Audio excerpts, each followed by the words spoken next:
Welcome to the incredibly lovely and scenic shores of Eventide Isle, where you can see we actually do have our equipment this time, as we begin session number 9. Our time with Tears of the Kingdom. Our current scorecard is 22 shrines and 63 Koroks, and we're about to hunt some pirates after having cleared the 3 major camps located on the island, at least the 3 that I've found so far in the previous stream. But first we need to get some cooking. We are still at this point playing without the paraglider. I just haven't gotten around to picking it up, although I increasingly have an idea of where it must be located. But we've burned through far too many healing items lately, so let's get things back in order. With a decent combination of items that fill different levels of hearts, I suppose. We'll just do a couple of these. We've got plenty of apples and lots of meat to work with.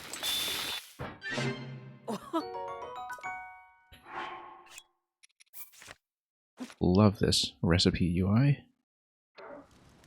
In fact, there's even more to the recipe UI than I had originally assumed. Also, that bird shape in the top left. Oh no, that's just a bird. Just was paused. I was thinking there's no way that's, you know, Varuta or something at that scale off in the distance. Nope, just a bird. Temporarily paused while we were cooking. Yeah, we'll make a couple of these ones as well in case we need a full top up.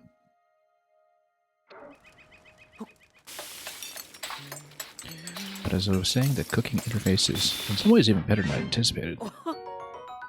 Where if you have multiple recipes that converge on something like an elixir, for instance, if you have a sticky elixir,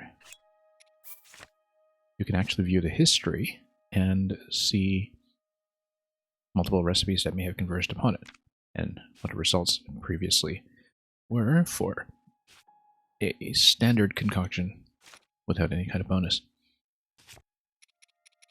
Anyway, we need a lot more meat. And yeah, it's best to have some combination of healing items to prevent getting one shot. 3 hearts, 4 hearts, 5 hearts, maybe a few that are even lower than that, but, you know, we'll see what we can do.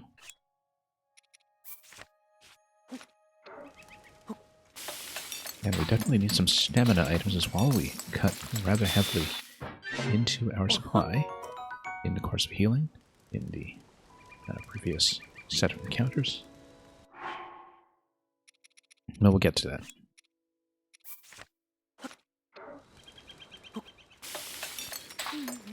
I have considered maybe just doing things like the cooking off stream, but you know, you never know if we have some recipe discoveries or anything particularly interesting. Perhaps we should see it here.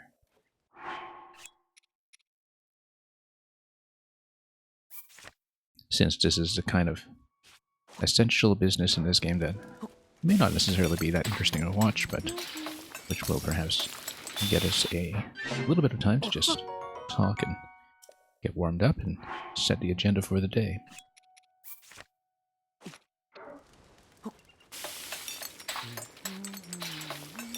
It's going to take us all the way to sunset on Eventide Isle. We had a bit of a sleepy stream in the previous session.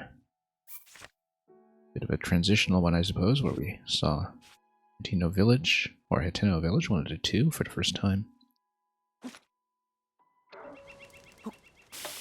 And picked up a couple of quests there that we haven't really had the inclination to go back and finish yet. Ran around town for a bit. Didn't really get much of anything done.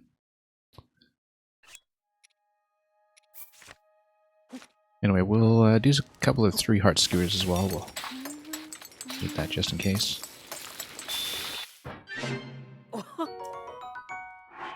Just to have an ample supply.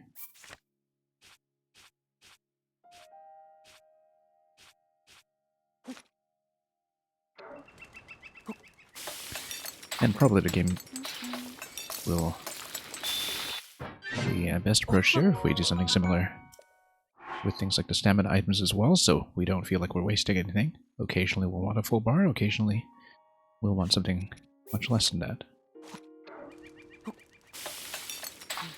And so we'll just cook accordingly and plan.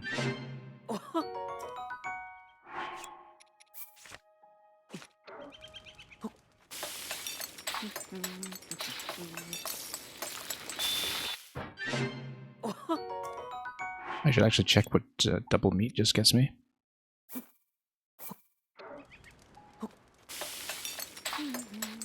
Usually the cooking systems incentivize some variety, as we know from Breath of the Wild. But yeah, 2 pieces just gives you 4 hearts. Not the most efficient. We'll save 1 piece in case we want it for a recipe later.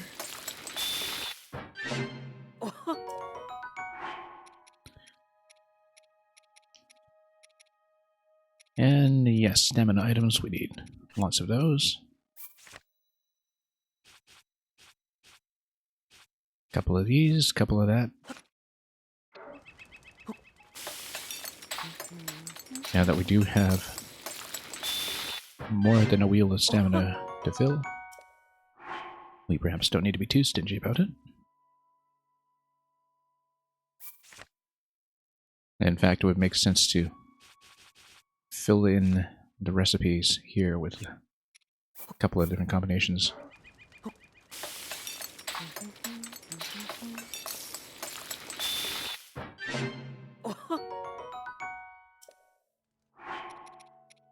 Likewise, that goes for the stand bulbs over here. We've done a couple of sets of 3. We can do a step down from that, put a set of 2.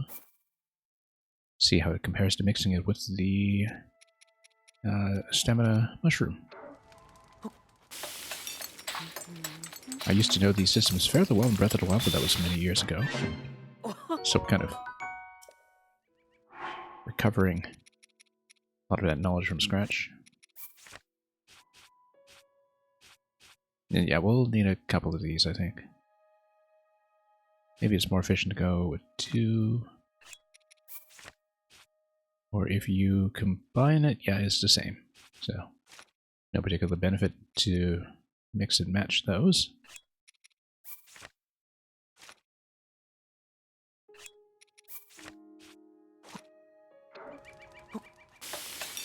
So we'll just get a couple of these in a mix. James D, welcome. Just resupplying here as we get ready to take on more Pirates of Eventide.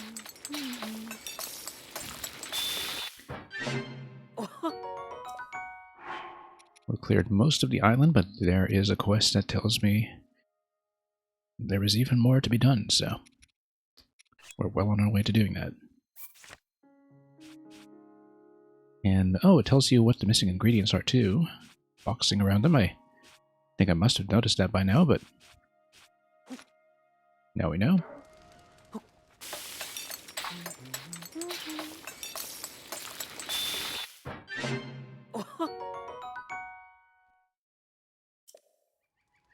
And what else do we need?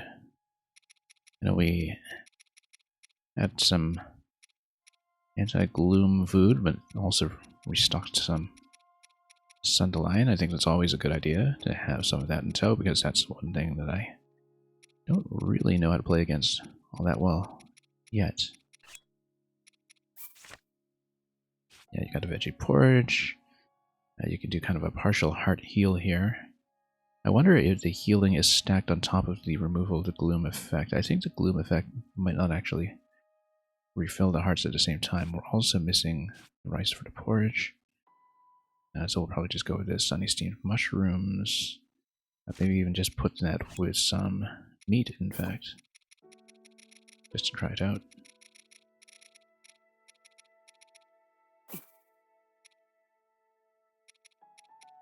Put an apple with that, just for good measure. That should be a gloom removal effect. The number of hearts it gives me will be 4, so that should be helpful.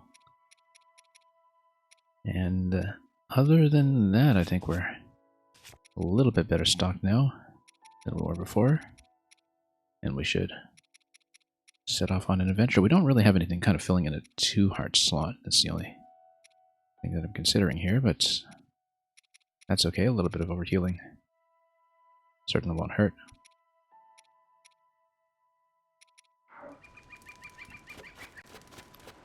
Anyway, what was he telling me? Around the rear of the island, it vanished.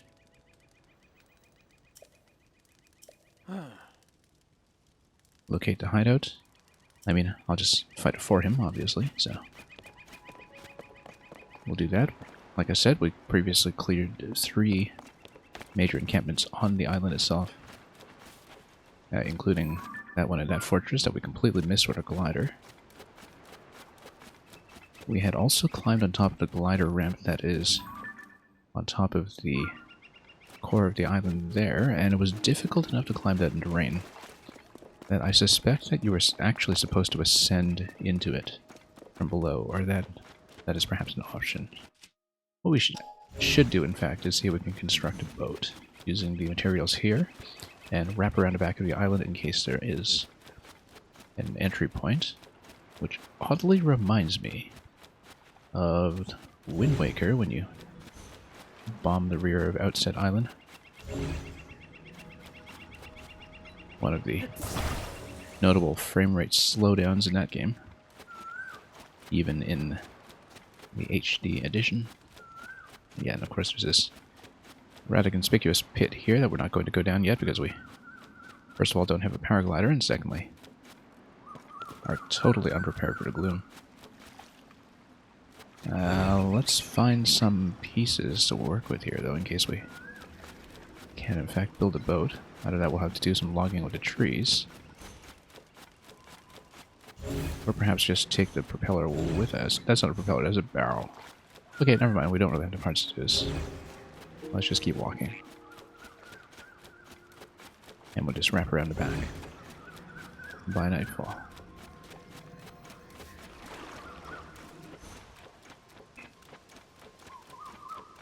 So yeah, 3 camps down. I think that we hit a lot of the critical points of the island if we kind of remember what they were from that wonderful side activity in the last game that takes you here. Also, this is totally an ascendable location that may or may not be interesting. Generally, if we're not using ascend, I want to stay off of it in the item selection because we don't want it to mess around with the camera, but oh, look at that. That looks like a cannon, actually. Which means we should take a look at our arsenal. I preferred the cannons on the shields, generally. In fact, putting it on the Zonite shield to lower the energy consumption might be much, much better. We can get a couple of shots out of it. I actually wonder, when you put things on weapons, because spears have a forward thrust, whether spears are actually much better for things like some of the Zonite effects that otherwise just spray everywhere when you try to slash this way and that with a sword. Do we want to drop the Zora shield? Yeah, sure, why not? I mean, let's just allow ourselves to experiment from time to time. We'll keep that on the back burner though, so we don't just blow ourselves out without necessarily intending it. And we'll continue. Korok? Certainly. Yahaha.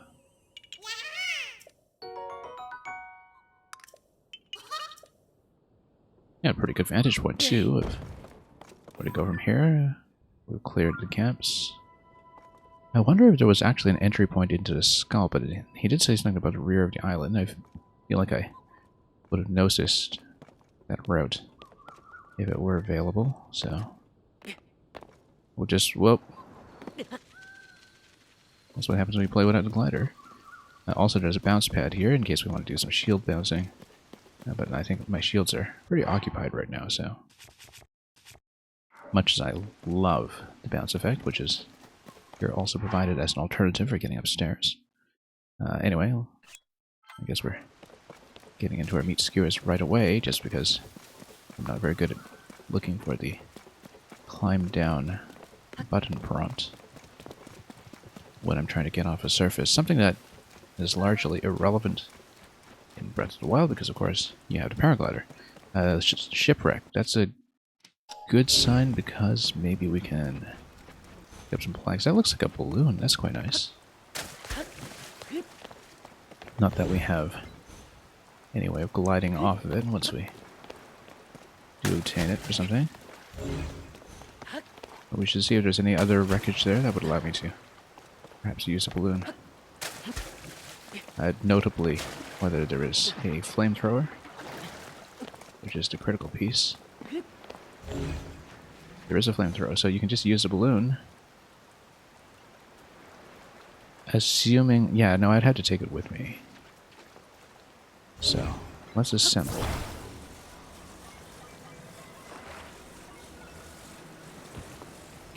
And let's take the whole thing with me back to the island.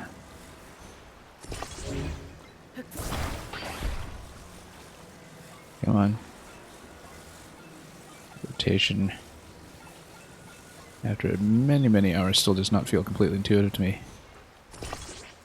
Because this is on a slanted surface to begin with, which caused a few problems.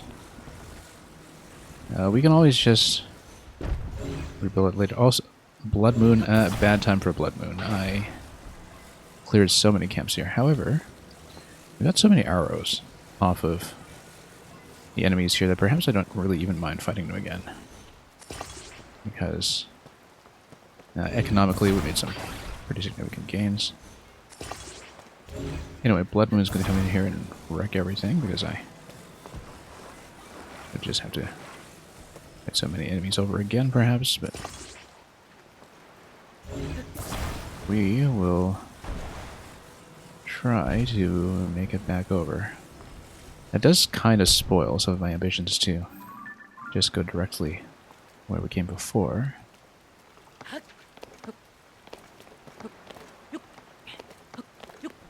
Yeah, not an ideal Blood Moon timing, but at least we haven't fought the main pirate camp yet. It's not too bad. Yeah, reset. We did take some time to clear Eventide, that's all, and could be quite a mess to have to fight through all that again if we're not careful.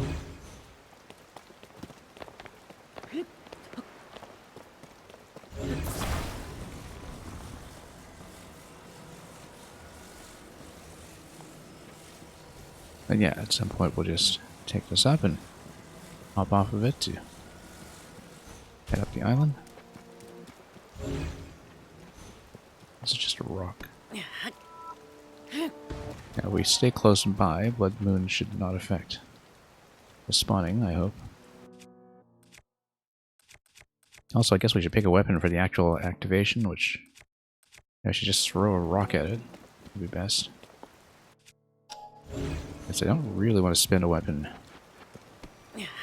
just to tap the balloon, given how good our weapon set is at this point. But we'll see. When the glow of the blood-stained moon shines upon... When the glow of the blood-stained moon does this and that, yep. No? Oop, doesn't work. And even if it did, like if we went at a distance, I think I'd have to climb on pretty quickly while it attempts to achieve lift. We don't want to blow up the balloon, obviously. I guess we'll just need to whack it with something.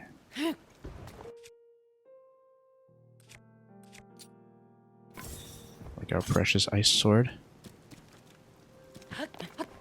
Yeah, I think some of the rain effect, given what I was seeing previously, is at least always going to be there. Let's go around the back, actually. Just to minimize issues. We can always create some planks as well, to create a boat or some other platform. Gradually stand on. Just lay planks all the way around if we like. I mean, that's a bit of an alternative strategy to get around back to the island if we find ourselves without any kind of boat. Like I was saying, one thing that I'm really looking forward to seeing is whether balloons just auto-inflate around Death Mountain. Since, of course, that's just full of scorching hot air, you would think. I mean, seems to make physical sense.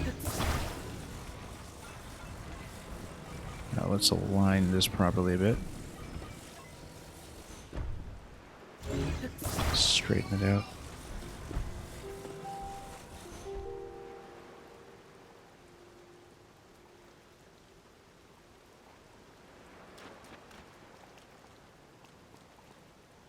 And then let's go up.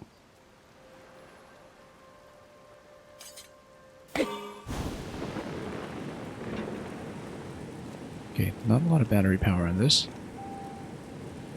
But it does give me a little bit of height. Unfortunately, yeah, the problem is that... Okay, we get to climb a little bit.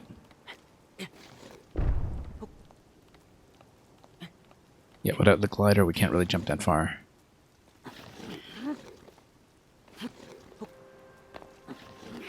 That's okay. I think what I'll actually do is I'll take this with us over to the planks. In case we want to ascend out back.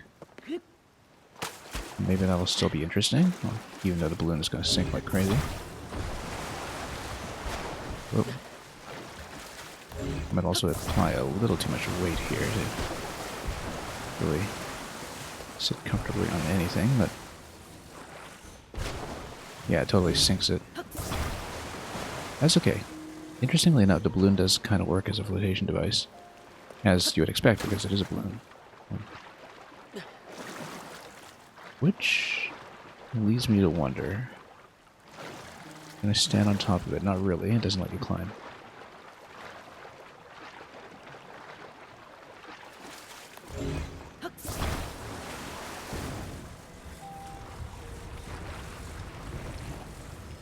That's okay, we'll just keep on making our way over.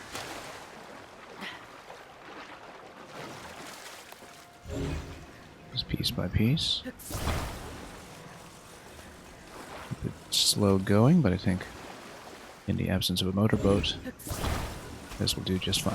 We'll take the balloon just in case we ever want it. Cart it over. You never know.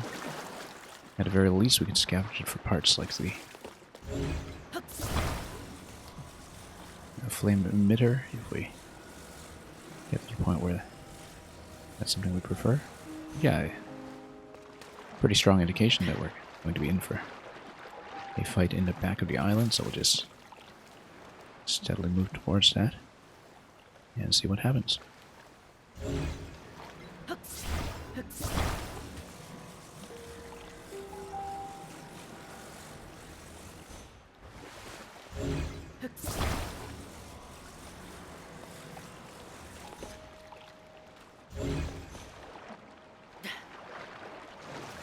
Okay.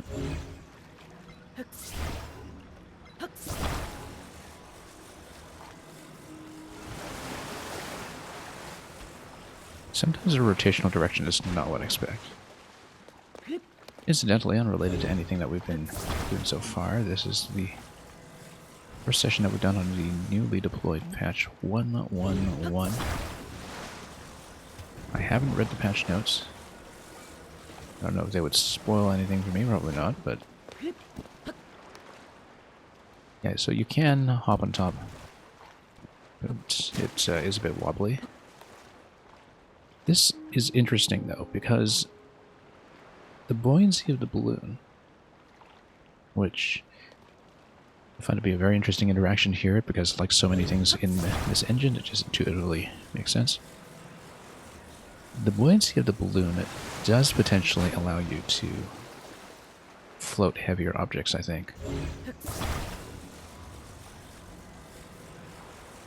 And gradually ferry them across water this way, over long distances.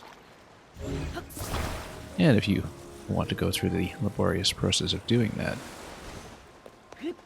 that could have some interesting implications for vehicle transport to places that might otherwise be fairly difficult to reach.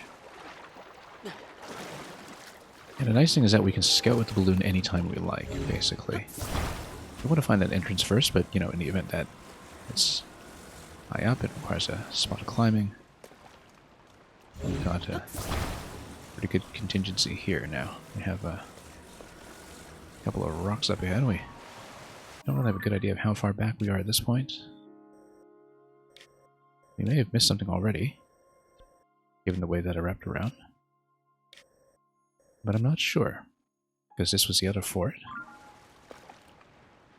We can actually do precisely what I said and scout the balloon, although it might weigh things down slightly.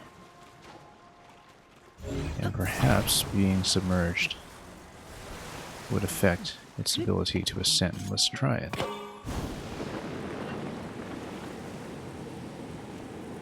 And let's just see what we can witness from this vantage point. Yeah, that's just a camp that was seen before. And we'll ride it back down. We haven't really been to that ring island, in fact, have we? Now, of course, we don't want to blow the balloon durability. That is something that will potentially be an issue later.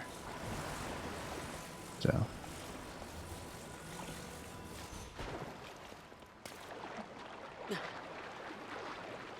that's something to check, although... and given what I was being told about the pirate base at the rear of the island,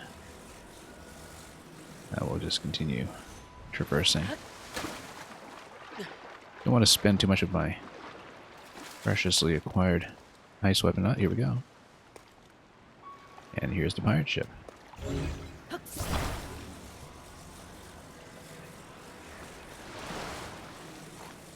You know, Breath of the Wild took quite a bit from Wind Waker already, but it's kind of fun to see even more of those elements return in this game. Also, that potentially we could use the balloon to assault the pirate ship by just diving straight into it, although I'm sure there's a more effective way to do that. Discovery. And, yeah, we do see some enemies milling about. We'll obviously assault the base. We'll do it in style.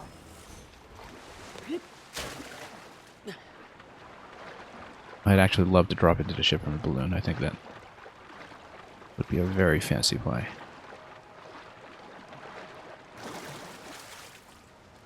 Just flank it, jump right into the skull, and go over to captains, whoever they are. And, yeah, the goblins over there. I think attaining some high ground is usually going to be a good idea. We'll try to set this up. I'd have to get in a little bit closer.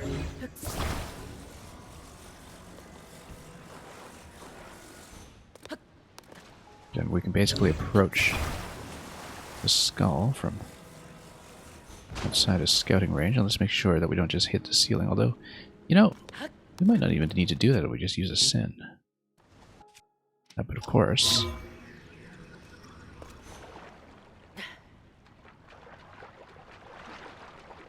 one consideration here is that having the balloon ride allows me to assess the situation first. And also activate all the enemies along the way, but you know, we'll deal with that when the time comes. Oh yeah, you can totally ascend through it, if you want the element of surprise. In that, I will myself be very surprised. But you know what? I've got a better idea. Since we know we can ascend from this position, let's go with the balloon first. Then we'll see if we want to do it this way, based on what we witness.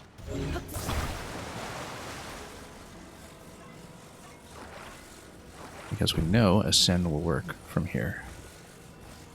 We kind of had to balance it. We can tap it.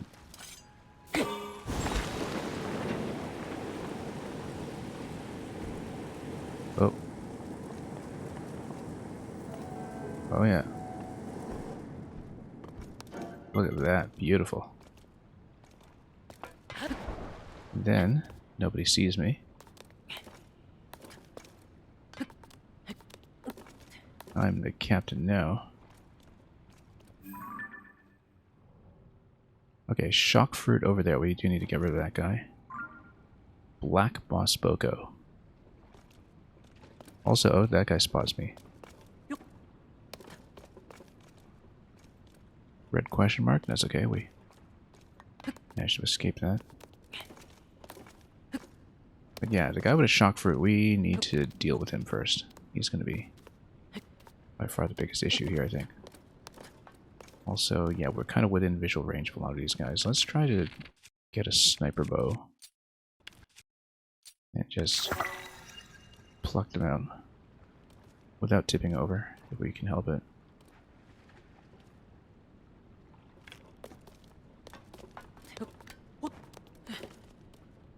Nope, they can see me.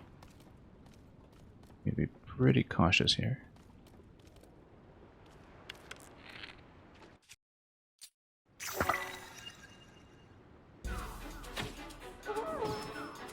Okay, we were just a little late in that. Totally did pelt him, but... They see me? They do. That's okay, I'm in such a secure position. They can kind of hear me. But if we're out of line of sight... Oh, he totally sees me now.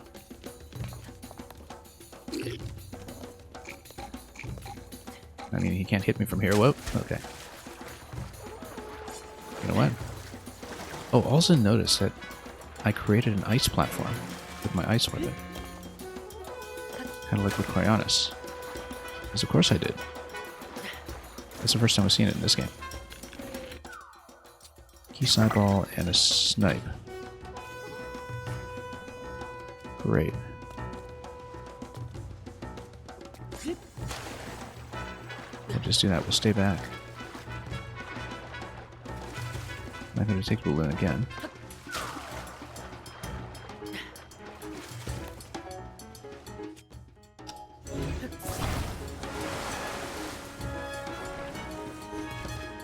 And... oh, let's see what we can do with it. Didn't really want to activate everybody at once, but the sniper bow with key sideball is actually so good, even though its damage is very limited. Alright, let's do it again. Let's see what we can achieve here. Whoops. Oh, that was a mistake. I mean, we know we can ascend through it, but...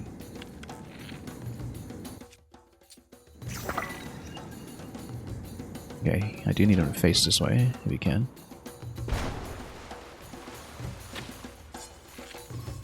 Perfect. Yeah, so we know that the sniper bow can just take out blue bokos. That way, no problem. It's super long distances.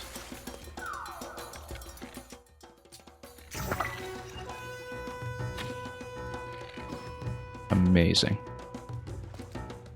Amazing homing shot. And we still need to deal with the shock fruit guy.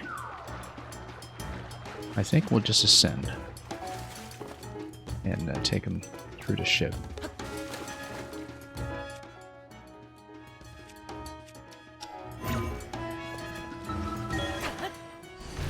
Because we do know where this goes. That no one can see where I am right now. See, I'll retreated, and also the scouts are out of the way, so we can Probably just do this. Perfect.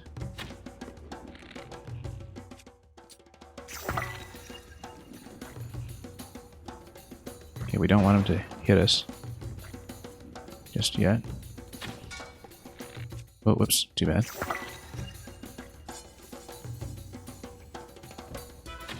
You know what? This guy, if we pelt him,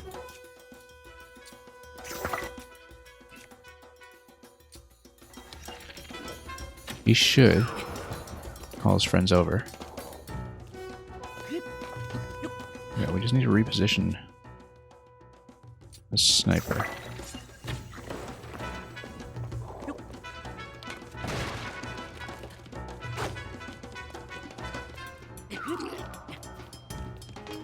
Okay, just kind of standing right there. Let's be a little careful here since we've expended so many eyeballs already.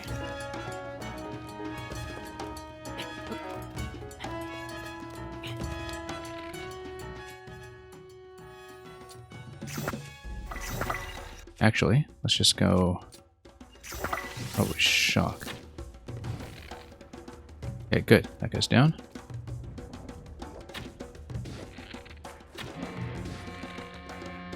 He's going to call his buddy back, I think.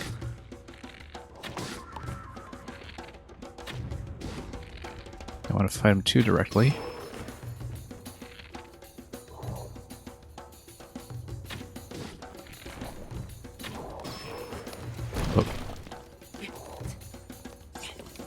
You got so many arrows from Eventide. Oh, he's on fire anyway. I was actually trying to avoid fire arrows, so I don't toast him too badly, but... We got a 30 damage bow here. We're in pretty good shape. Okay, we probably have just one minor scout somewhere, judging by... Yep. Let's get the eyeball going, and... Oh, you need to go... like that. There we go. Down. Got a lot of shock arrows on him too, in fact. Easy fight. 27 attack power on diffusion. Well, I mean easy fight because we're loaded with weapons, but... Well, broadsword, yeah, we'll definitely take that, but... Let's break some crates first with some of our existing gear.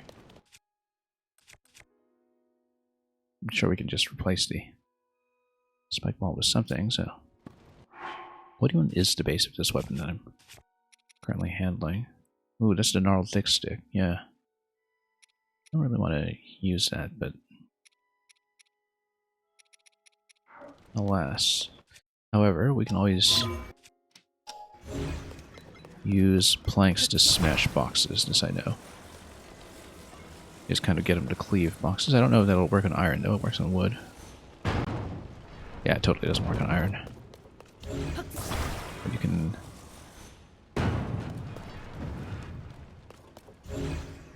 There's a spike ball or something I can use. Nah, we'll just have to use our weapon. Okay, that's fine. Bit of a shame to just use this to open boxes, but that's okay. We do want room for more weaponry anyway. There's not much in here. That's too bad. Really just traded it for some arrows. We'll take the royal broadsword. I think that'll be most useful once we attach it to something. We can always just attach, in fact,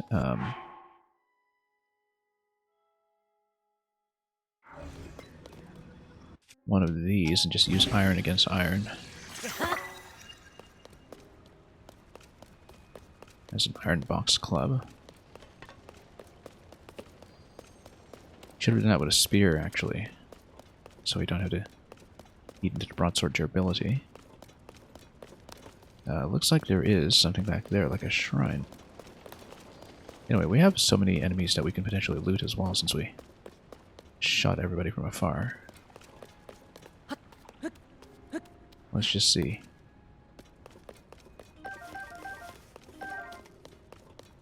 Pretty satisfied with how that went tactically. That's just more spiked boko. We got one of those. We got many of those.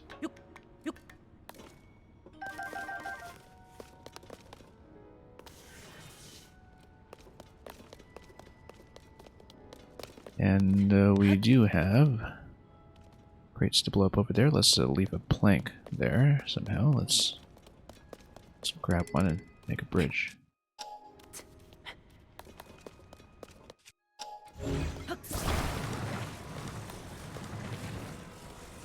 In case we break open anything useful at all. This looks a little precarious. By a little precarious, I didn't mean we'd just miss it completely. Also, there's something down there below. Looks like there was an underground passage in here, in fact, from Eventide Isle proper. We'll take a look. What do we clear here? Again, actually, kind of a good idea that I dealt with the Blood Moon first. Let's just toss some of this. Get it safely out of the way. Without setting too many things on fire in case I want to loot them. This looks like... Is this a stabilizer? I think it might be. I actually still don't know what stabilizer does on weapons. We used that as a hammer at one point, and it did seem to consume power, but I didn't know how exactly or why.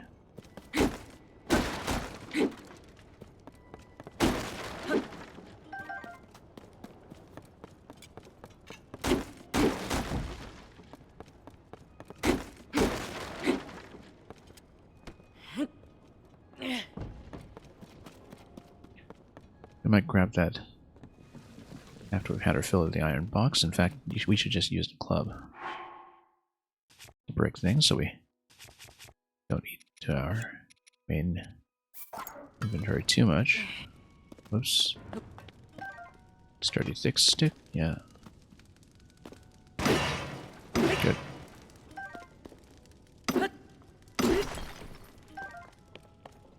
Two hits on that, we probably should have attach something to it, but we'll take it. And we'll take all our food for good measure.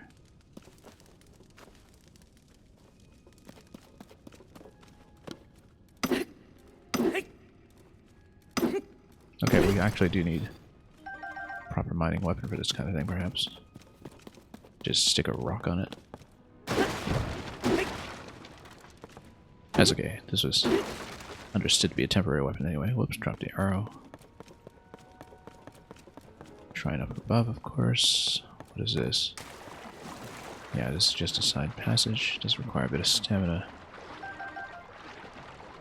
Climb across, which is probably why we never saw it. Let's make sure we can actually get back. Oh, okay, one of these guys. Let's pelt him with one of the bows that don't matter too much.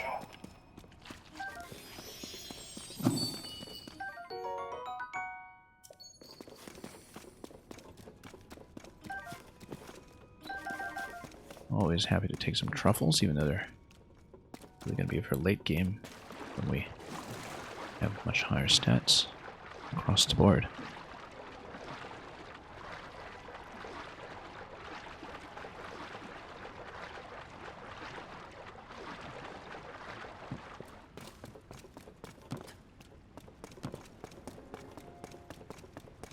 So hopefully we haven't despawned too much along the way. I should go back and get that sword once I've had my fill of smashing things.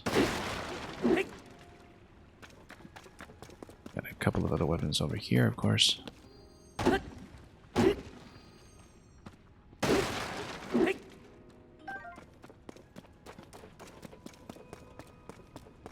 And yeah, let's go back for that sword. We'll just steadily make our way back up towards that shrine. And oh, maybe break a few additional boxes on the way there. Where we were supposed to come in at the front entrance to begin with. There's a side path here as well. Love the complexity of these maps. I mean, the whole thing is one map, one contiguous world, but what I mean, of course, is the contiguity of these spaces as well as just these locations within that. Oh.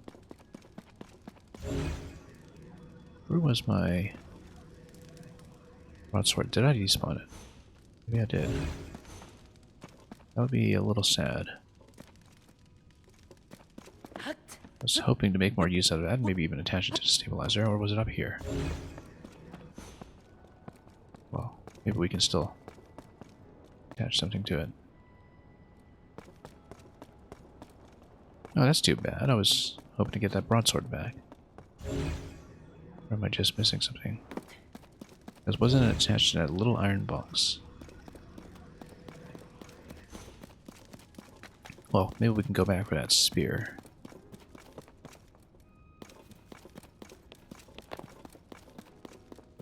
After having expended the sturdy, thick stick. Stabilizer is still available over here at least, and if we find a sufficiently interesting weapon, we should attach it.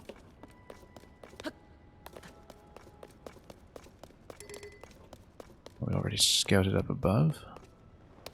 And what about the spear that was originally here? I guess that must have despawned by now as well. Yeah.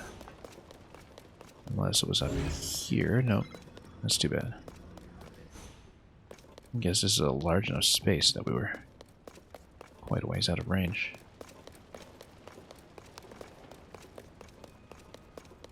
Maybe there's just some kind of buffer or limit to items that can be loaded locally.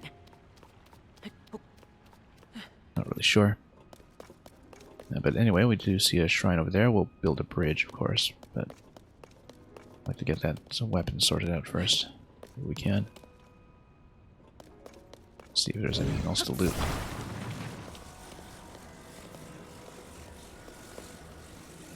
So first of all,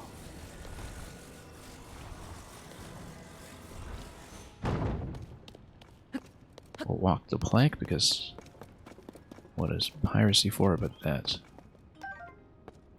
Sturdy long stick, yeah, we'll take it. I don't want to burn a weapon on a stabilizer yet until we know we have a fairly decent one now, but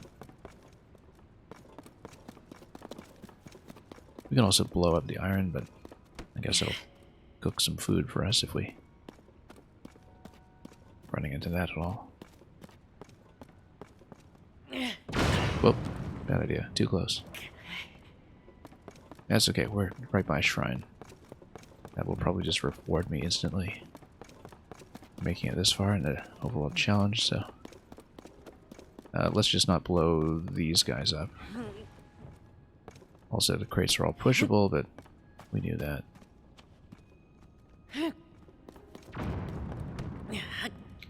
It is possible to attach explosive barrels to both shields and weapons, but I don't know why we would try to do that without a very good reason. Oh yeah, this is totally not going to break it without some assistance.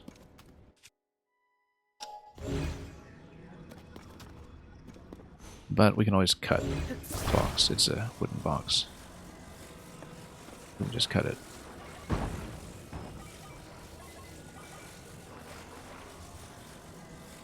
There we go. Just need to apply a little bit of force from time to time. And that was a whole lot of nothing, so.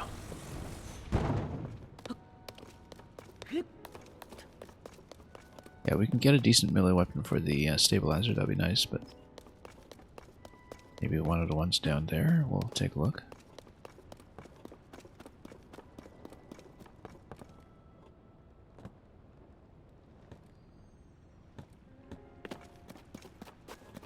That's just another sturdy long stick. Sturdy wooden stick. I think that's just a 5, yeah. Not great. But whatever, we put a stabilizer on it, and then we have at least a temporary hammer. That just happens to consume power for some reason. I don't know, maybe you hit things with a stabilizer and makes them stand up. But thus far, I have not seen evidence of this, so...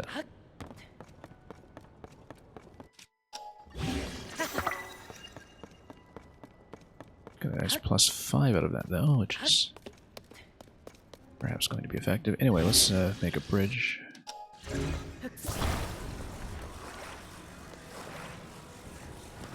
And let's hit the shrine. Oops.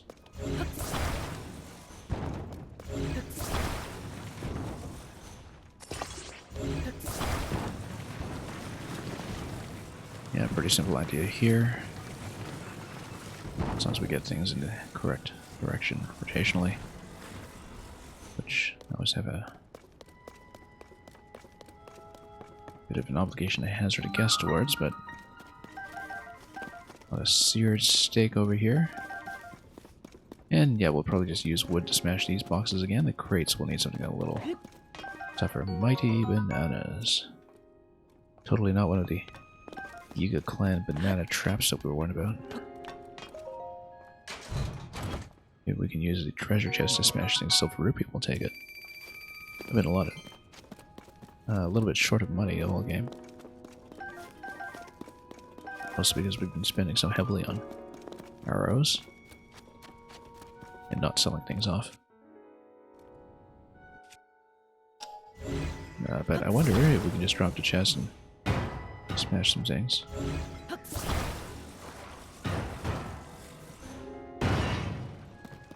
Yeah, that works.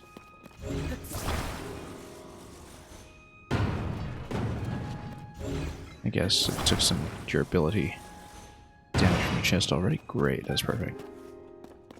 That's what we should have done in the first place instead of wasting weapons.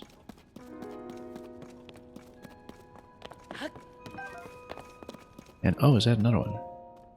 We'll take it. More pirate treasure.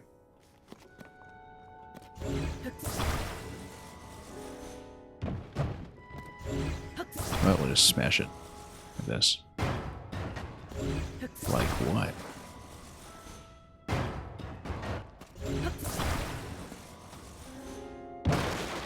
Like that. Yeah. Should consider that solution a lot more often. Especially now that we're not just limited to doing that with metallic items the way that we were previously with magnesis. Anyway, let's activate and go after we do a quick check around. And I bet if you ascend out of here, it takes you over to the spot we had mentioned previously with the wing ramp. It then takes you off of the island.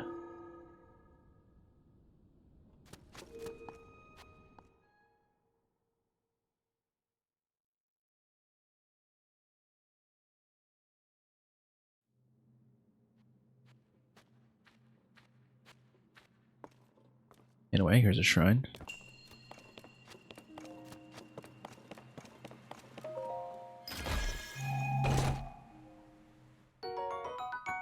Very nice, can always use more of those.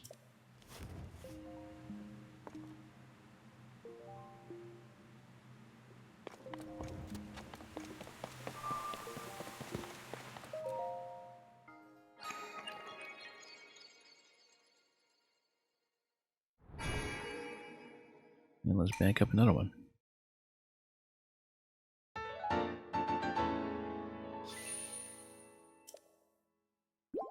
Yeah, one more, and we'll just do a double upgrade next time we get a statue.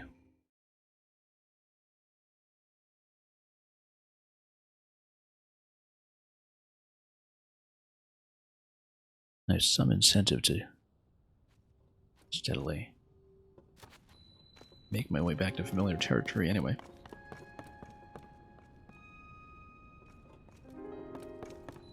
But yeah, I assume that at this point we would want to just ascend our way out. We should check the ring island next to this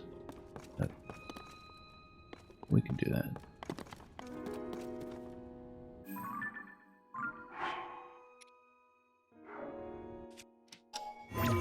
Ascend will hopefully suffice somewhere here. Oh, we might have to climb the shrine first.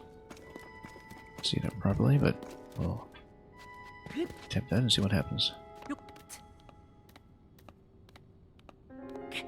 We need to just get on top of this object first, and then we'll see where it points us. I think I know exactly where this points us. Sort of interesting that this has been built into these existing well-known landscapes in the first game, like some of the other caverns we've seen previously. Oh, it takes us directly to base, doesn't it? Luckily, nobody awake to receive us. Despite... Well, you know what? Because we had cleared the camp, maybe it remains deactivated. Actually, we can't just jump out of here right away because... Oh yes, we never actually looted this last time.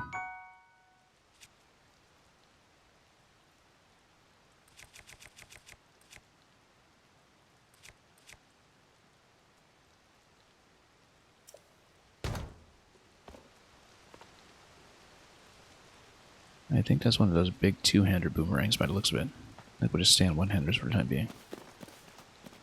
But yeah. Access to a wing up here. And we actually do need to return to the quest giver, don't we? And this looks like a very natural platform to try that. Or we just sail all the way back over the island. In fact, you're given the right tools here to just do that. Instead of taking the wing ramp up above, you just roll it on the wheels instead.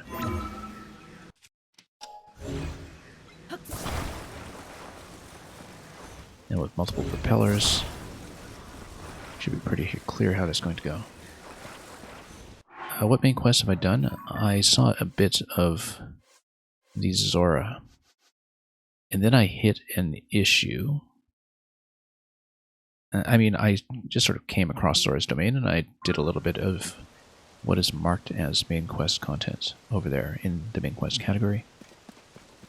I have not been back to Central Hyrule since the beginning of the game to pick up anything there that was supposed to be at the very beginning.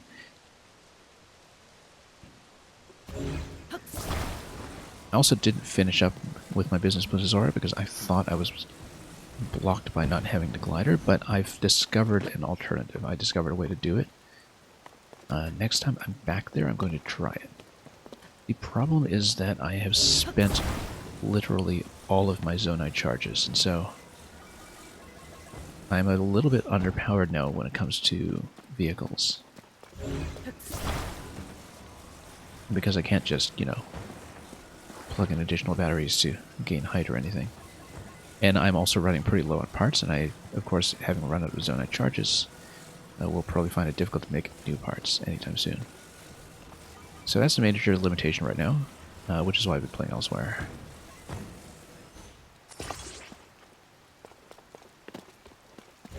Don't know how balanced this will be. Let's try it. One issue that we had discovered previously was that we don't want too much drag on it either from the fan placement, so maybe placing the fans kind of on top might actually be better, or even just on the wingtips.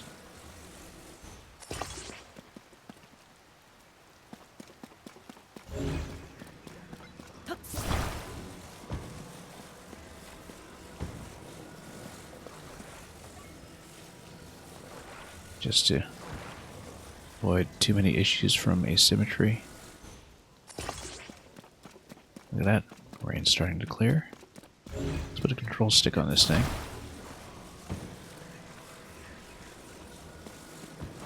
I haven't been back to Central Hyrule because I have had too many other things to do. It's not because I can't. I'm easily able to go back there from everything I've seen. I haven't really passed any one-way gating on the terrain. but I've just had so much else to do. We've been running into interesting things constantly. And so, why would I go back? I mean, there's a strong incentive, of course, to pick up the glider sooner or later, but for the time being, I'm doing okay. So anyway, we're heading back to the beach so I can talk to the guy. Then afterwards, I'd like to see the ring isle.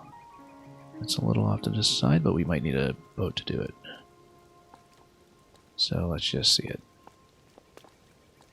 Unless there's a different departure ramp that I can use here, that is convenient, because where's that ring island? It was somewhere here. We'll go around and find it. Might be easier to just grab a motorboat first. Anyway, let's get off Eventide. We'll need some kind of boat to get off anyway.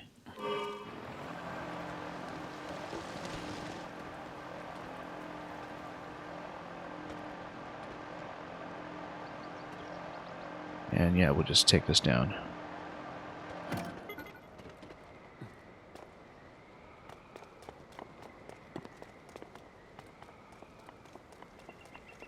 Look at that. An actual soft landing for once, and like all the other times I've just been diving off that thing. Also, the rain put out the fire, but that's okay. We'll talk to him. Can I fill the quest, please? Hey!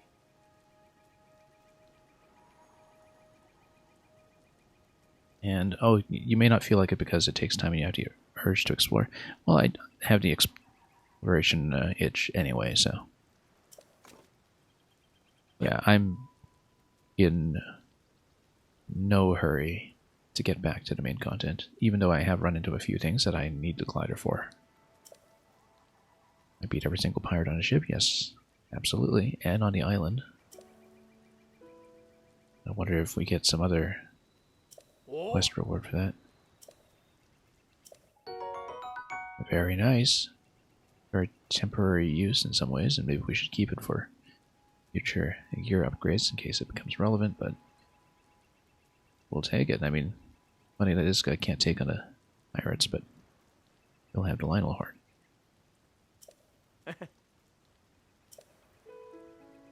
Monster control crew, well, they do their job, I guess.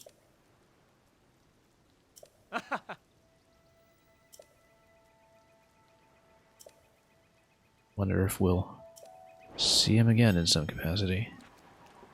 Just about done, he says. Well, given that I cleared all the other camps here, maybe there's another quest reward for that.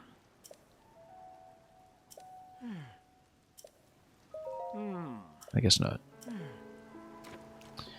Anyway, nice thing is we have propellers and a control stick, so if we find a board, we can just make a boat right away. I don't think the wing will float. The wing is pretty heavy, so I don't think we just use that as a boat. Nope, we do need some wood, but we'll find it. We know there's some wooden planks about, so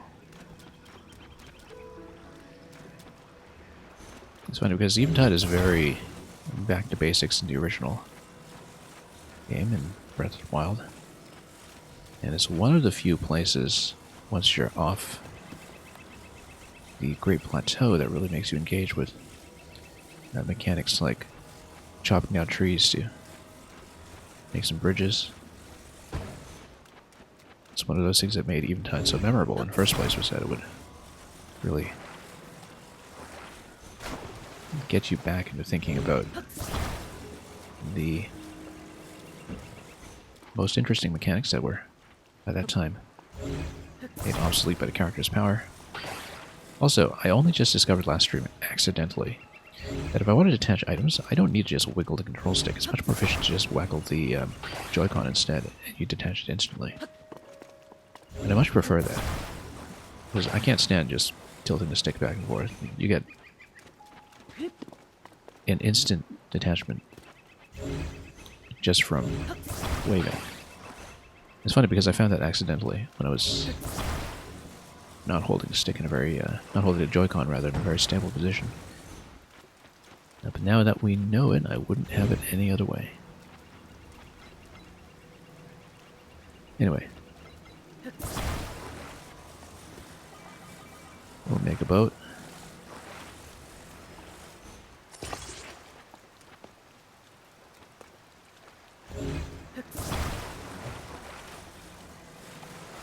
Sure, why not? We'll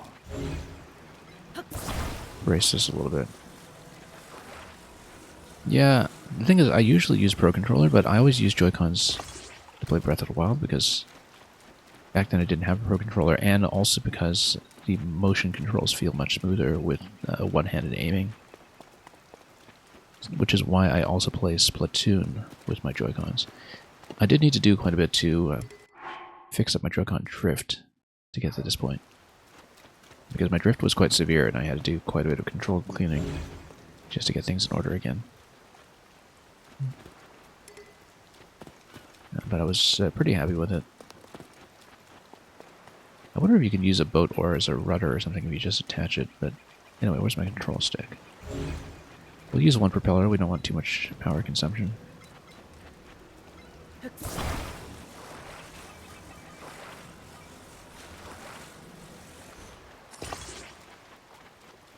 I'm sure it works with just shaking the Pro Controller as well, because there is motion on that, but yeah, it feels really smooth to just wave the Joy-Con to detach objects. And I find just because I do so much archery in this game, and did so much archery in Breath of the Wild as well, that one-handed aiming with the Joy-Con is how I like to play.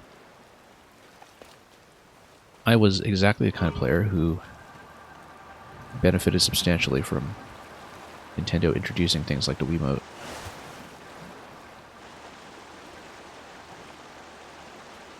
Because I never ever liked stick aiming in video games. It's either mouse and keyboard or a pointer for me. Or, you know, some kind of gyro control. Oh hey, Korok point over here. This is actually, I think, the debarkation point of the original Eventide. And do we want to use this? Yeah, we'll just use the cheap bow. This is not really long range or anything. Well, you see, I just waved my Joy-Con, easy aiming. I would hate to do that with a stick. Especially, again, in Tears of the Kingdom, which really drastically expands the possibilities with archery, I think, just because of all the variety of ammo that you can use. Just using all your monster loot as ammo. I think it's just a wonderful system. Anyway, these planks were actually not a good idea. They're weighing down a boat a bit. So let's just drive.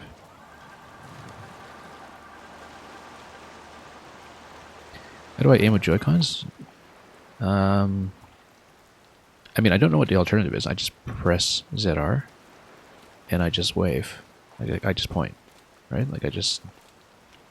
It's not IR-based, unlike the Wiimote. It's based entirely on gyro position. So you want to face right, you face right. And it's really snappy.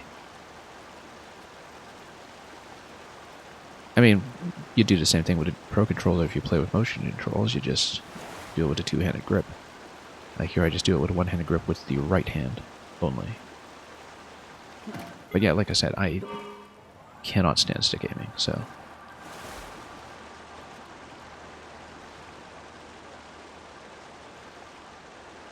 I'm a motion control person through and through. Which is why Splatoon is one of the only shooters I've ever liked, because I do the same thing there. Oh, Korok point over here. Yeah, because, you know, I can just hold my left Joy-Con steady and I just wave my right one. Because that's the gyroscope that matters for the purposes of archery. Obviously, if you dock the Joy-Cons, it functions like gyro in a Pro Controller, except the detection is still just with the right Joy-Con.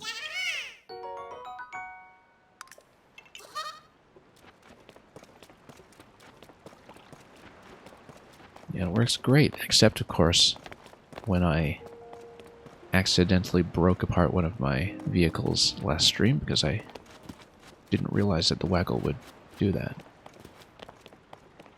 I got a little pond over here to catch some fish. We don't have infinite bombs the way we did in the first game, though, so we'll have to catch them by hand. That's okay, they don't have much room to move.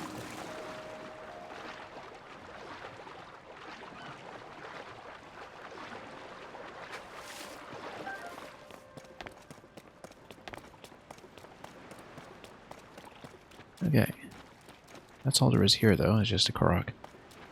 Anyway, let's figure out where we want to go now, given that... I think it makes sense, given that we cleared the pirates, to go to something like Lurelin Village along the coast. That's along the south coast, actually, which we haven't been to yet, because we haven't been down this far. Given that it was reportedly the Eventide pirates that raided it in the first place. I do eventually want to make my way back up to Zora's Domain, because now we know what to do with the waterfalls. We can get up to Floating Scales Island, which we just barely missed last time. But I think I know how to do it now. When it comes to the waterfall jump. And we have some quests that we haven't done yet in Dino Village, because honestly, last stream I was too tired to deal with it. And eventually we do want to go back up to Tarrytown. But maybe that can wait until we have the glider for the shrines for which that is required. Yeah, especially now that we know what to do with the balloon, I feel like we're probably missing something with the presumptive balloon tutorial over there. So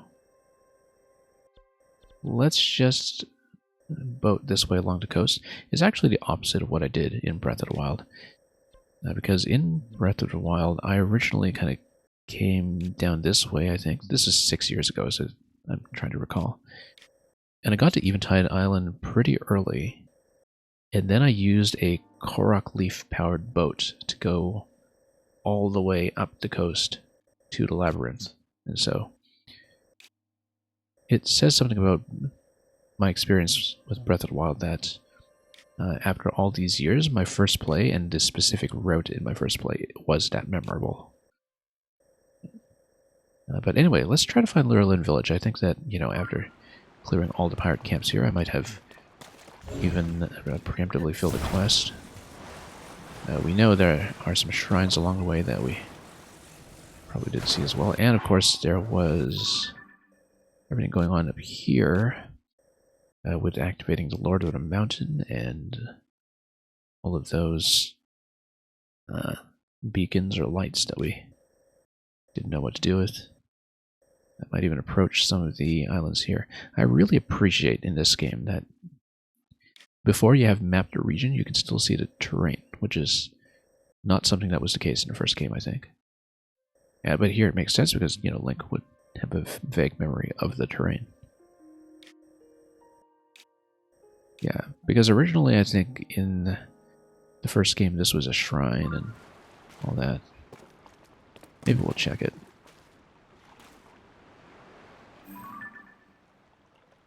Yeah, it might be something.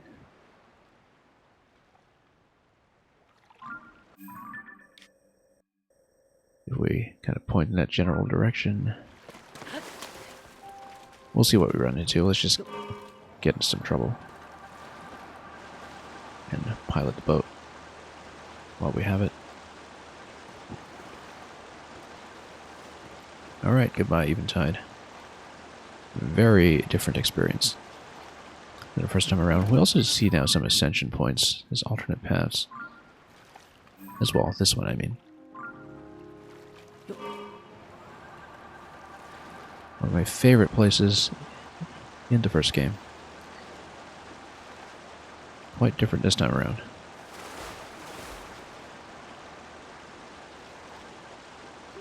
But still very recognizably itself.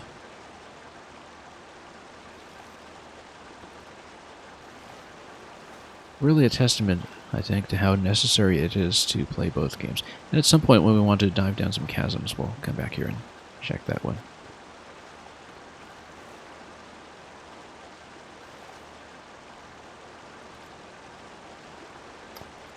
Okay.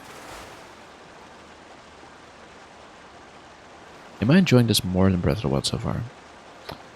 That's a good question. I find it very difficult to say because it's kind of like going from Mario Galaxy 1 to 2 in some ways, where in some ways with Mario Galaxy 2 was such a total refinement. That just massively expanded the game and really showed you how many ideas there were left to play with in the same systems. But nothing will ever quite replicate the shock and surprise of seeing a concept like Mario Galaxy for the first time, and I think it's true of Breath of the Wild as well. I know some players kind of feel that way about Ocarina of Time. I never really did. But I think that's why, you know, Ocarina of Time, for the longest time, just had this commanding reputation, because it was so important in getting so many things right on the first try, but it was never one of my favorites. And but part of it is that I came to it late. I didn't play it while the N64 was current. And yeah, because Breath of the Wild was very much one of the rare games that was kind of like a Super Mario Galaxy moment where, yeah, you could say that some things could be expanded upon, some things weren't quite perfectly refined yet, but none of that really mattered when... Oh, we have battery for further boating. We might as well just plug in a battery, not that we really need it, unless I want to take it for some other vehicle. It just lets me not run out of charges quickly. The boat's a little bit far, let's bring it in. But yeah, I really love what this game has done with so many of the systems. So I think, in terms of the systems, Tears of the Kingdom is very clearly a refinement on a substantial scale. In that, you know, the more you play Breath of the Wild, the more you eventually reach this saturation point where eventually things like monster parts don't matter, for instance. Or you just use bombs for everything, and a lot of alternatives to bombs don't matter unless you're playing Master Mode. Okay, let's smack these guys. Use a stabilizer hammer to make them stand up. Because bats love standing up.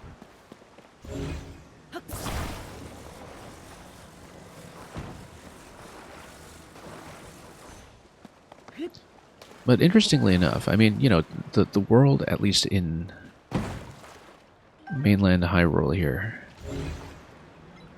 on ground level, feels like it's very differently paced in this game. Where... Oh, let's plug the battery on top, why not? Even though it's weighs down a whole boat, which would not be the best. Right, maybe put it in front.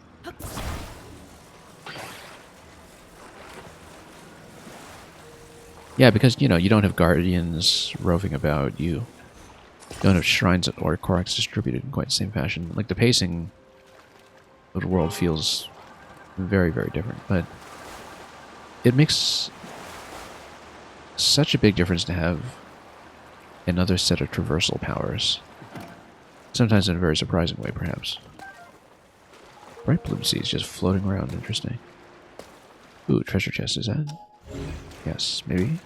Or is that just a barrel? That's a barrel. Barrel of laughs. Also, which island we just hit? Also, there's a cave over there. Let's take that, obviously. Let's head towards that palm tree first.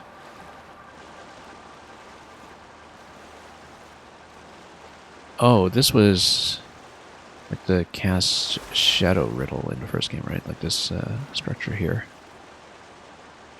which was one I never quite liked. I think it was one that was a bit too opaque for its own good.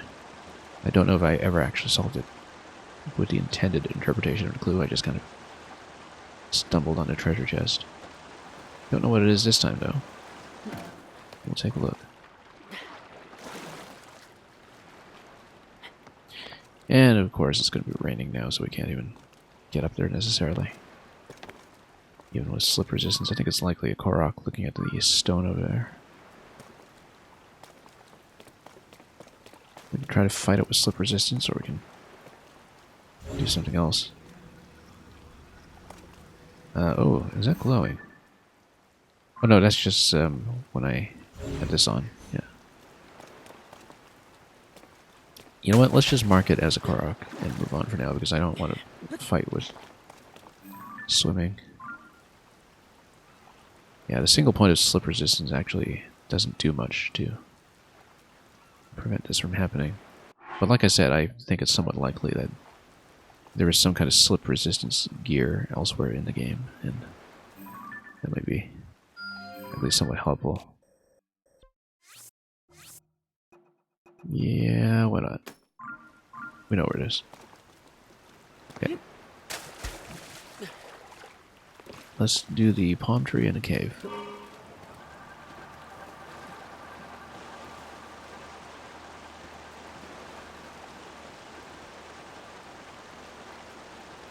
But yeah, the systems in this game feel so refined. Where it seems like it's just a kind of complete rebalancing of all the things in Breath of the Wild that seem to fall out of relevance over time. You know, after a while, for instance, in Breath of the Wild, you're not really doing enemy camps anymore because you're really just trading down your weapon set. These look like whales. Whale boats. Oh, it's like the Lurelin village fishing boats, I think. But let's get rid of this guy first with the bow that doesn't matter. Whoops.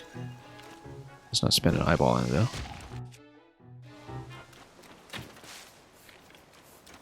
Oops. Okay.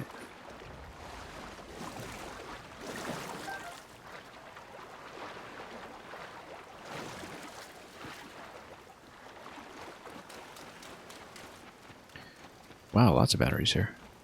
You know, we can get a proper boat instead of doing whatever it is we've been doing. Oh, and we can loot the fans. Excellent. We have way too many fans, but the steering stick is especially useful. There's so many batteries here, and it's just a great supply. We should load a boat with these until we can take these to some kind of selling point, perhaps. What is this? This is a rocket. Wonderful.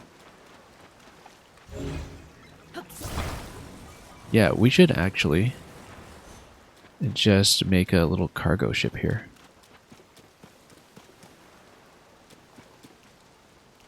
If we just put the batteries in without attaching them, I hope that will bear the weight, because I don't want the batteries to actually be consumed if we need them elsewhere.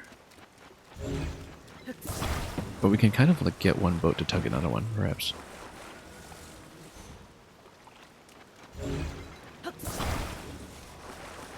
This game captured your attention faster than the first one. You were also disappointed with the first at first, I see. I wasn't. I mean, I'm very much a dungeon person as well, who loved the complexity of some of the ideas they came up with by the time they got to Skyward Sword, but yeah, you have to remember that, you know, for me anyway, the Divine Beasts weren't even relevant to me until about 180 hours in, because I just didn't do them until I was nearly finished with all the shrines. And I could see what they were going for with the Divine Beasts, where the thing I noticed about them was that they really tried their best to create dungeons that did not have any kind of concept of rooms and doors and locks. And so you'd be playing with, you know, one big mechanism or one big toy, but you'd be weaving in and out of the structure, and you would be trying to think about the structure as a whole. I think that concept was not quite developed to the point that would match up to the best ideas in older Zelda games. But I can absolutely understand what they tried. Maybe we do need to attach the batteries, otherwise the weight becomes a bit of an issue. Alright, I guess we'll have to park them. That's okay, we can always detach them afterwards and, you know, if some of the power is depleted, no big deal. Sure, we'll just load some batteries. I feel like we'll need a lot more propulsion, though. Maybe get the rockets initially, too. You know what? Is there anything in the sky here? There's kind of something in the sky. Because if I take a boat with some batteries with me, I can actually use a balloon that is loaded with batteries. There is something up here. I should have checked that. Because if you get a balloon that's absolutely loaded with batteries, you can actually get pretty far. But your aim would have to be very good because I don't have a glider.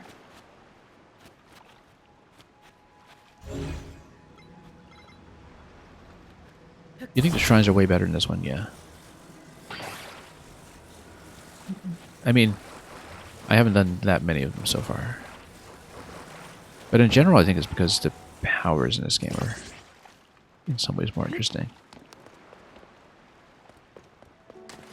Where, you know, Magnesis and Cryonis in the first game were very situational. Very powerful, but very situational.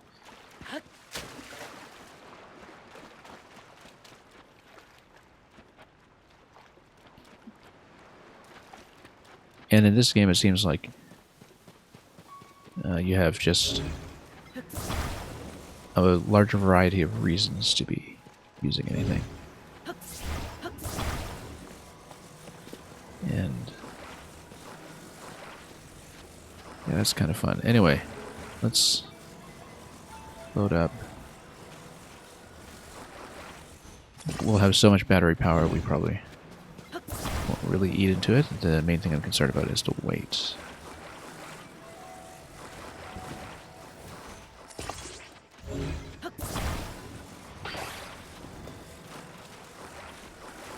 Yeah. I obviously don't want to activate the rockets either, so...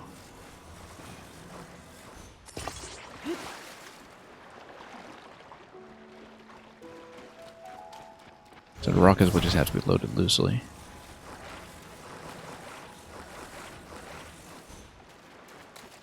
And the weight when it comes to this kind of stuff can be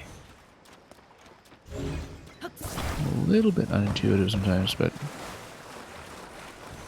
maybe we did need that second fan from the island just now, because I feel like maybe a single fan might not be sufficient propulsion here, but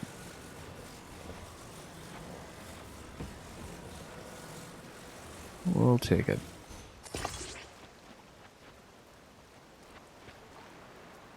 Yeah, because with all this weight, it's going to require quite a bit of force. Now, I hope these rockets are actually not attached, because we're in for a rude surprise. If that's not the case, there's another object over there.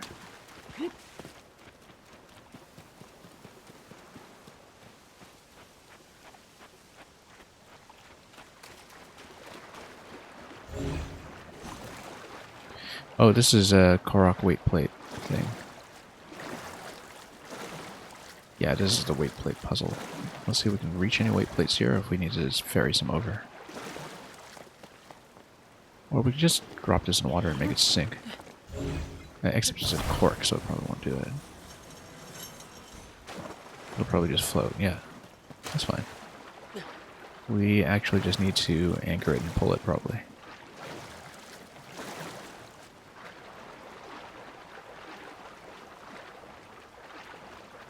Since we're short on sinkable objects, we just need to give it a nice strong tug.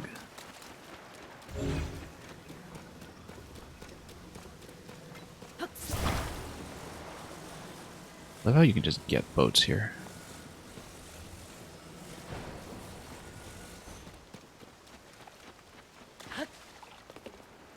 Oh, the rockets despawned? I guess, yeah, because we pulled them out and they were sitting loosely. That's okay, we can get them back. We'll come back for the rockets. Yeah, because otherwise you can't really lift this object with the Ultra Hand if there are loose objects sitting on top of it.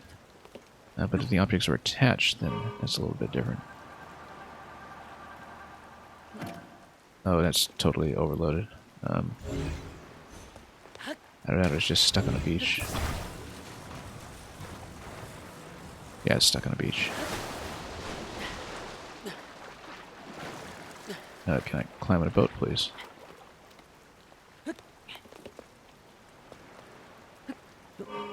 I get enough propulsion here? Yes, I can. A little bit slow, but it'll do. Then we just anchor it and pull.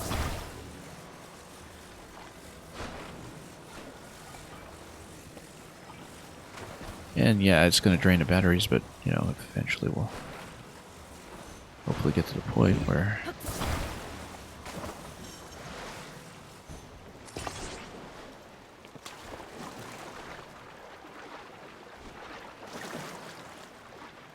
well, let's see here.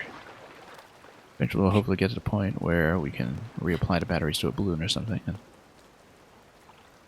I really should have checked the sky above Eventide, because I thought I did see something when the clouds dispersed. Might be worthwhile now that we have so many batteries to go back and try with a balloon. Here we go. Popped it.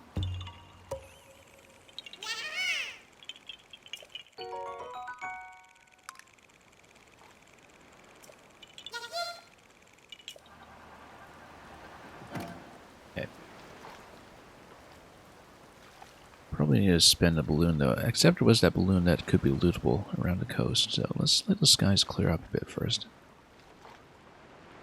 And see if there was something up here, or if that was just my imagination talking. Is that a structure? No. Yes. Yes it is. I find it difficult to aim towards it though, that's the only thing. But maybe if you go directly from Eventide, but it might also be close to the chasm. Still be reachable with something.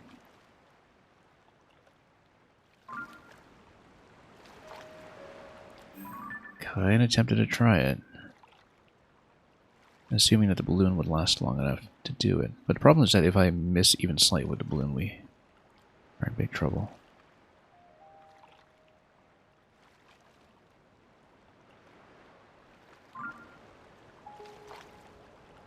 And if the balloon loses its durability, we're also in for a rough time.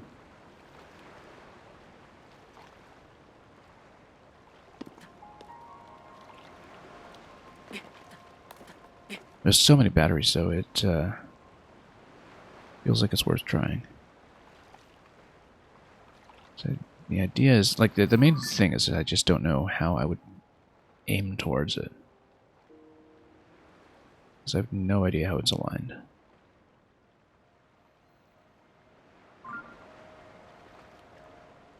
Because we have to get directly under, or I just won't fall on top of it. Maybe that's a problem for when we have the glider, but... oh, it's so suspicious.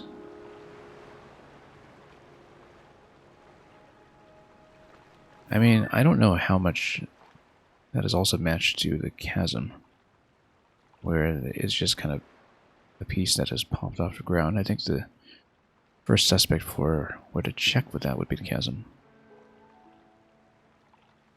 I want to take the rockets with me, probably, but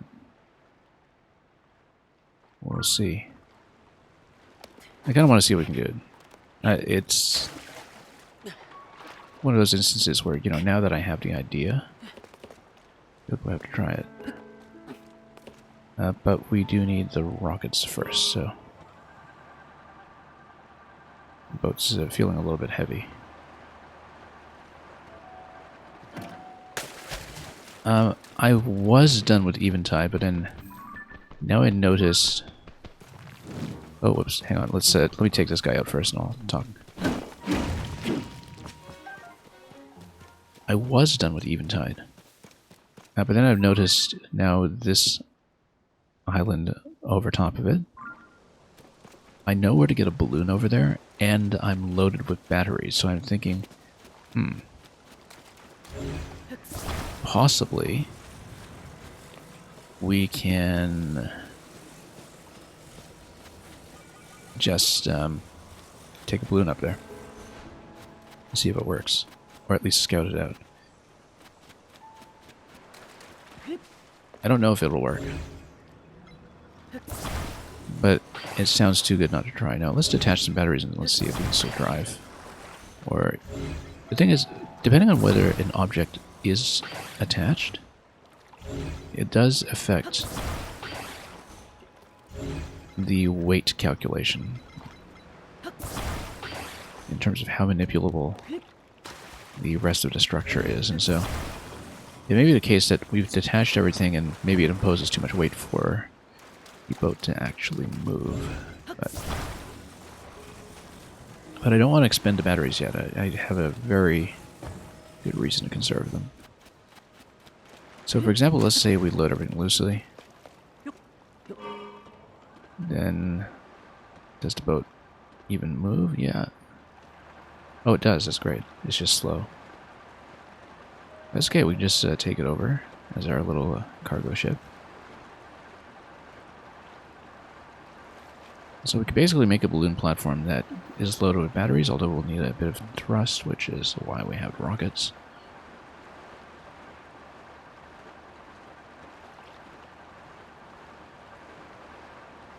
And I should be able to do this.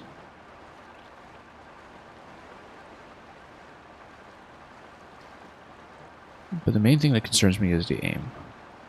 I don't know if I should be trying it from the chasm or trying it from the top of the island, because I just don't know where it's positioned. I think it's closer to the chasm if you look at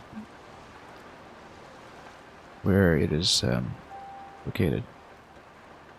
No, 2 rockets and a balloon aren't enough, but the batteries are the important part here, because the batteries can make a flamethrower last longer for powering the balloon.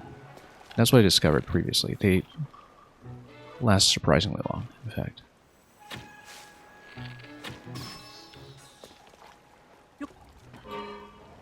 The point of the rockets consume tons of battery, but the point of the rockets is to give me initial thrust, so I don't expend too much energy on the balloon trying to achieve lift.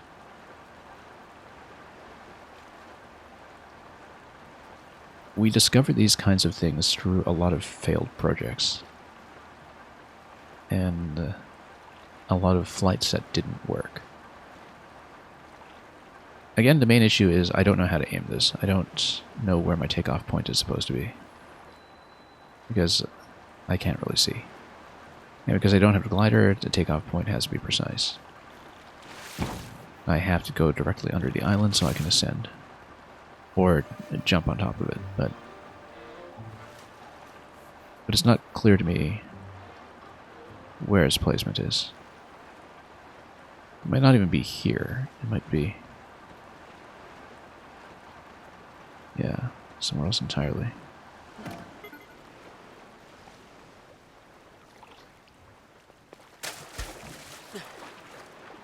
In fact, that's why previously I was trying to use a balloon plus wing, even though the wing is a little too heavy for the balloon to comfortably achieve lift. Because then if I'm off target, then I can at least fly over. But the wing causes some problems in its own, which is that when the structure becomes unpowered, I start gliding out of position, and it's really kind of difficult to control. Wait, where's that balloon? I know it was here. We found it previously. We use it. Oh, lots of these guys. Let's fight on land if we can. I need some eyeballs anyway.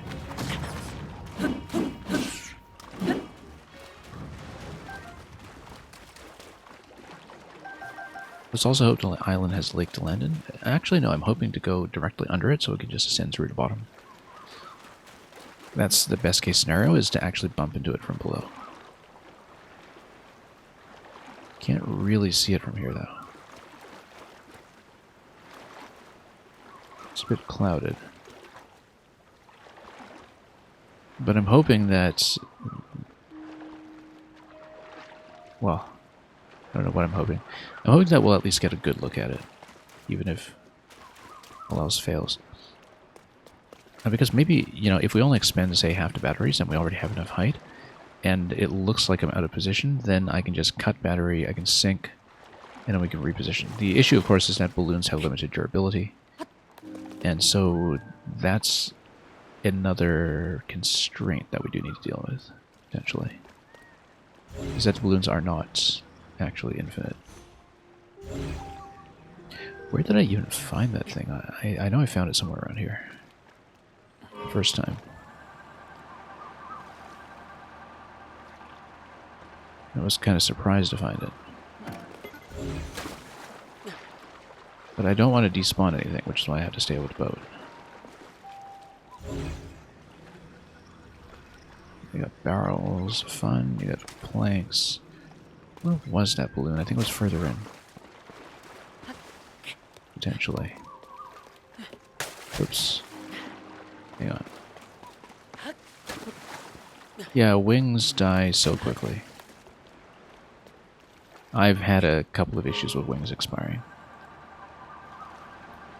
In terms of ideas that didn't quite work specifically because of that. Where was the balloon?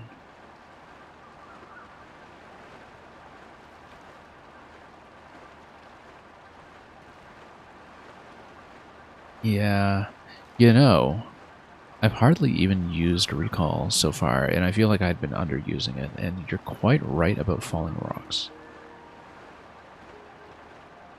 You're quite right.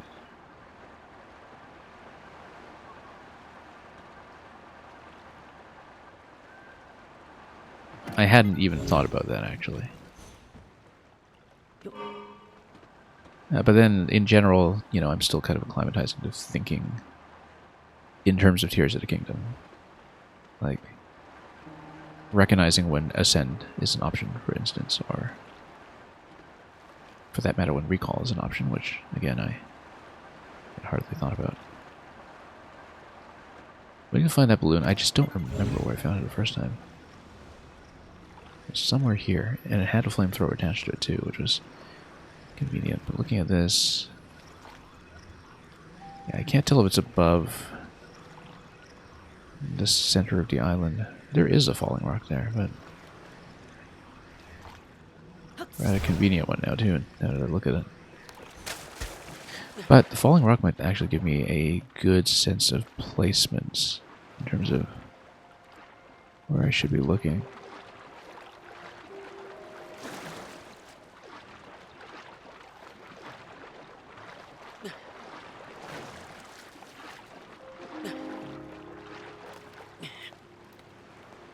Anyway,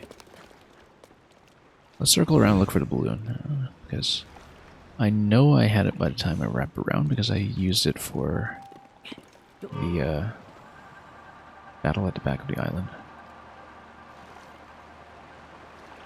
So it was somewhere here. I thought it was here, because I took the wooden planks and I escorted it. Didn't I? I thought I did. That's okay, we'll circle the island and find out.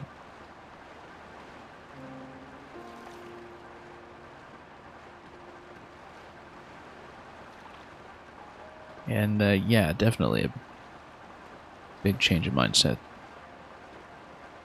to work with the new powers. Which is why this game feels so fresh in many ways, you know.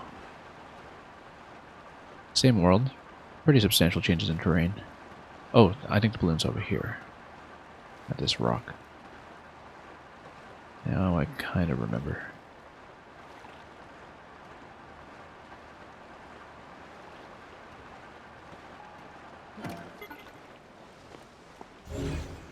Right, because now you have the plates, and now we can kind of nudge the balloon over bit by bit. Nice thing about a balloon is that it is buoyant, because that's what balloons do. And so you can actually pick it up over water when you move it over steadily. That's how we did the pirate fight. I did use this balloon already previously, which is why I remember it. Oops. This tilt, though, is kind of irritating. I'm gonna set this flat somewhere.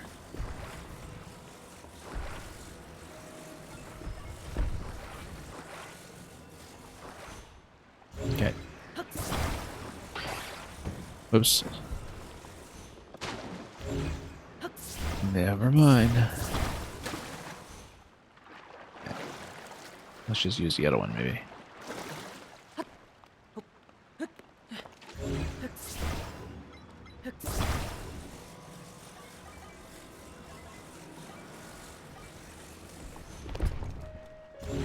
Not on a tilt. It's straight up.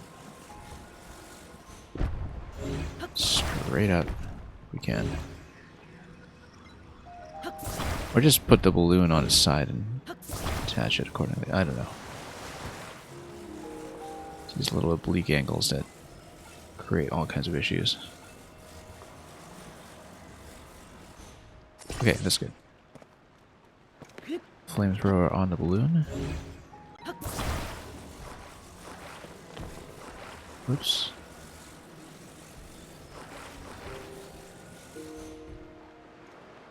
Nice thing about these platforms is that they're lightweight.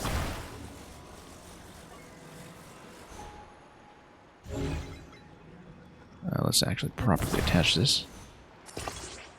Nope, I said properly attach this. Come on. Face up.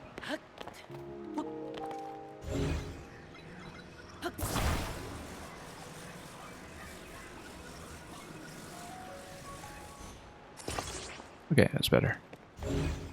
And now we just take the balloon with us. Maybe even attach it to the back, except it's going to be obstructing the fan, perhaps. And that might be a problem.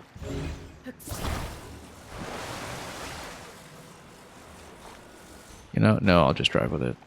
I'll turn the boat manually, too. Try to take it back to where we want to go. And then we'll build the balloon accordingly. Yeah, look at all these loose items. We want to make sure we don't lose them.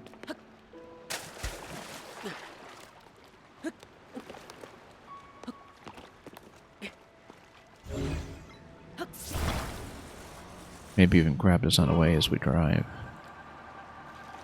We should actually just attach the balloon. If I can. Yeah, let's just attach it.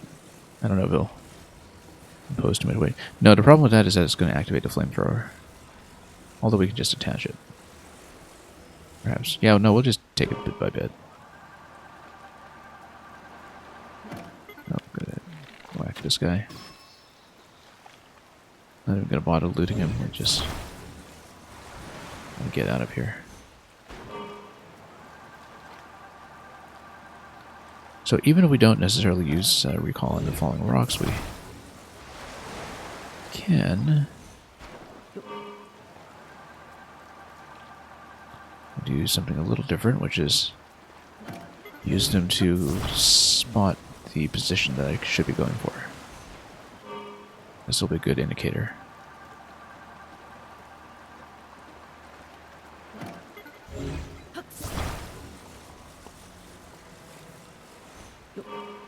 This is going to be a little slow going as we wrap around, but we'll see if it's ultimately going to be worth it. So yeah, if it turns out our aim is way off, we cut power to the balloon. That's going to be the way we do it. We'll probably use the rocket on the first flight.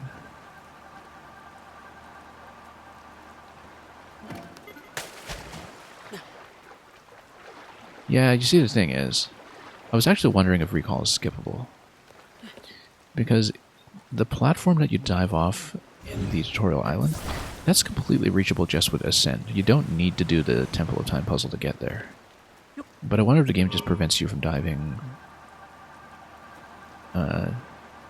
until you've finished the first introductory quest. The Great Plateau always gated this by requiring the paraglider. And of course, the first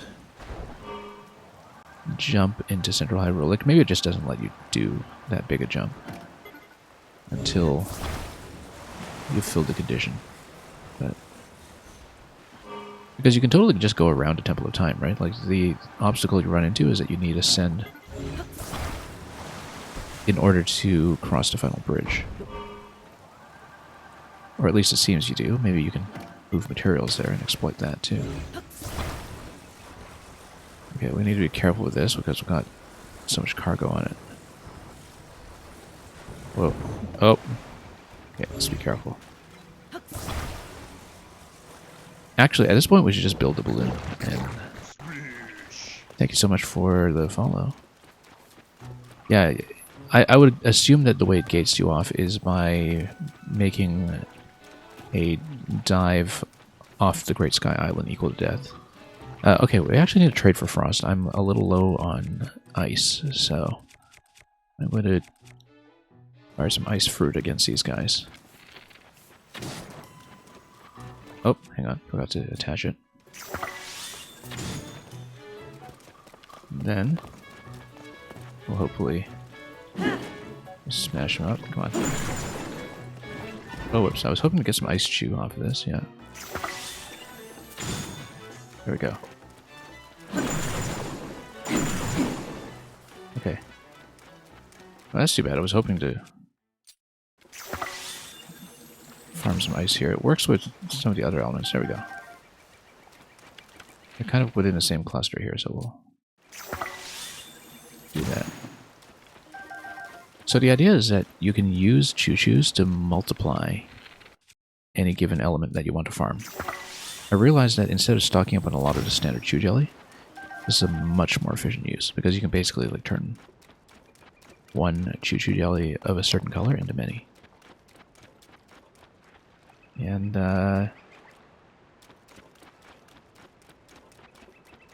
yeah, welcome Wizard Helen. No, that's okay, we're not taking any external artwork right now. I already kind of have an arrangement, but thank you for dropping by.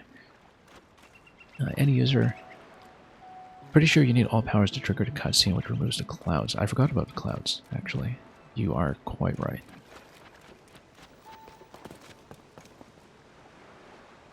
Because, yeah, I know that, you know, initially in the Great Sky Island, there's a limit to how far the game will let you drop, even between islands. And I know, because I tried.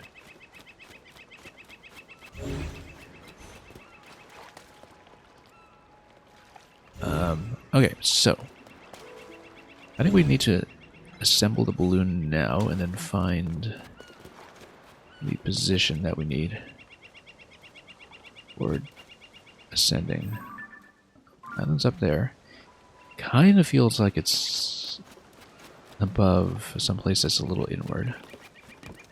A little more central in the island, so we can drop the boat at this point. The boat will almost certainly despawn, which is too bad, given how nice it is, but we know how to get more, so not a big deal. But we will need all of these items.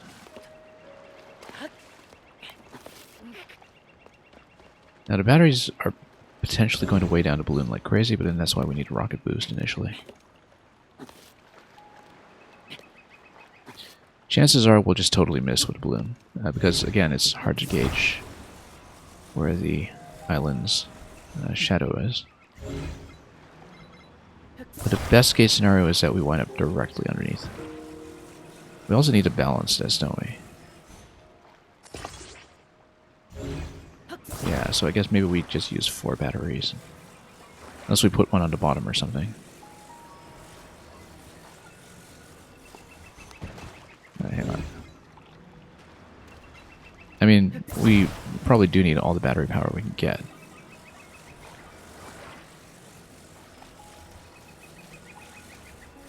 Oh, and we need to make sure the rocket is in a sensible location as well, because I can't just attach it to the top, can I? Yeah, no, I remember this. But we can just do rockets on opposite corners, maybe, and that'll work. This is a little off-center, isn't it? No, that's fine.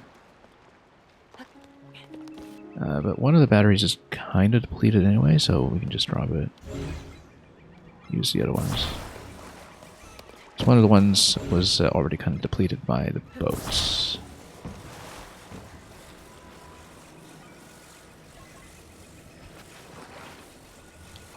And yeah, thanks again, Wizard Helen. Any user, cool physics engine fact is that the batteries get lighter as they empty, like an actual gas tank. I think I noticed that, actually, with... I mean, for a while I didn't even notice that these were batteries until I saw a Shrine tutorial about them.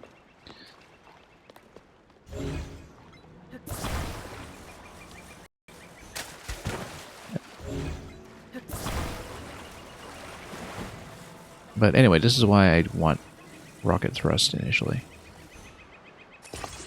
I'm sure guides are already being written and have already been written about item weight in this game, but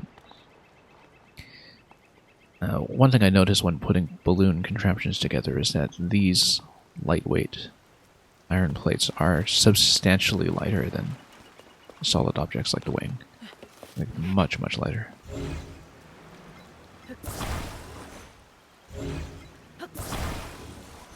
I was wondering if we should do propeller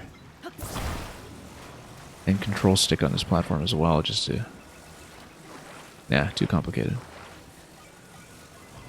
Too much risk of blowing everything up. So we'll just need to, you know, go straight up and hopefully find a decent position for it. But this is what we're going for.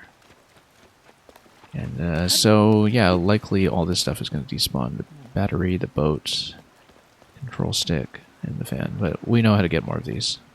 So...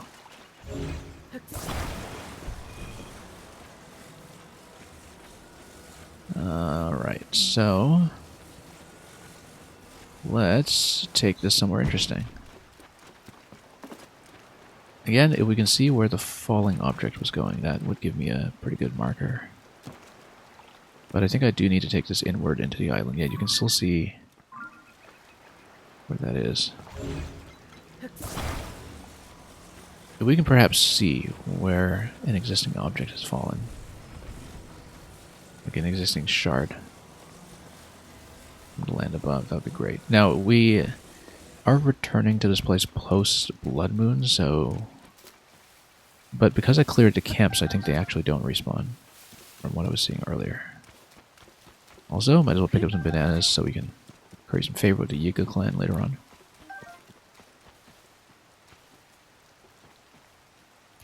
They empty sequentially and the center of gravity shifts. Oh, that's not good.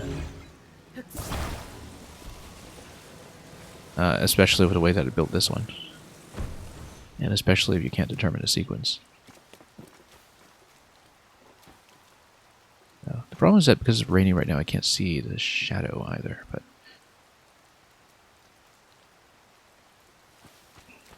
So I might have to do a little bit of guesswork here. But I'd want to aim as accurately as possible to head on up, because the idea will be to try to ascend. And we want a nice flat platform so the initial thrust goes straight up. Problem is that it's rainy right now, I can't see a thing.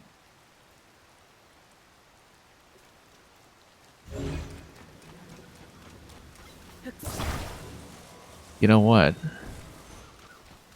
That's what a stabilizer's for.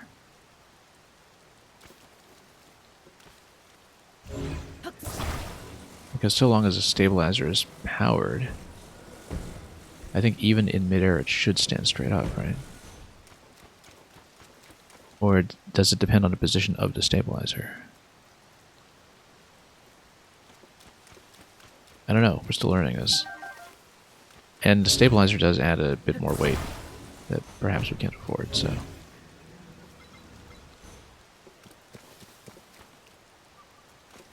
Let's see.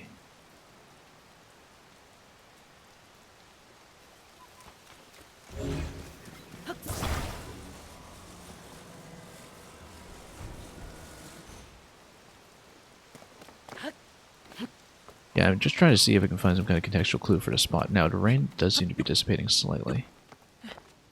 But I don't know if we could have seen the shadow to begin with. That's the thing. Like, best case scenario, we see another falling shard. That gives me a bit of a better sense of position. Notice that you see falling shards here. That might be a very important visual clue.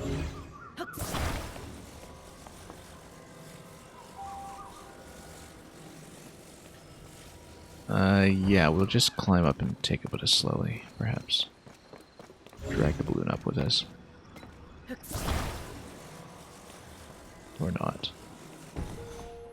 Yeah, problem is that the downward aim with Ultra Hand is really not very good. Look at that, though. That looks actually reasonably close, doesn't it? Where, you know, these shards here probably give me a boundary for what to look at. And we can always attach items to drag this further up, if necessary. Or stack it on something else, like, you know, put it on to bounce or something.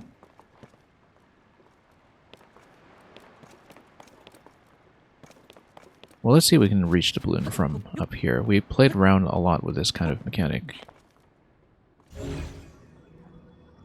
at the labyrinth before, but might need to go down slightly, and yeah, the aim is not great. I need to situate it on something, or I need to attach another object on top of it to drag it up. We can attach a plank, perhaps, as long as we don't despawn it. I'm always very concerned about despawning things. Or we can go up that closer platform here, perhaps. Because we can't really continue that far past this one anyway, so... just try to find another ledge.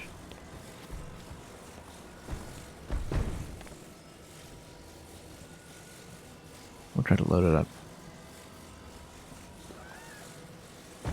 There should be a path from the other side of the mountain. There are some changes to the terrain, though. We have seen the whole island already. There are some terrain changes. And, without saying too much about that. Yeah, there are definitely a few things that are different.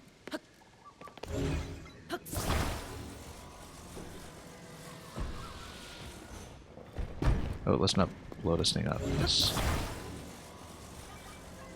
see. Or we can just go up from here, but I think this is a little far. Like, we want to maybe get on this central platform. Yeah, maybe we should scout over here and try to get better elevation. It's good that the enemy camps at least seem to stay down once they've been destroyed. Even after Blood Moon. Because it seems like I've kind of fulfilled the condition for it. Actually, look at that. We have some fallen rocks here, don't we? So maybe this position is good enough already. Although, of course, if they're falling rocks, that means they're slightly off the base. Just slightly off. I think I want to go inside of this slope. For sure. Oh, let's deal with these guys first. Oh, come on. Don't do this to me. We need to live so we don't lose everything.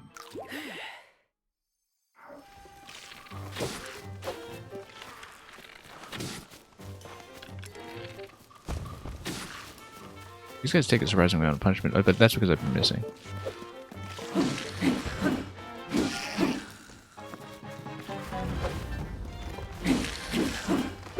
Whoa, whoa. That hit hard. Let's fill up.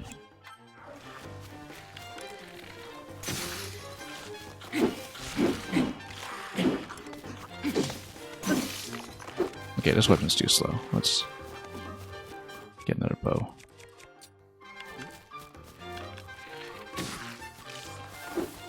Oh, no wonder he's got the massive ice weapon. We gotta stay within range here so we don't lose our device. Where's my balloon? Uh-oh, I didn't lose it, did I? Don't tell me I lost it. Don't tell me I lost it. Oh no, no, I dropped it over there, didn't I?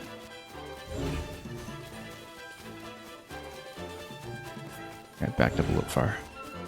Don't tell me I despawned. No, it's still there. Good.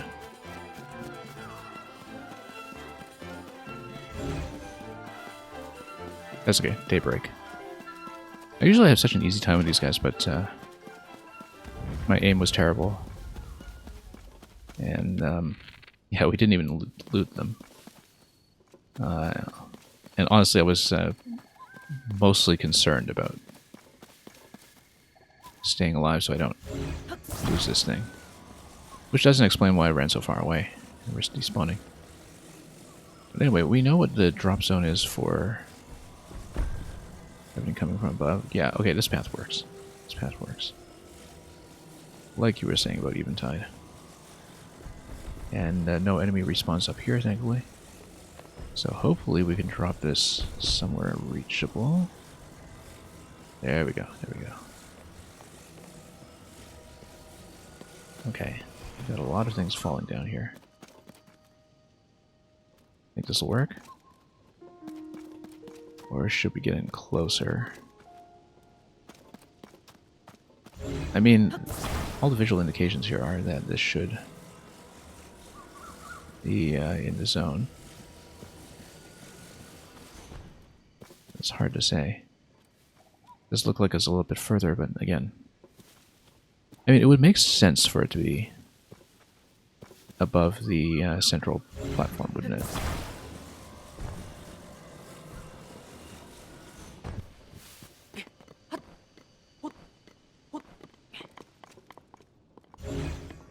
Come on, can I reach?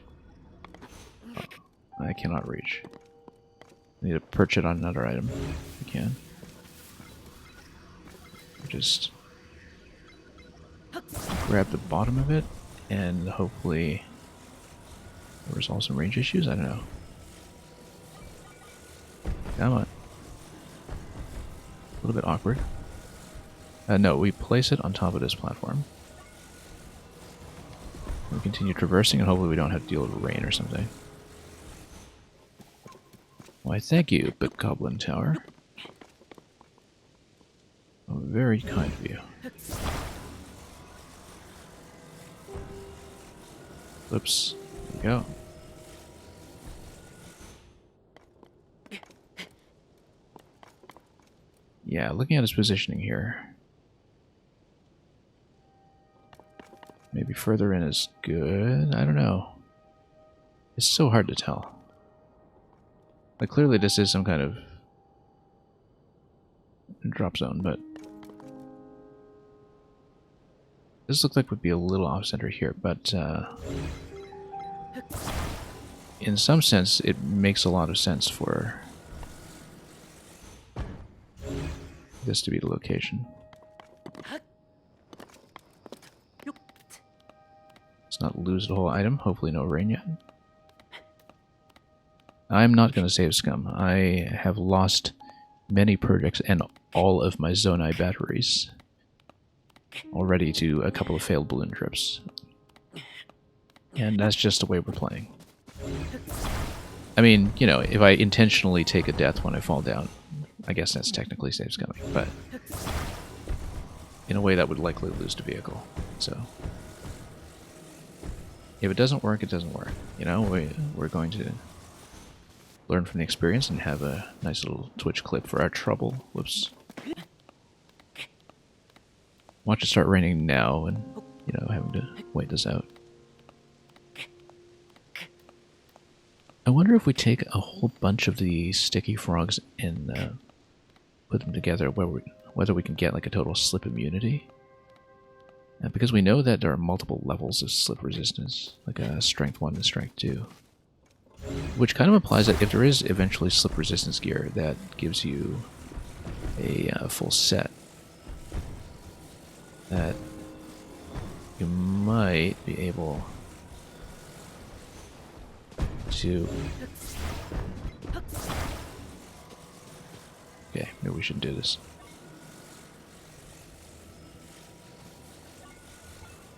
Maybe we have to compromise here and, well, I don't know. We don't want to do this on a tilt, though. Okay, if there are additional objects I can use up here to yank that up, we'll do that. There are. It's a little far, though. But the wing might help. It's a little far, though. I don't want to risk it.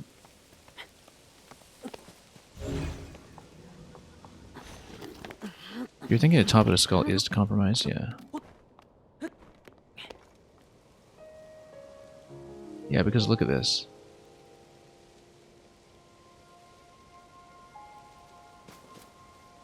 Like, if we're angling from here and we're pointing this way, I think maybe, yeah, let's actually...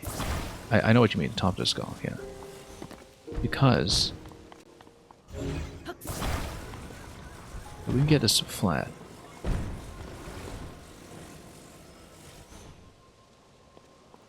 Then, I mean, this is clearly a zone where objects have dropped from up above and where you see some shards, right?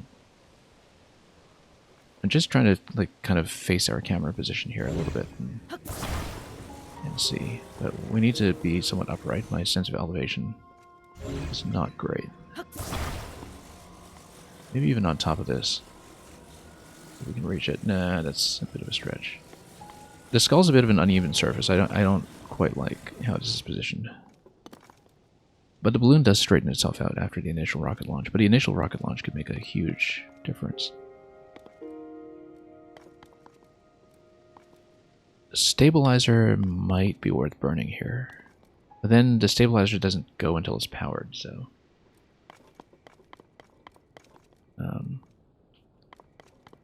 yeah. I don't know if this little bit of height will matter anyway with the battery. I feel like we have more than enough battery just given my experience with some previous balloon flights, but... let's just try to level this out a little bit. A little bit. Just look upright to you. Rotate slightly. Yeah, that might work.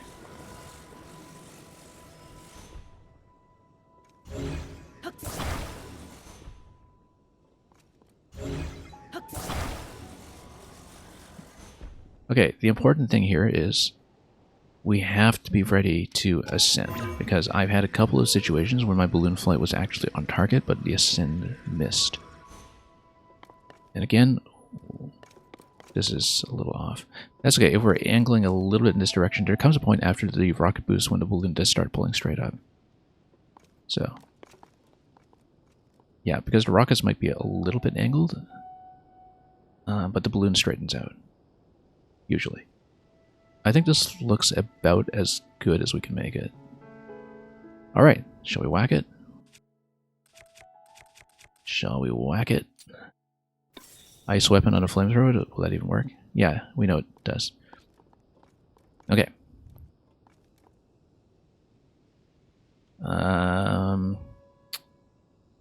Let's just do it. Godspeed.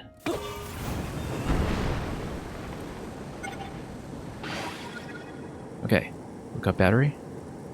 Flamethrower's going to go for a while. I'm worried about balloon durability, that's the only thing.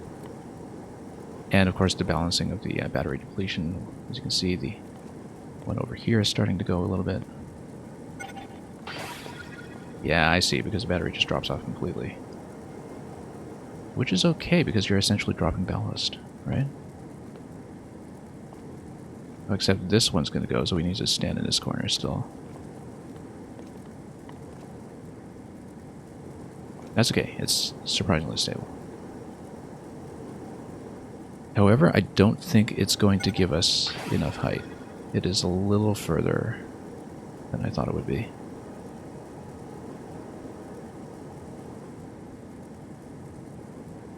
Do I have any battery items? I think I spent them all. I think I spent them all. Maybe the rockets burnt out too much battery early. I should have thought about attaching a big battery. I don't know if I can build on the fly. It might drop the item into oblivion. And so I'm a little reluctant because I don't think I can really build on the fly very well. But in an emergency, that might be what we do.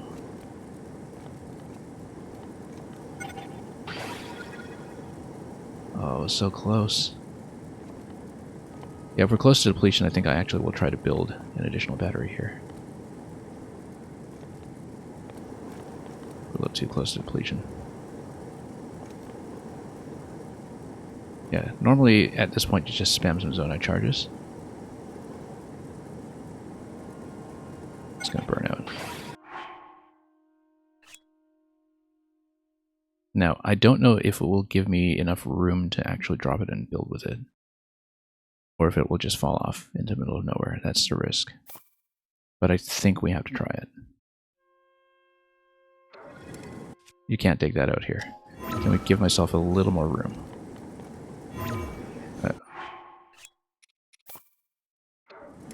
You can't take that out here. I should have built a wider platform, maybe. Okay, ascend. Let's go. Let's go.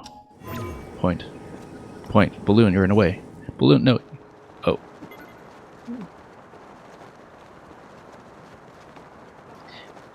That's why we need a slightly wider platform.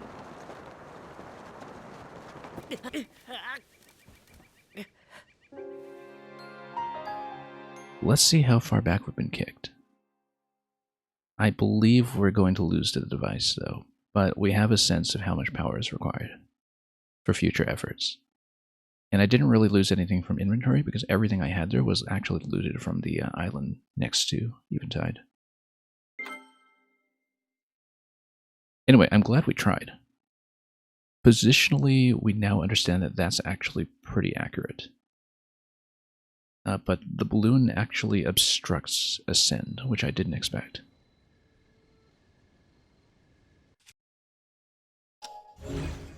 But yeah, there's no way we still have the device. It does kick me out afterwards. And so we'll check that location anyway, but I'm pretty sure devices despawn upon death. We know that from experience.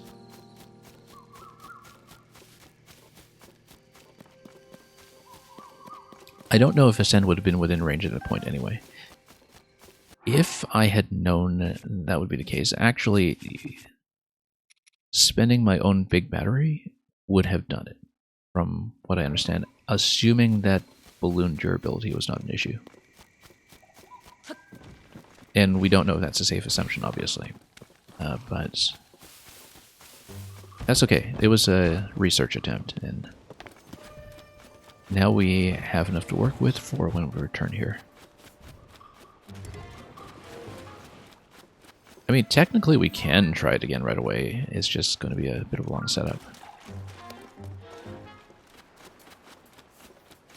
And so, maybe I'd rather explore first.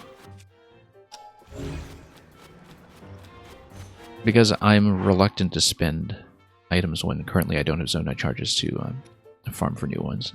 Especially because big batteries are extremely rare rewards from shrines that I've done so far, and so I don't want to mess with that too much. This boat is not usable, okay. But we know where to get more. Let's build a boat again, I suppose. But last time I built a boat using parts from way up above, I think. Might not be able to do the same this time. Unless I get all the way back to the top of the island, which, again, I can do.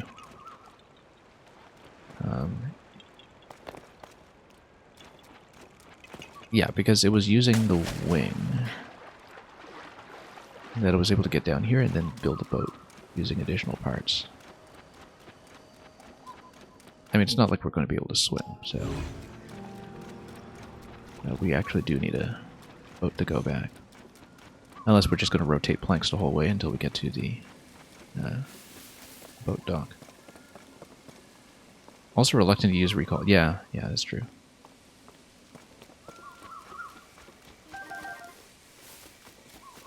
You know what? Let's check that. Because, you know, I think I just kind of assumed, perhaps wrongly, that if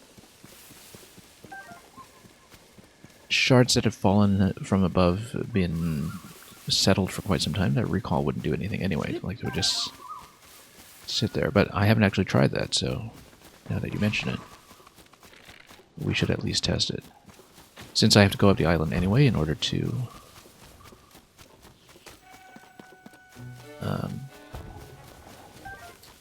yeah, since I do have to go up anyway. In order to get boat parts, I think. We do have the propeller here. And the control stick. Yeah, maybe we don't. But, yeah, we'll grab boat parts over here for the boat if necessary. But we'll check the recall first. And here I was wondering the whole time, you know, where are we going to use recall in the overworld? And then this thing was, of course, totally staring me in the face.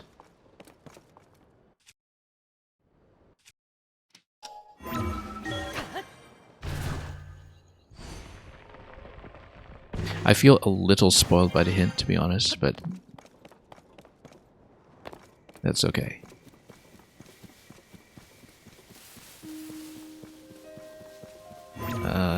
Okay, let's just use this to scan. This is not the right place. There by the skull. Right, because it was down below that the extra shards falling. I feel like the extra shards are probably going to put you in a position where you need a glider, though, so...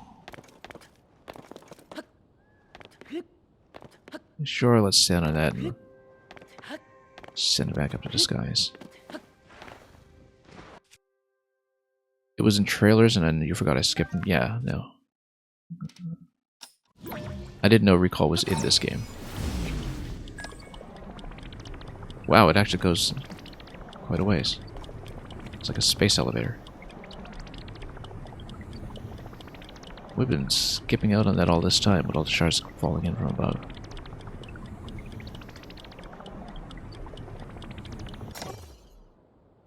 Okay.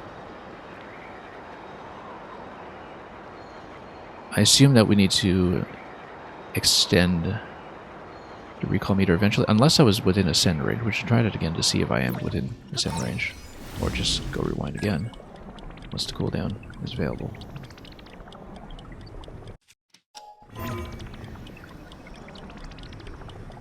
Maybe climb on top while we're at it. Call SpaceX and put them out of business. Yeah, well, let's see here. Does recall have a further cooldown? No, that's as far as it goes. But I'll notice that another shard is coming down over there, so...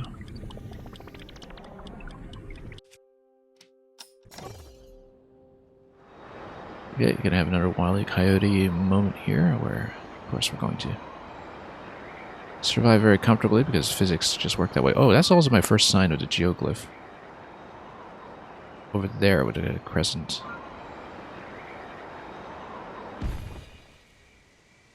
Yeah.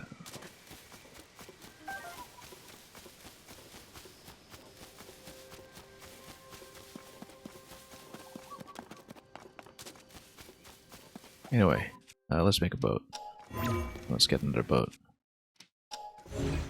Yeah, did know at this point, until now, that the geoglyph was over there. We'd only encountered one so far. I mean, we saw some when we were descending from the Great Sky Island as well. But where was the spot I was looking at just now for propellers was a little bit further. Okay, how am I doing for elements here? We got a lot of shock fruit, so maybe I don't need more yellow chew, but Got plenty of fire. I feel like lightning is so useful that we'll get more lightning.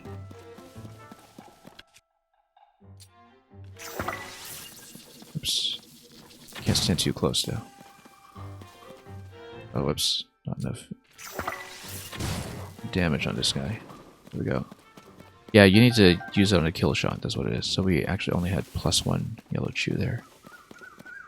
We should, in fact, use better bows for that.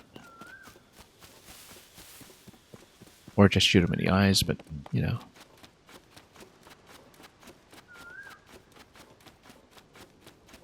We'll only be able to do so much. Okay, so, no, it was on that coast that some of the boat parts were located.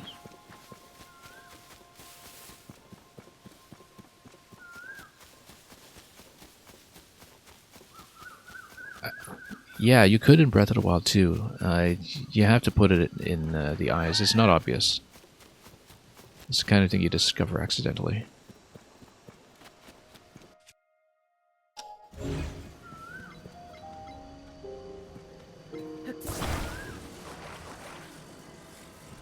Very much a lesser known thing about Breath of the Wild that still applies here. I mean, even if you try it, it so rarely happens, right? So...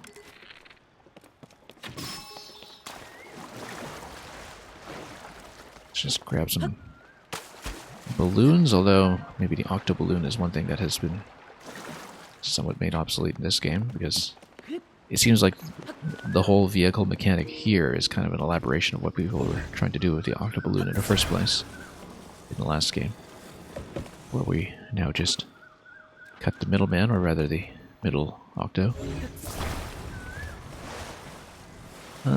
Yeah, let's make a longer boat, just to have a little more to work with here, flotationally speaking.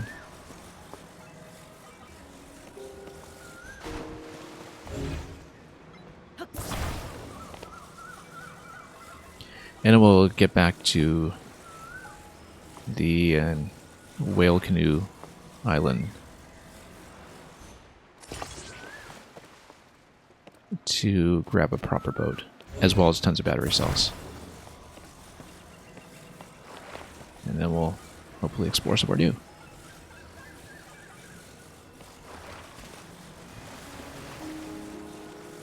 So yeah, the thing about this game is that I have spent a lot of time on things that ultimately didn't work, and a lot of time not progressing, which is fine.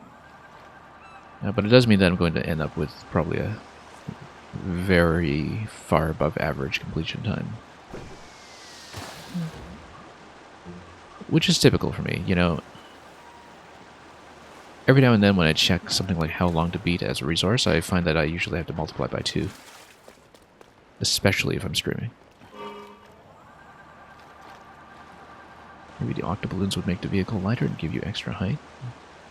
I wouldn't be surprised if they did. Because everything with the physics system is just so programmatic. Anyway, we're going to try to head back to the canoes. Because loading up on battery cells surely can't be a bad idea.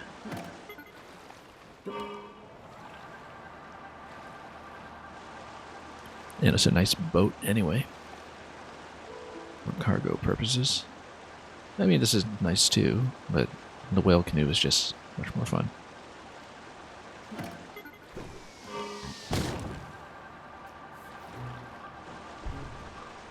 I get twice as much fun out of game as suggested. Yeah, exactly. Really don't see the point of rushing it. Whoop. Yeah, I'm not gonna bother with that guy. Notice that even when you rotate the camera, controls are relative to the control stick. So here, I hit left, I hit right.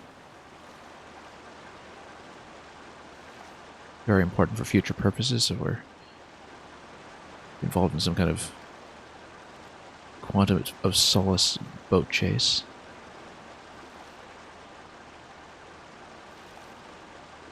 Yeah, or torture, depending on the quality of the game. Well, you know. I don't feel compelled to finish games I don't like. Usually. But I also don't really play that many games that I don't like. To be honest, I feel like I'm usually pretty successfully selective. Palm trees... Was it those palm trees or those ones? Yeah. Right, because the cave was over here. I think this was the whale dock. If it's not, then we'll go somewhere else. Oh no, this is the peninsula, so that's not it. Let's look for the whale boats.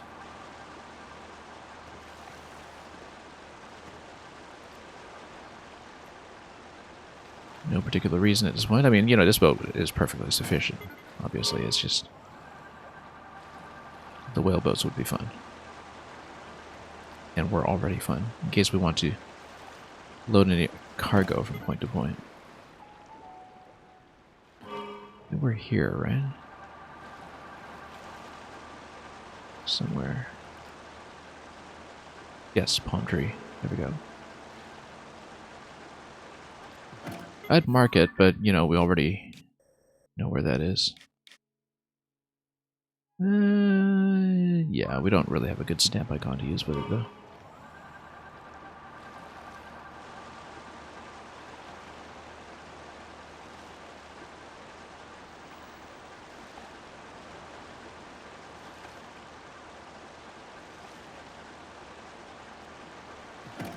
But yeah, I mean, you know, that wasn't a successful flight, but I felt like that was an interesting project to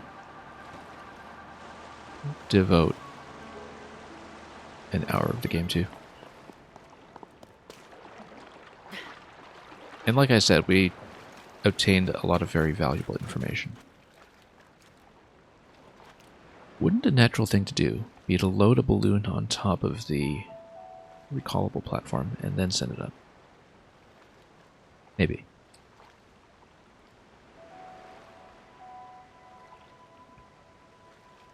Anyway. Batteries, rockets. Rockets are always fun, which is why we're back here.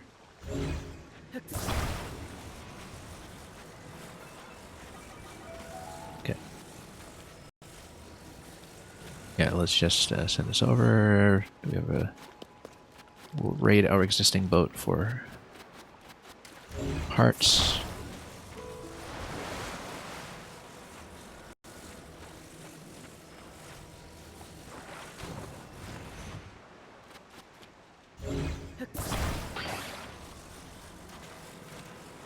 Yeah, the thing is, when objects are stacked loosely, like I was saying, the load-bearing rules work a little bit differently. Oddly enough, that reminds me of the way that things like muncher stacks and POWs work in Mario Maker, where loose stacks and actual stacks work completely differently. And in fact, it's very similar to things like the stacking physics calculations in Mario Maker. If you think about it hard enough and squint a little bit. Alright. Let's see. Yeah, because the difference between loose stacks and hard stacks is one thing that's, you know, kind of gamey and not necessarily physically intuitive by itself. But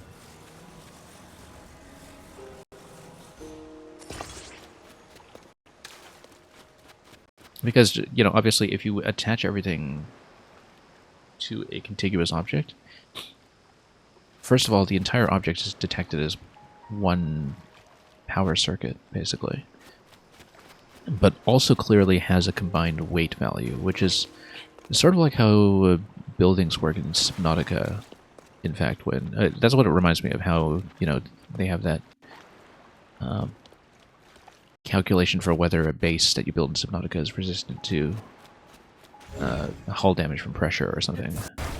Where it's just that there's a weight number that is additive or subtractive, which is applied to everything that is connected in one piece. And... But then, if you're dealing with loose objects, then you basically have two different weights that are interacting. So basically, as soon as you stack a loose object, suddenly you have all kinds of trouble lifting this, right? You actually can't lift it. It's a total obstruction.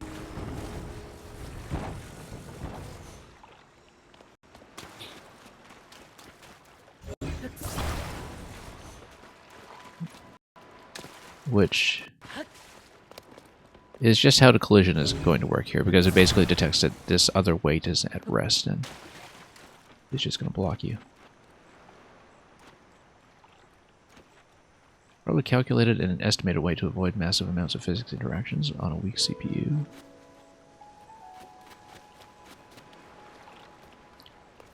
Yeah, I mean, there's an existing kind of weight system that was already in Breath of the Wild, right? Like, the only sort of additional thing here is how combined objects have a calculated combined weight.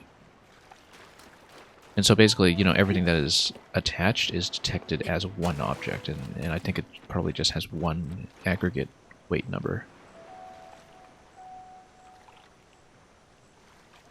But that's just my guess from what I've seen of how this game works. I obviously haven't tested it thoroughly myself. So anyway, let's load a whole bunch of batteries. We might as well attach the batteries, unless of course we want to save them for more ballooning shenanigans later on. But the boat will be easier to drive, of course, if we actually stack them. It's not like the boat needs to go up, so it's perfectly fine. Like, we still get enough forward thrust from one fan, as we saw. And so we may as well just load the boat in case we want another excellent balloon adventure. And we'll... where was the other rocket? Oh, it was buried somewhere here, right? Yeah. Take some rockets. In case we want to put them on weapons or something. I wonder what happens... Actually, I hadn't even considered putting batteries on weapons or shields. I don't know if that would do anything interesting.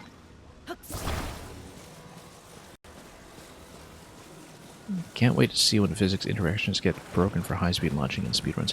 Yeah, I mean, this game has so much more variety for that than just stasis launching everywhere, which was always very finicky when it came to aiming, right?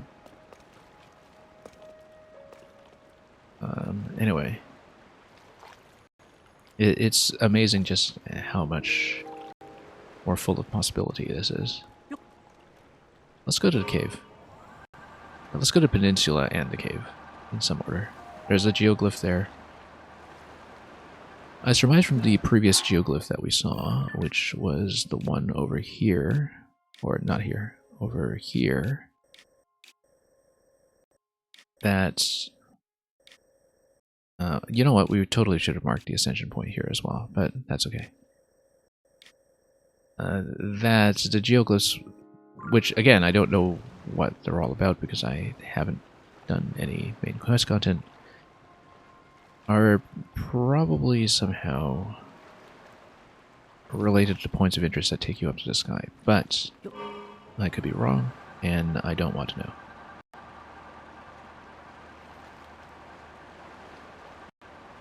When pressing the control link jumps up to the stick, yeah.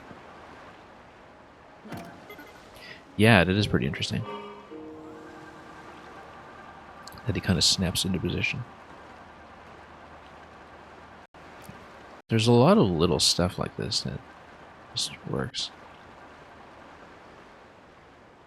I always loved Eventide Isle. So...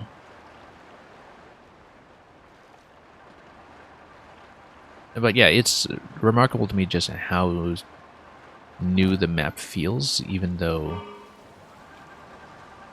your memory of how things were arranged in Breath of the Wild is still relevant. Because I think that's what makes a lot of the best surprises so nice. You know, when you see things like new cave systems that were not present before, like perhaps this one, for all we know.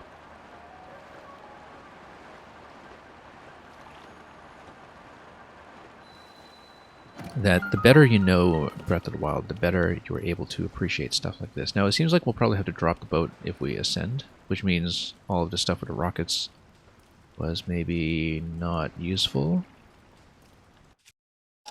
Let's take a look here.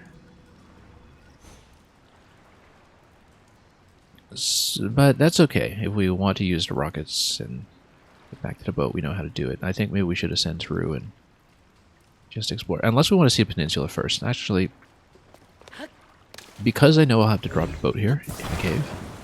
Whoops.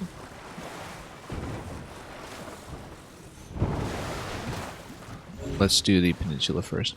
Also, how great is this buoyancy mechanic? Where you can sink things and pop them up. Well, I mean, this didn't demonstrate it, but, you know, other objects clearly do. That you kind of get momentum from buoyancy. I don't know how much that was already present in Breath of the Wild, but to the extent that it was, I don't remember taking advantage of it. Okay, let's explore around this first, just so we know what we're dealing with. We'll go in, but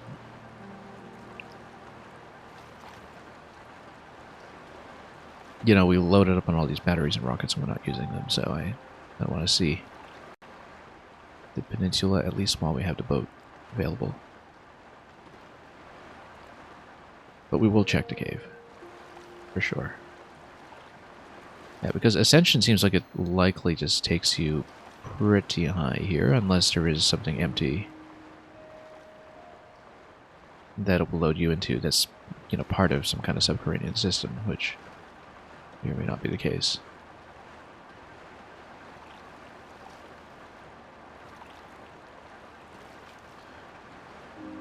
Now, the thing about the recall interaction for sending objects back up to the sky is that it does allow you to scout some positioning. And it's okay, we'll just keep our eyes on the sky and see what happens. Oh look, there's another Bokoblin crew. Now this isn't a grassy area, but like I'm saying, every time I see these guys I try to do the Jurassic Park thing. And I want to see if we can make it happen this time. Because I've been missing a few times from not being very stealthy. The idea is that we want to snipe them off one by one without alerting the others. I don't know if that's actually possible, but, you know, at the very least we can steal their meat. Or just launch rockets at them or something. You know what? I got a better idea. Let's launch rockets at them.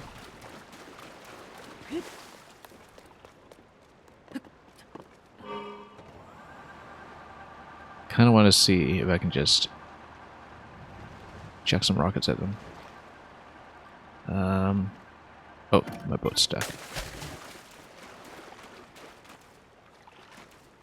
Anyway, they're going to march the whole peninsula. Let's see, what color are these? Black Squadron. Black Squadron, look at that. What a shock arrow guy. So, well, I think I can take them. That looks like a challenge.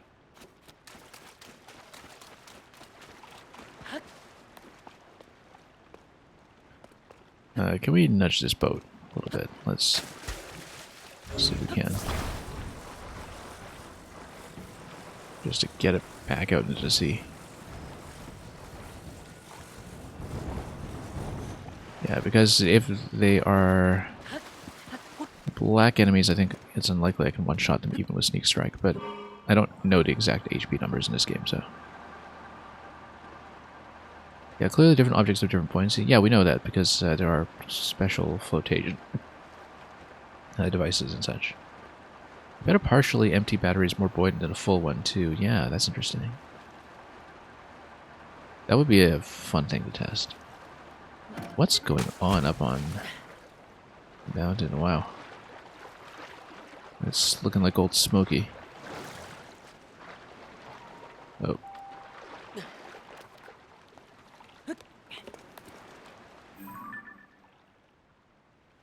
Yeah, that doesn't look healthy. Anyway, the crew is still over there. I'm going to see if I can catch up to them. Go around the entire crescent, because I'm sure they'll turn back, and then spot me and fight, and then the shock arrow guy is going to be a bit of an issue. But that's a... that crew is entirely black bokoblins. That is going to take a bit of work, but that's okay. We're loaded up on weapons that I haven't had a chance to really use yet, so...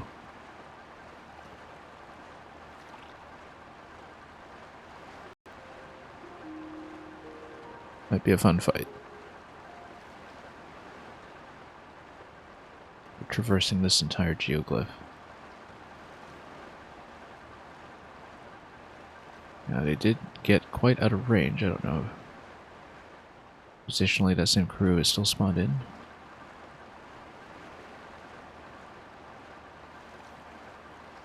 Might not be.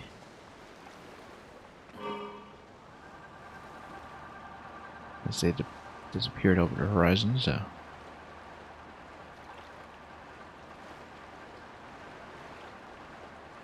we'll see. Looks like they despawned. Yeah, I know, I thought so too, when they faded out, but... I don't know if they revert to an existing position.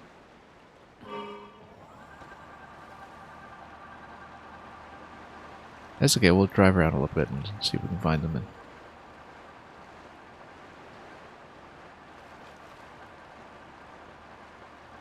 we just proceed from there.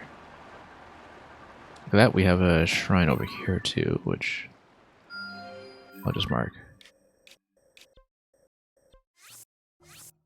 In case that becomes relevant. And then...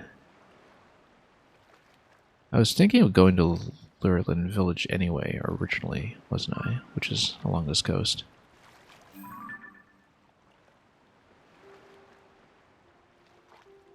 Might even be there, right? Or...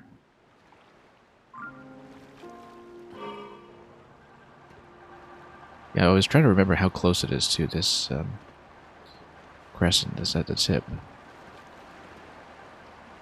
But if we can find the Black Boko squad, I'd like to take it on.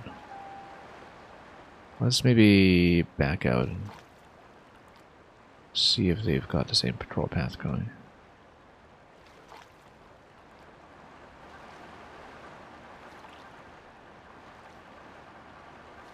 Yeah, that looks like it's Lurelin Village. It was relaxing and pretty, now it's besieged by pirates.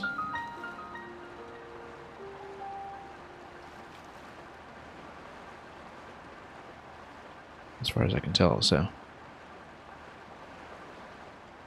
if we can take down the Black Boko Death Squad, that'd be great, but... let's undock for a moment and see what we're dealing with. Oh, we got some leaves here, let's burn it.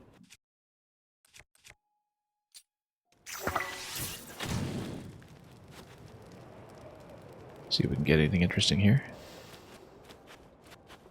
Korok. I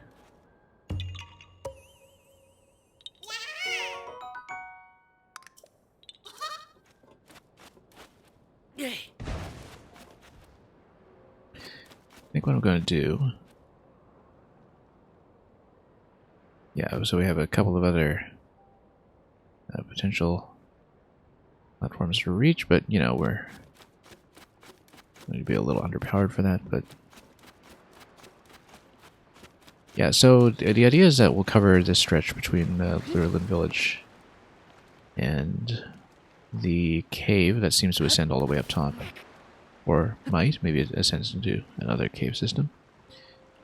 We'll find out. But if the Black Goblin Squad is still around, I'd like to fight it. Let's rotate the boat. First, whoop, that's not what I wanted to do. Might even detach the batteries now. If I'm unlikely to use the batteries right away, I'm going to attach. Because then we lighten up on a weight a little bit, and I can always detach them as we go. And we'll try to cart the rockets over because we don't want to attach the rockets, obviously. The idea will be that I'm going to see if we can fire rockets into the squad if I can actually approach them. I haven't used rockets offensively up to this point, so... Okay, that's all attached, good. Heading up for a while, yeah, any user, thanks for dropping by. We will see you around. Okay. We might still be here. In this neck of the woods. Neck of the beach. Head of the beach. Something like that.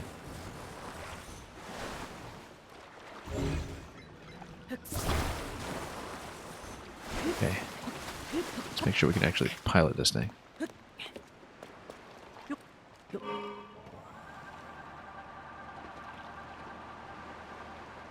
little too close in, I think. We can always just move the rockets and the boats separately. I think that's the idea.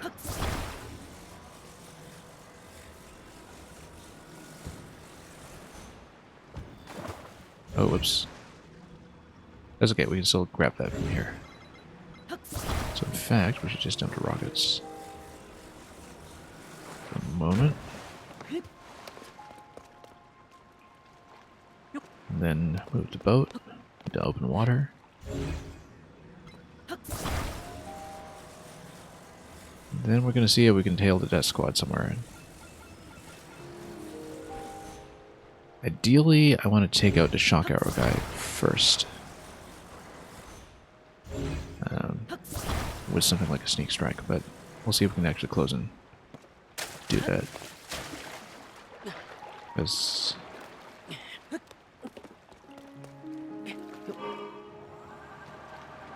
Okay. Can I drive? Yeah. Now we have a little bit of thrust.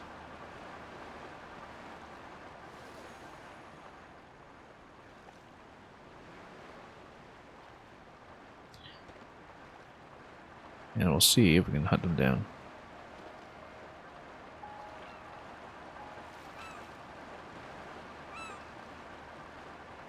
It may take a little while to determine that, but we'll just scan the peninsula.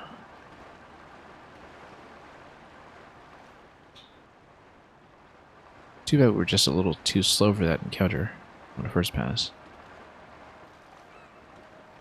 I was kind of looking forward to picking that fight.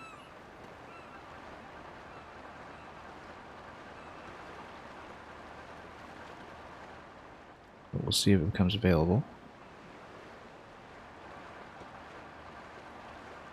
Maybe it's as you approach the tip here. That there isn't going to spawn trigger. Notice a whole bunch of Lizalfos on the beach. That's something that we need to be aware of if we're going to be fighting. If we're going to say that we shall fight them on the beaches. I might just kill them now, actually.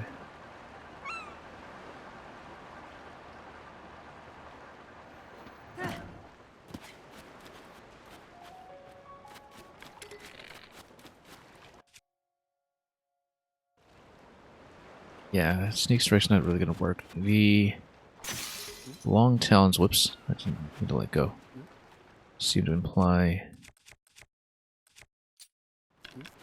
Long horn, rather, seems to imply these are going to be blues, I think.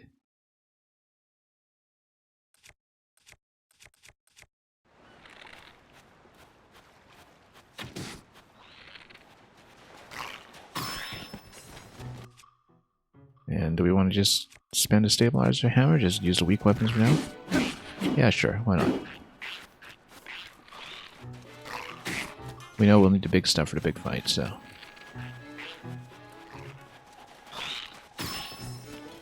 Okay. We'll probably sneak strike the other one. Switch to something a little bit heftier.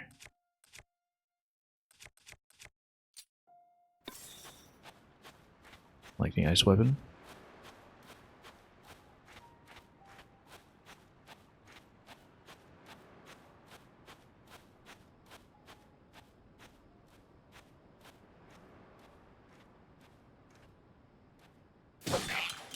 And that's down, good.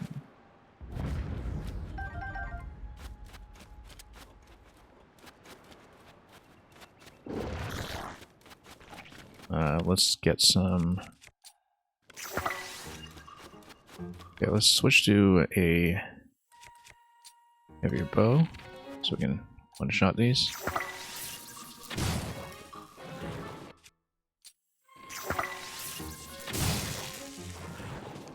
Okay.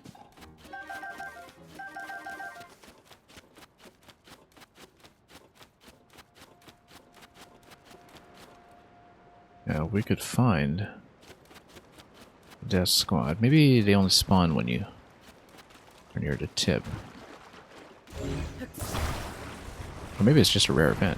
I'm not exactly sure because we don't know much about their spawning patterns.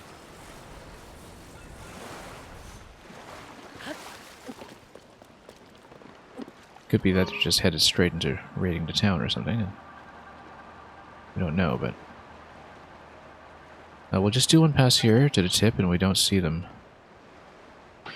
Then we'll just go straight back to the village, I think. After that, we'll have to come back anyway for the cave. So... yeah, it looks like we can't... oh, there they are. There they are. So yeah, it looks like as you approach the tip, then you spawn them in on their little parade road here. So we're going to dock out of view. We're going to try to sneak strike into them. To at least take out the shock fruit guy at the back. And then we'll try to go rockets after that. Looks there's a control stick here and everything. What weapon do I have? Ice breath. Yeah, we'll possibly need something bigger than that.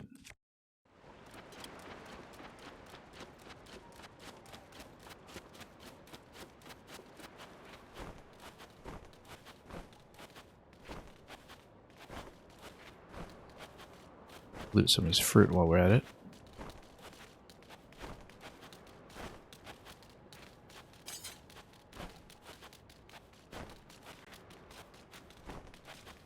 We actually probably want to maximize damage on this. Let's take out the shock fruit, and then... what do we do? Let's, we don't want to shock because we might be within range, but...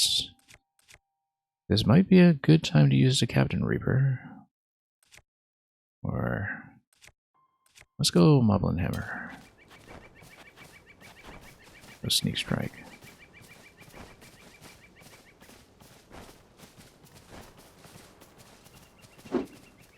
Nope. Whoop. Okay, I'm in trouble. Oh, what a squad. That is... wow. Okay. Time to get some bows going. And... shock arrows. Since they're in a cluster. Great. Perfect, perfect, perfect. In fact, since we're all within range... actually I didn't really want to do that because to knock back, it's a bit much.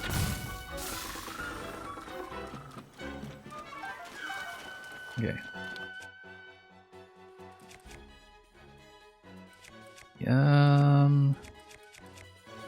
We'll just go standard arrow for the moment.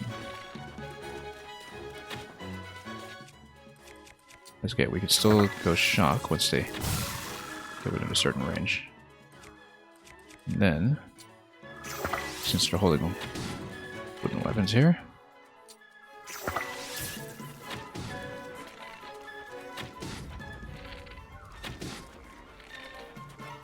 wow, there's another squad.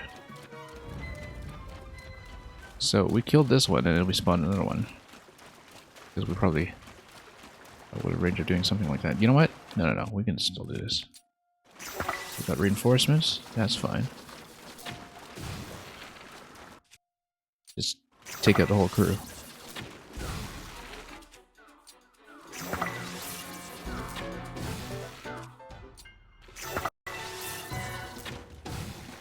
This is surprisingly effective. And even when we're out of jelly, we can start using shock fruit.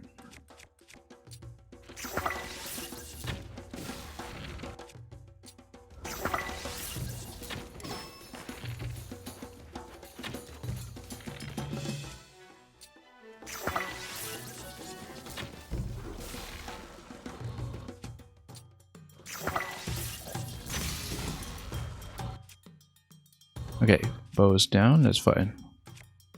We'll just switch to this one.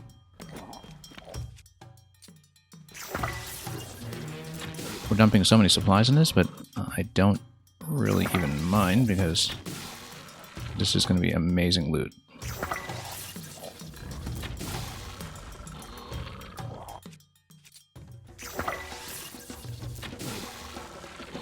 Okay, now we do something about this guy. Let's go ice.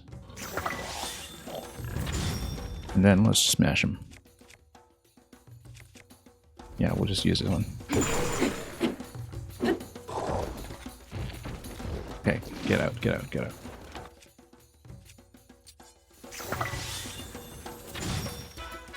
Okay.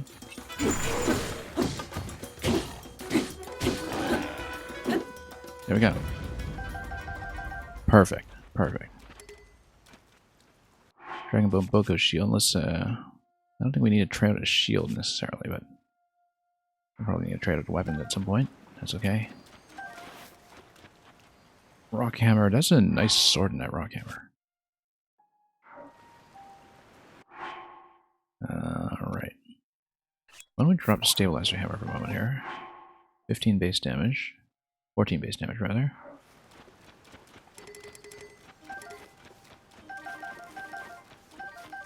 And just made this massive killing field out of these guys. Yeah, we spent a lot of the lightning items, but that was worth it for something that big. For a fight that big. Now, how far back did our loot go? Not that far back, these are just vehicle parts. But anyway, let's collect everything we can. It seems like there's a lot of shields and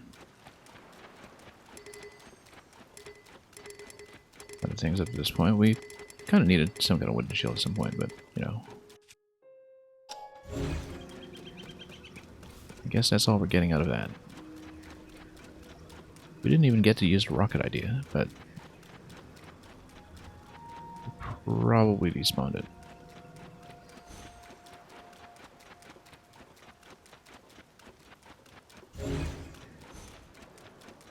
Anyway, in that case, first of all, let's check Activity Island, and then we'll probably do the village next, followed by the cavern, unless... Well, the cavern's close enough to the village that it makes more sense to do the cavern first, and then go down to the village from that point, I think. This looks like a hidden chest.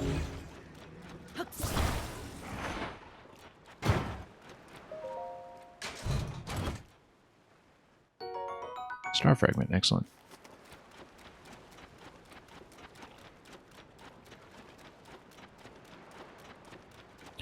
That was an excellent fight, though. I guess we dumped so much lightning on it, but, you know, that's why we farmed some lightning from the chew jelly beforehand, in case of a fight like that, where that might be necessary. Anyway, let's make a boat.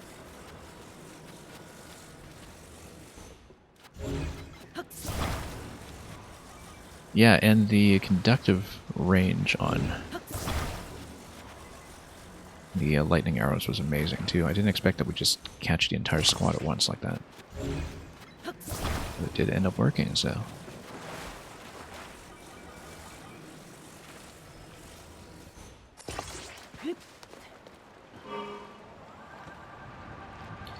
But, you know, that's just a push and pull dynamic games like this. You stock up on the good stuff, and then you just find the right kind of fight to spend, and enemy-wise, it's one of the bigger encounters we've faced. Really. So, No regrets about spending that aggressively.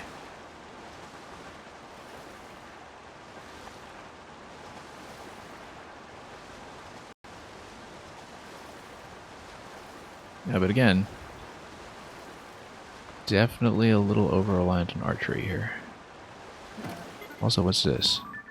Rates. Okay. Should we check them? We don't really have a good weapon to check them with. Oh yeah, I should have replaced the Black Moblin Hammer since it's so low, but... That's okay, we can probably use it as for a throw or a sneak strike or something in a strategic location, and we still have lots of good heavy weapons after that. Then... Are you telling me I can't? Yes, I can. How far up do we go? All the way up top, or somewhere in between? We're about to find out. Somewhere in between. Okay. Alright. I guess that works. It's not really a cave system or anything, but we are very near the top.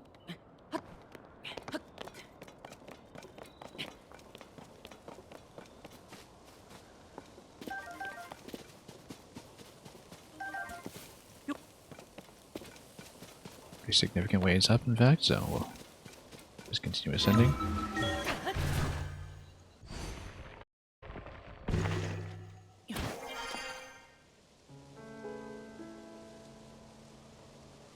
Pick up a couple of these stickies, even though we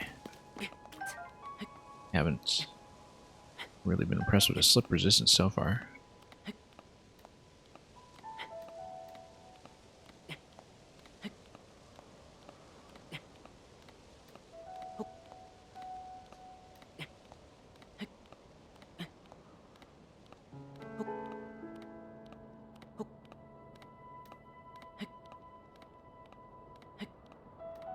But yeah, definitely going to continue stocking up on lightning. It's just much, much too good. In situations like the one that we just encountered. Of course, we simplified things by reducing the shock fruit in the enemy stacks. To begin with, nice view of Eventide from over here.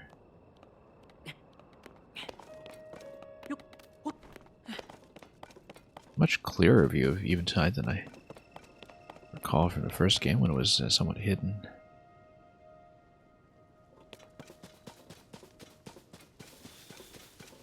All the floating islands over there too. Everything there looks very ominous.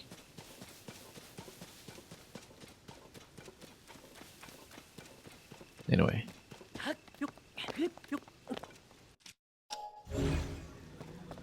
This object looks suspicious, but it's not movable. Just another shard out of the sky.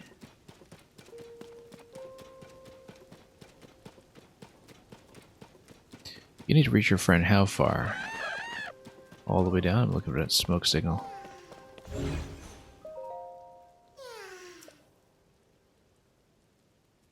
Pretty far.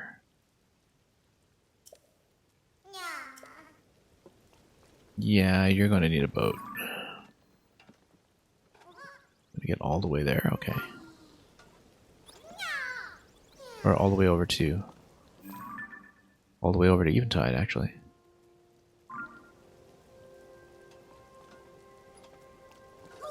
Well, we're clearly going to need to take a boat, but...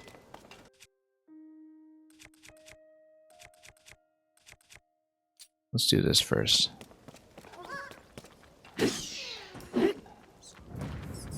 Eyeballs are great. Great for ammo conservation when we're sniping off blue bocos. I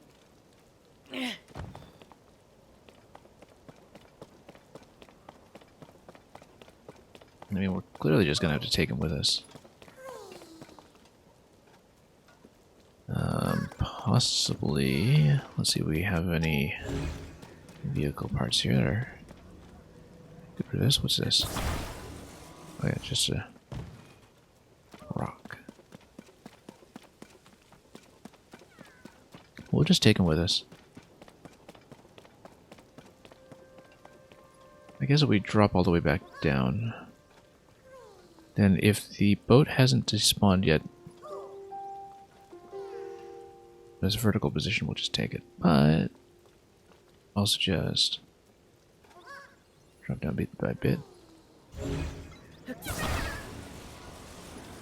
Yeah, I mean, we clearly need to build another boat to do this. I think straight down is potentially the right idea. I don't know if these guys have any kind of maximum distance. I mean, obviously, if you despawn them at some point, he probably returns and complains, but look at this massive structure here. Oh, it is kind of like a sword. It matches the existing terrain, so that's not really a surprise, but...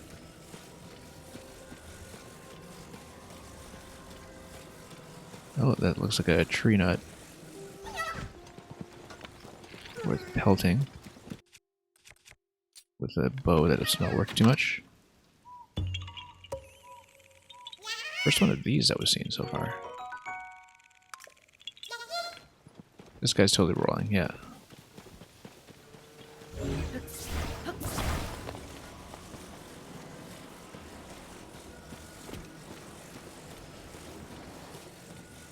Yeah, we'll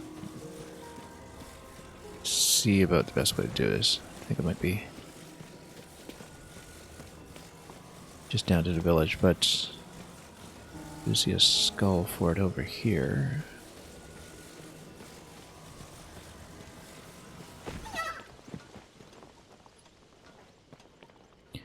I mean, I wonder if they take fall damage. That's an important thing to figure out, in fact. But nah, that's fine. We'll just take him to a boat. I think the idea probably is that you just go straight down off that cliff and then go back to the tunnel or thereabouts to pick up boat materials, but I'm not going to rely on that. We don't know. Is that a Lionel? That is. No, that's not. That's just a mounted Boko. Which means eyeball time.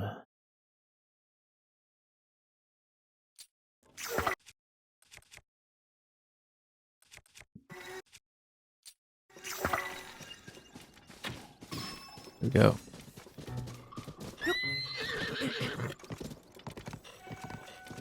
Okay. Now, we're just gonna go.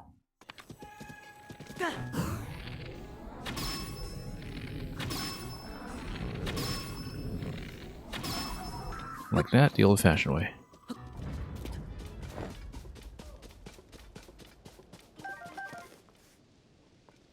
Took a fair bit of punishment there. We'll take the Dragon Bone Bow over the current one. We actually broke a lot of bows, so let's switch back for a bit. Also, anything at the skull? Yeah.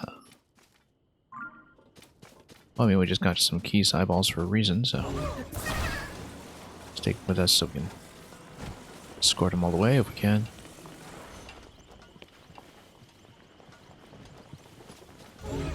Oh, he's gonna roll. Oh, and they noticed me.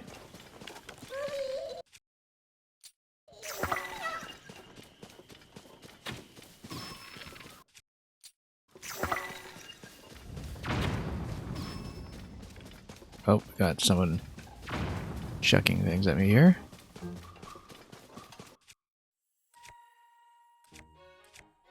Let's go ice.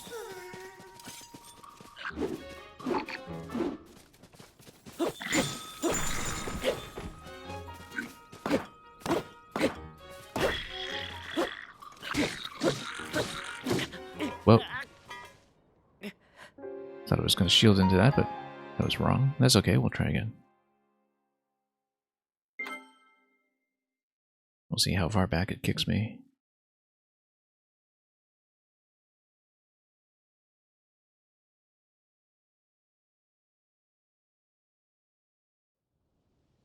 That was a bit careless. That's okay.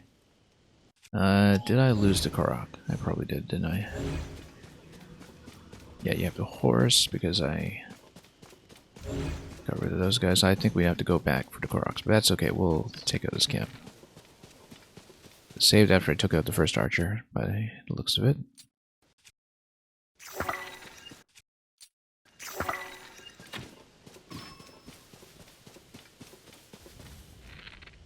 You know what? Let's just go.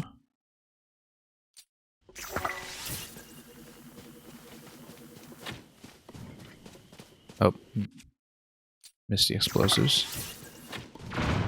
There we go, much better.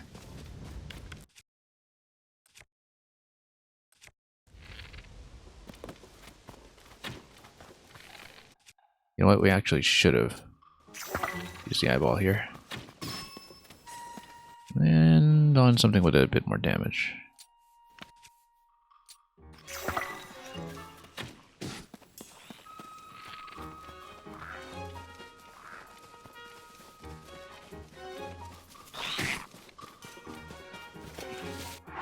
Also, I need to heal up. That was part of the issue, is that I just forgot to heal up completely. From being on 3 hearts. Because we really shouldn't have been one-shot by that previous guy, but someone wasn't paying attention.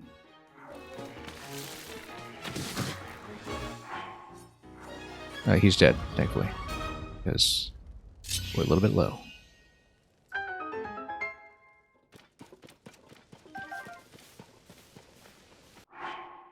Okay, let's remember to eat. This is what happens when we don't have the heart display on the UI, thanks to playing in Pro the whole game.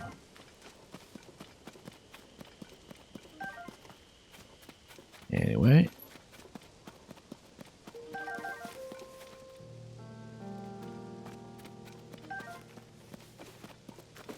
Starting to overtly look forward to seeing choo-choos now. We know how to use them as an elemental multiplier. Just so we can get more lightning. Royal Halberd. Hammer's almost down. I think we might as well just potentially drop it, but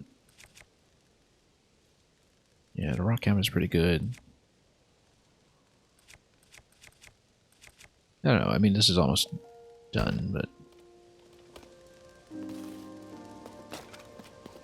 on the other hand, it's still probably useful for something like a single-use sneak strike or something like that.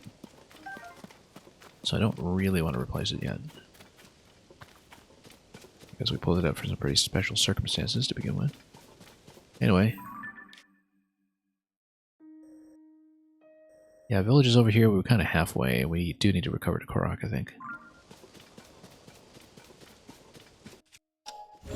Because it probably got his position reset. You know what? We should have taken the horse. Let's take the horse. It's all the way over there at this point. It's probably not that efficient, but too bad it doesn't have a harness, because a horse with a harness would be a very efficient way of transporting Koroks over long distances, as we discovered once already.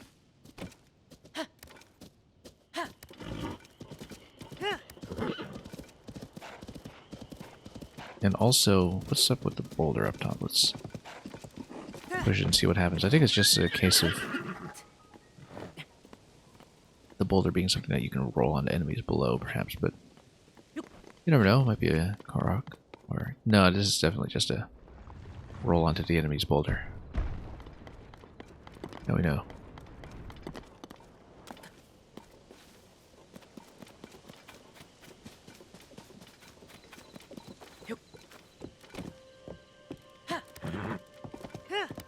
Okay.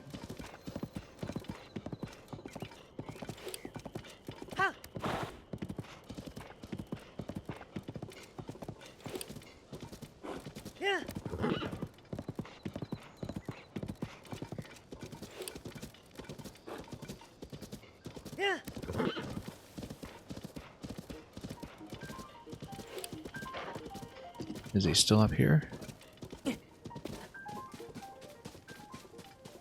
Yes, you need to reach your friend, and he's probably going to complain about how we mistreated him.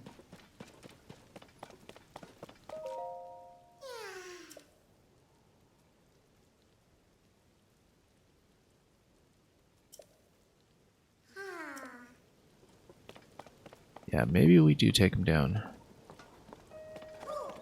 off the cliffside. I mean, I can just jump down with him. He'll probably float, and then we get a boat.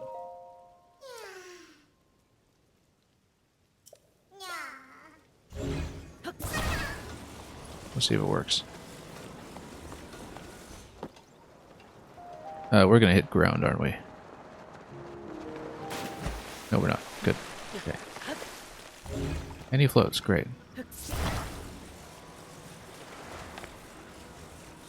Thank heavens for buoyant backpacks. Yeah, this is a much faster way to do this. Especially if we get some parts out of here. Which we might. Yeah, he's just gonna sun himself over there, and that's perfectly fine. Got a control stick and propeller. Oh yeah, perfect. Let's maybe fish him out before he complains.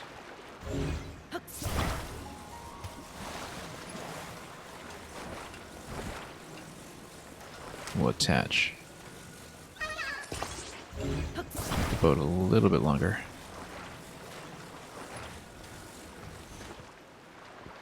Yeah, we have all the parts we need over here, so we're in great shape.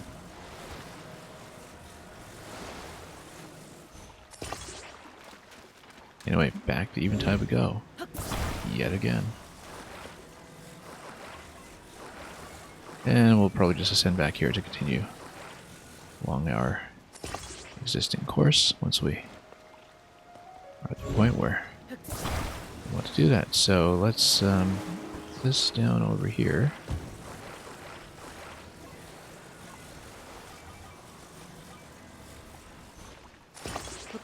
What is this? Fan. Yeah, we'll take it. In fact, it tells me I should probably smash these in case they give me anything good.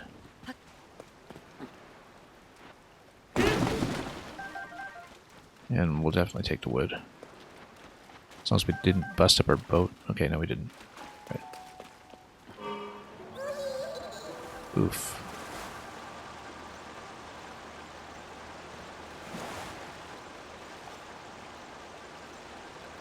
Right, back we go. Yeah, much easier way of doing this. We even noticed this little supply point as we went into the tunnel anyway, so it's all part of the same series of interactions that's very meticulously laid out for the player to follow.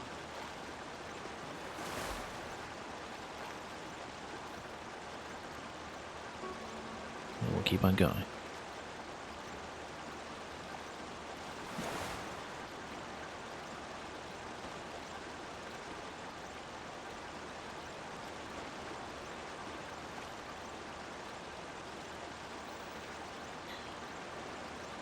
Okay.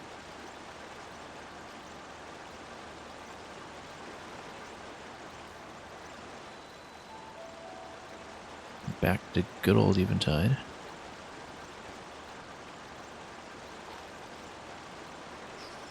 Look at that, we have enough battery charge to make it all the way across, too. Fine, fine, fine, we'll fight you guys. Do I have health? I do. We'll also deep in a crossfire here.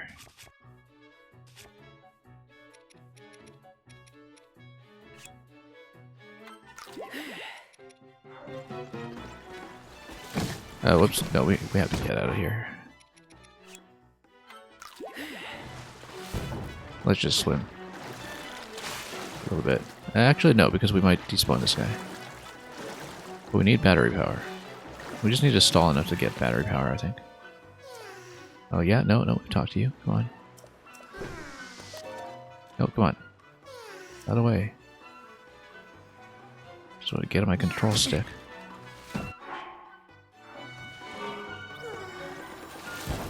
Okay. Can we run over these guys? No, with the boat. At least until we do something like attach spikes up front. Which we know how to do. Boat is totally pitching like crazy.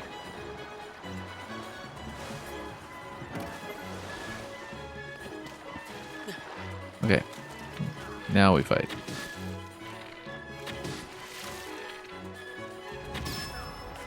Anyway, we've used about half our stock of arrows since we got over 100 on Eventide. And that's okay. We'll just get more.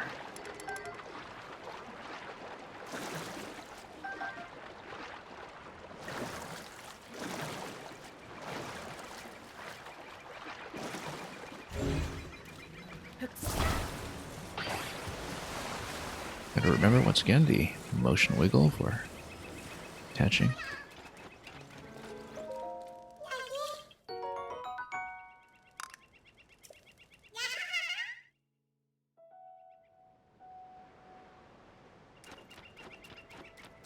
Alright, now we just boat all the way back and get back on course. Explore that upper location a little more without having to be much concerned about escorting to Korok as well. And yeah, we'll just continue. It's been a lot of back and forth to Eventide. But I guess it's a good way to point the player here if they weren't so enterprising as to make it over here already.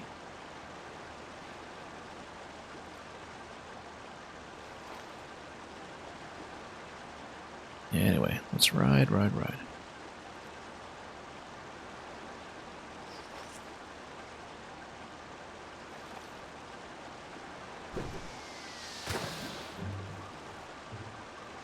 Yeah, just enough battery about make it most of the way. Gonna do a little bit of stop and go, but for the most part.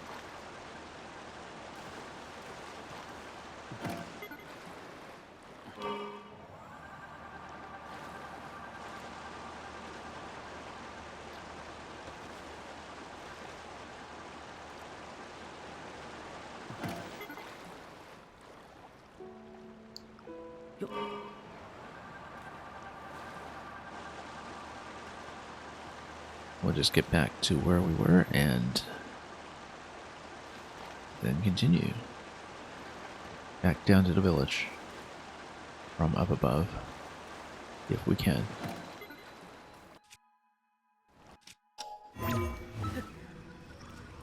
Whoops.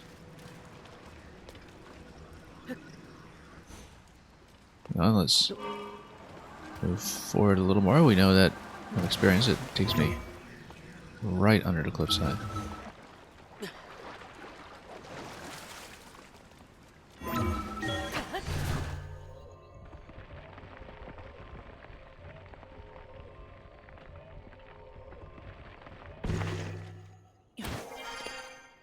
Okay. Still fine.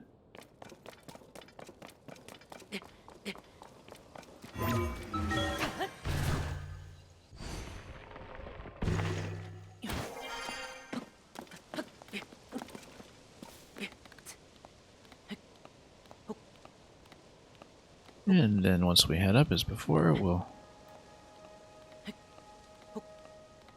check a little more of the terrain on the way down, on the side that we missed.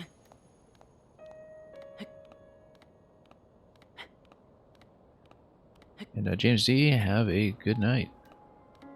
And yeah, I'm planning to stream during the weekend. Originally the plan was, depending on how things were going with this game, we would perhaps get Mario Maker back to its usual slot, but to be honest, I am likely to prefer playing Zelda. We'll definitely get back to Mario Maker by the time the GDQ levels come out near the end of the month, because a lot of friends of the stream are involved with that. That'll be a fun thing to feature, but you know, I'm playing Zelda, most of the other people are playing Zelda. I think it's going to be nice to stay with us, even though Mario Maker still remains my main audience, so likely we'll continue this tomorrow. And we may even have the flexibility to go a bit long. So we'll see how that comes together. Alright, we checked that side previously. This whole area is a shield surf waiting to happen, but we'll just continue this way. Oh yeah, that's where the Hinox used to live. Down below. We've seen all this. We fought over here. Oh look, there's nature in daytime. Looking fair bit healthier than she did in the last game, for sure.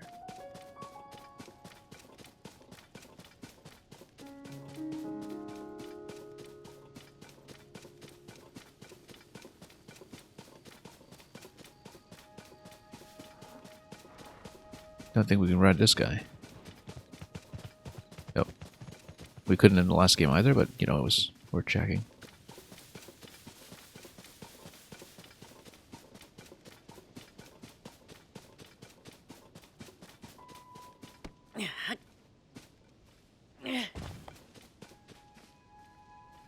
So yeah, pretty good view from up here, but we're going to head down to the village. That will be the idea.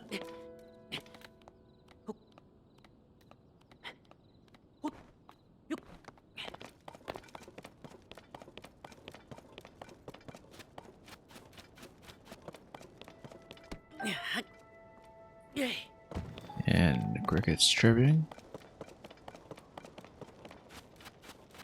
A sensible response.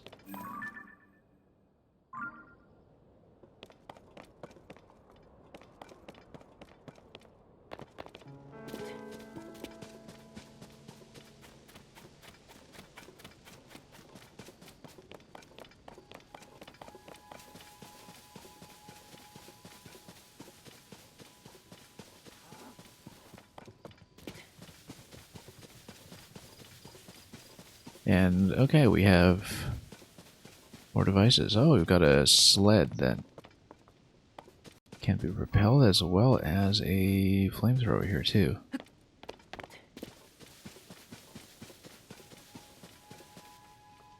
Wonder what we want to use that for. I mean, this is a good hill for sledding, but then why would we want to have the flamethrower on top of that? Probably just mount it in front and or mount it on a weapon. But yeah, we could basically have like a powered sled.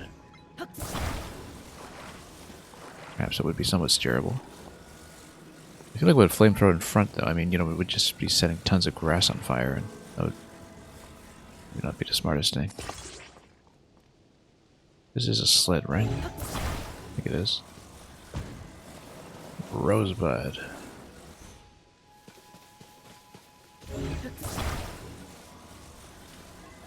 Yeah, we've seen it previously. We got cannons and everything. Yeah, I think these are mainly just meant to be attachments for weapons if you want to use them, but do we want to use them? Let's see.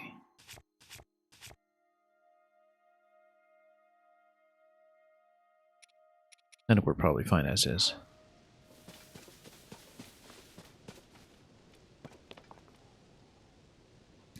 Nice place to find that if so, though, but... yeah, because potentially we'll have a fight down there as well, and... let's just drive.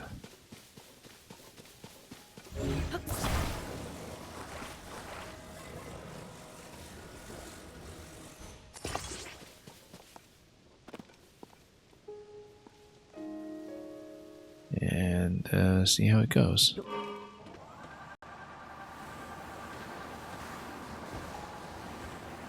We can even unpower it.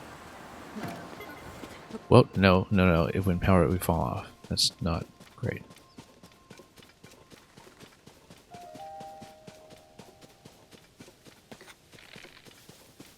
But we were likely to want to fight these guys anyway, so...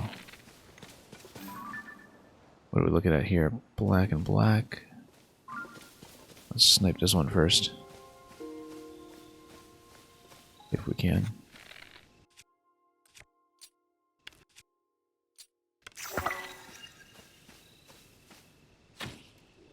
Whoops. Oh, homing arrow totally picked the wrong target. That's okay.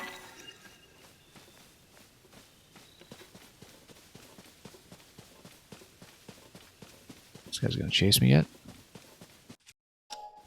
Also, where's that sled? Oh, it's...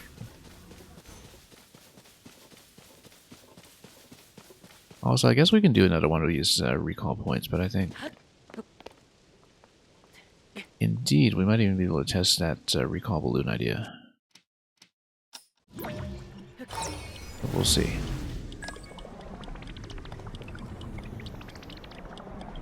Just never thought about doing this.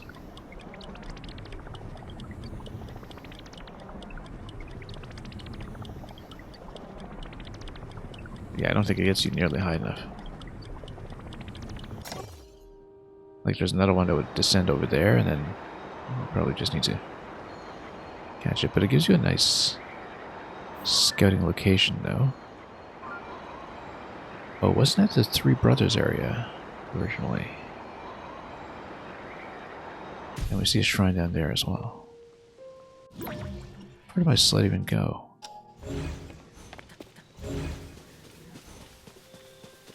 I guess it's way out. Maybe even just sent it off the cliff. Let's go back up and let's see if we can grab it. No, you know what? We'll fight these guys first. We'll want to get rid of them anyway.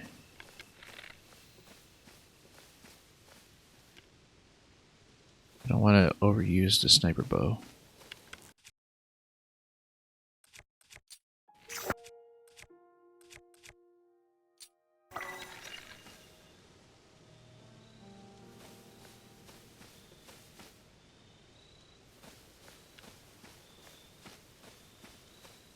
Probably just sneak around here.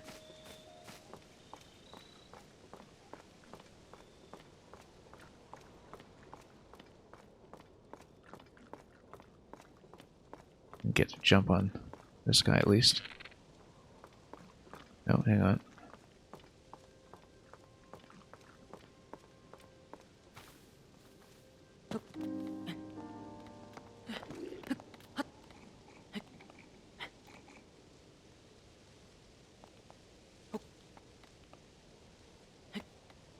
Well, he knows what's up. Or so he thinks.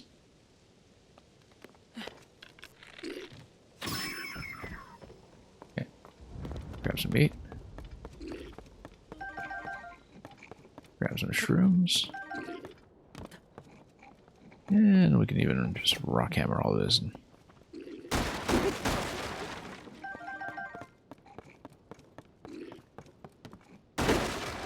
stock up on a bit of ammunition, which we'll likely spend immediately. These guys have no clue what's going on.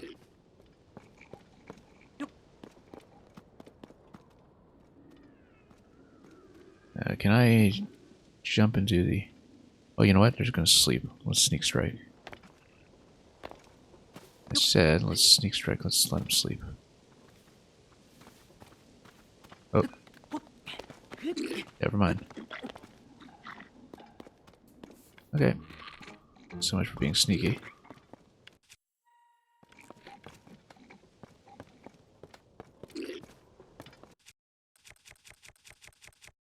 I was going to use the Black Moblin Hammer, but I bet if we just chuck it at one of them, it's going to do plenty. However, if they are going to have a bit of a snooze again, then yeah, we'll use the Black Moblin Hammer, probably break it against one of these guys, and then snipe off the other one.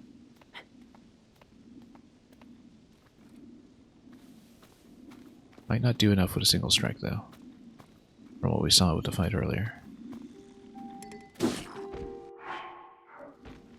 Oh, it does.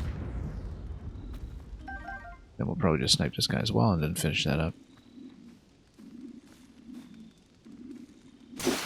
This weapon has served me very, very well. Very cost efficient.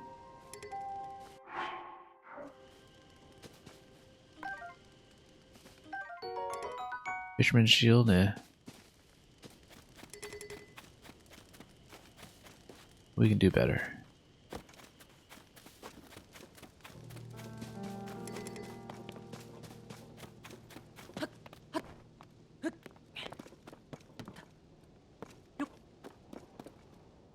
Okay. Shrine is down there. Let's just go for it. Yeah, it'll be interesting to see the Three Brothers area, but we'll see the fishing village first and get a sense of what that is. The fourth corner? No way, it is. Shockingly enough, the sequel to Breath of the Wild.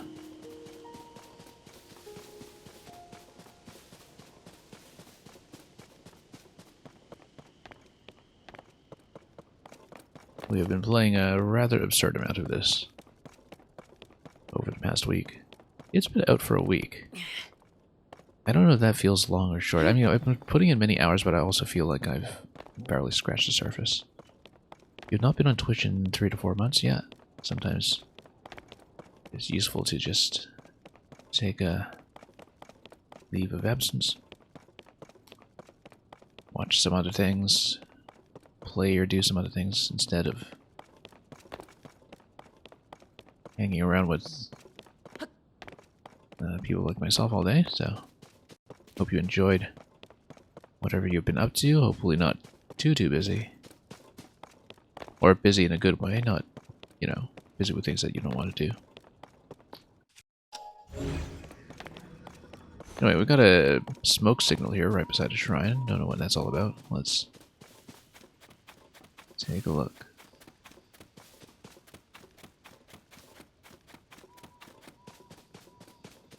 Friendly campsite? I certainly hope so.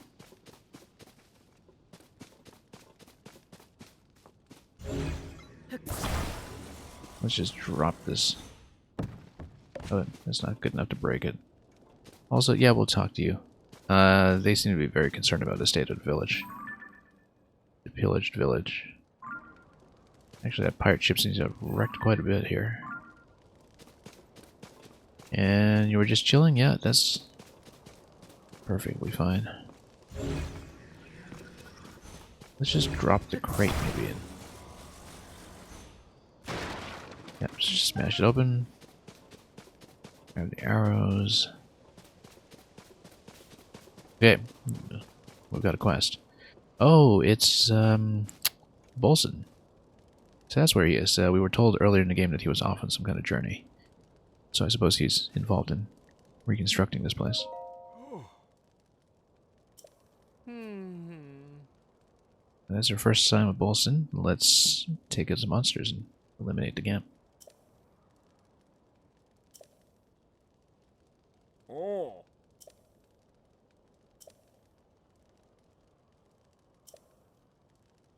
Link is committing crimes against the homeless. Yeah. We do that fairly often. Breaking all their pots, you know.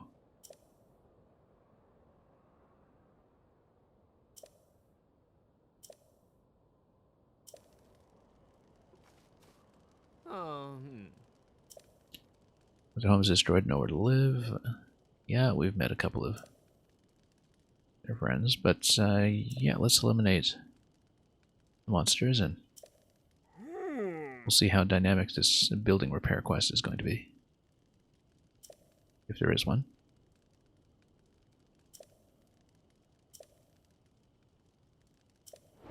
Well, we eliminated the pirate camps already. At least on Eventide, so we'll take out a village as well. They said something about it being dark. We'll use bright blooms as necessary. Breaking into private property? Yeah. Oh yeah, let's do the shrine first so we don't just neglect it.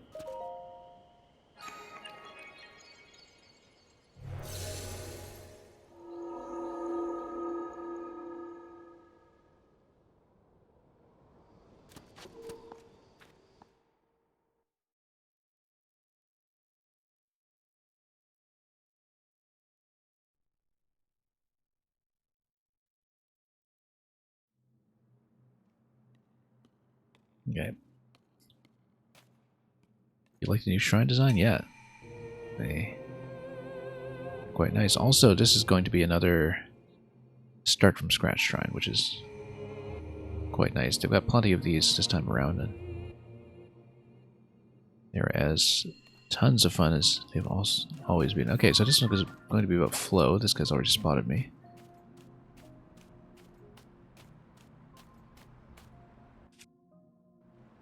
Now we'll have to use our powers correctly.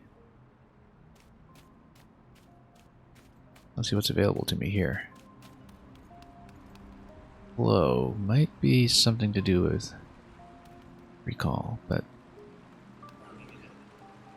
yeah, actually, because we'd have to potentially ride the platforms. No, that guy's going to spot me. We might be able to break open the crates for surprise, though, so we're using them as cover right now. I think it might be better to break them. Oh, nope. No supplies. It's probably going to be recall for the stealth positioning. We're supposed to just get to the end rather than kill anything, but maybe we need to take him out. What is the range on recall? Let's see. Pretty good. Oh, you can rewind quite a bit. Yeah, you do need to take out the constructs, but we have to figure it out. Maybe we could get them to do friendly fire to each other. Or we just climb the pillars. Whoa. Okay, that's dangerous.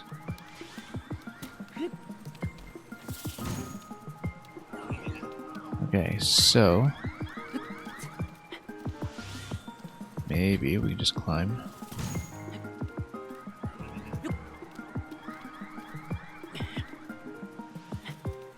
Okay, we've got some archery here. Great.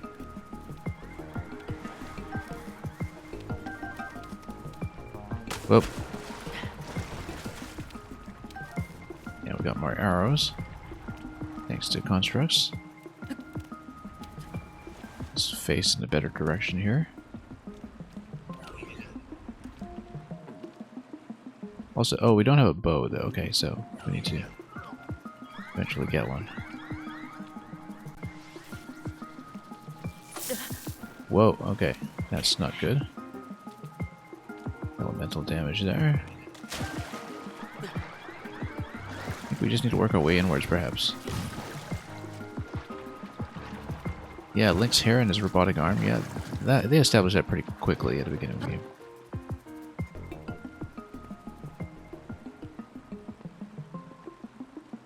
And yeah, there is actually such a substantial mechanical overhaul in some ways that the graphical familiarity is not an issue, just as it was never an issue going from Ocarina to Majora's Mask. There are, in fact, quite a lot of new designs that are just sort of worked into the existing art style. So, I mean, I have always liked how, for the most part, the Zelda games are a major aesthetic overhaul from each other. Wind Waker, of course, was always one of my favorites. Oh, wow, the lightning range here is too much to deal with. We'll probably have to lose on this attempt, especially because this guy's flanking me. How do we need to get them to shoot each other? We don't have access to healing here, so... Well, we kind of do if we use the fire fruit, but I don't think we're supposed to use the fire fruit that way. I think we are supposed to get them to shoot each other, to recall. But we'll figure this out. Like, you know, kind of freeze them in position, and we'll see. Not clear to me yet, because we clearly had access to arrows as well as ammo, but not to a bow.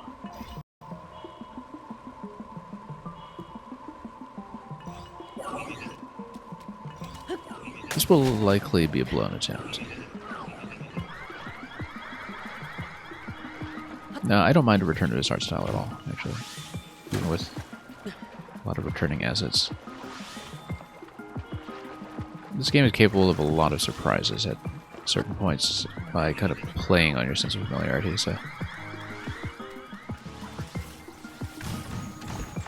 Okay, lightning is probably the biggest problem here. Yeah, let's just try to approach the center. Maybe we get to the center and perhaps we could loot a bow at that point. But yeah, shock arrow is a huge problem. Okay. Having spent about 800 hours modding shaders with Simu, the graphics overall is actually very noticeable. Yeah. Yeah, if you kind of know what the previous engine was capable of.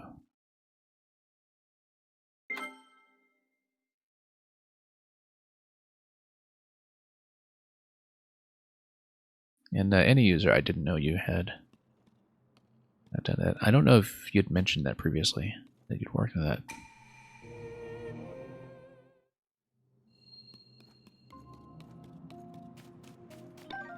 I haven't been watching streams of this game for... Oh, you know what? I didn't even pick up the loot at the beginning of the... Well, okay, that would have solved things. You know, actually having some weapons. I thought this was some kind of like weaponless challenge where you need to get in position. Okay, well, that makes a lot more sense. No, I haven't been watching streams of this game, but I do know that at least one of the bigger streamers I follow has been running this game at 4K 60. But I'll just have to catch her VOD some other time.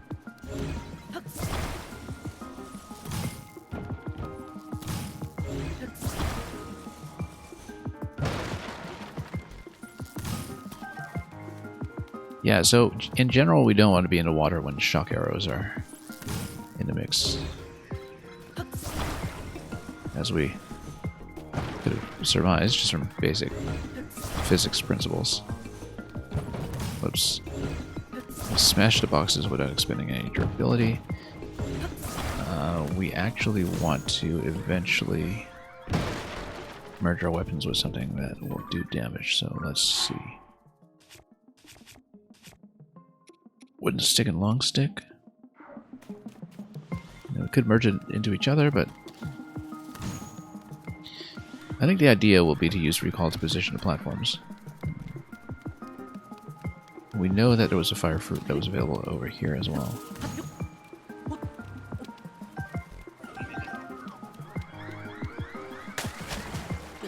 Okay, let's get out of the water.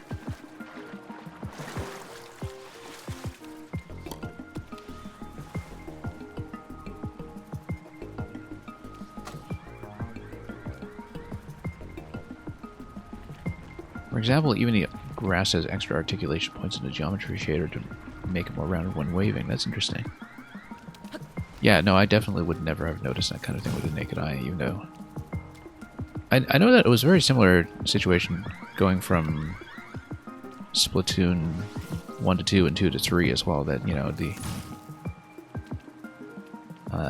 engine improvements are sort of invisible to most people until they really pay some attention, because, you know, it kind of looks like the way you remember the older game to look, right? And it managed to capture that. Well, wow, we just got nuked. Okay, if we can just flank this guy, that'd be best. We're in a bad position for this, so let's see if we can do it. Oh. Yeah, that was very exposed. In Breath of the Wild, shrines were like little 2 to 3 room puzzles, and that's true of some shrines in this game as well. There's some variety to it. We've definitely seen a lot of shrines that are effectively 2-room tutorials, right? Like you do one room that's the standard thing, you do one room that's the treasure chest. And there are plenty of shrines that are also kind of like little idea booklets or manuals for some of the new mechanics, where they're clearly there to teach you. So we've seen a variety of them. Definitely some training ones, and some that are a little more involved. Okay. tempted to just throw my weapon so we can just get this guy right away. And we can just sink him, yeah. Actually, it's good because with the knockback, we get a bow out of him. No, we don't get a bow. Oh, yes we do. Yes we do. Now we're playing with power. Okay. Also, lightning attacks. That's not good. Let's... Okay. That's the way to open this.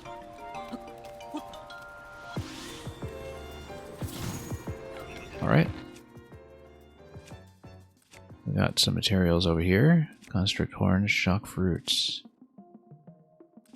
Yeah, let's actually spend our items. But it's actually knockback that would be best here. Oh, whoops. Right, shrines, we can't climb them.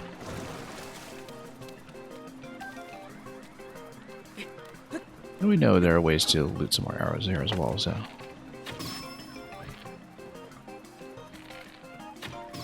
Okay, great. Is that a treasure chest I see there? No, that wasn't just a shadow. You're wasting 200 channel points just to tell me I wasted 200 channel points? Yeah, I mean, we're a little short on actual rewards right now. I haven't improved them in some time, so... Oh, look at that. Yes, we'll take all that. In fact, we should probably, with our remaining melee weapon, when we have an opportunity, put something proper on top of it. Okay. Let's freeze it so we can get in position. And then he'll just sink, which is great. Very ammo efficient. Yeah, we do have to drop the construct items at some point to merge a melee weapon into it, but we can also just continue using it with arrows for the damage. In fact, it's probably a good idea right now, since this guy's gonna be a little tougher. Or not. But actually using ice on the guys with the floating platforms makes a lot of sense, because we just freeze them in place. Anyway, let's just hold one, drop, and then I still don't really have this down in the muscle memory yet, but we'll... Oh, well, bad idea. We can also eat some of the fruit that we picked up.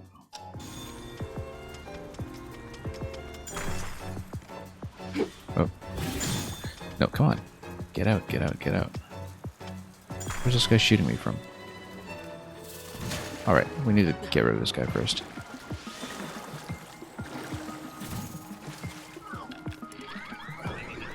Oh, no arrows. Whoop. Okay, this is a problem. We've got a crossfire here. Let's throw the stick. Oh. Nope. Didn't even see that guy. That's okay.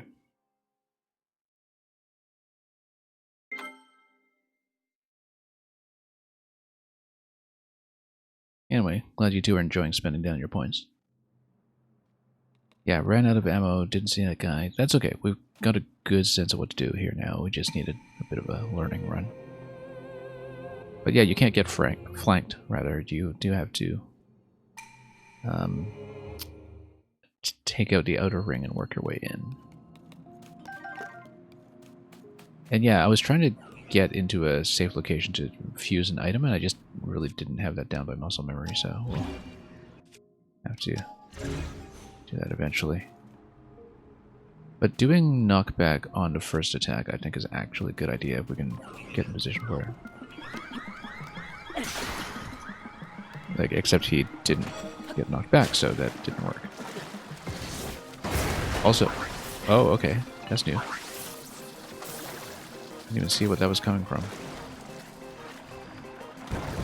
Anyway, he's going to spill, and he's going to drown. Which is fine, because it means we'll loot him. Bad about the damage, but, you know, we'll... If we have excess ice fruit or shock fruit, in fact, we'll just eat it. It's not especially nutritious, but... Also, using recall for repositioning is something we need to consider at greater lengths.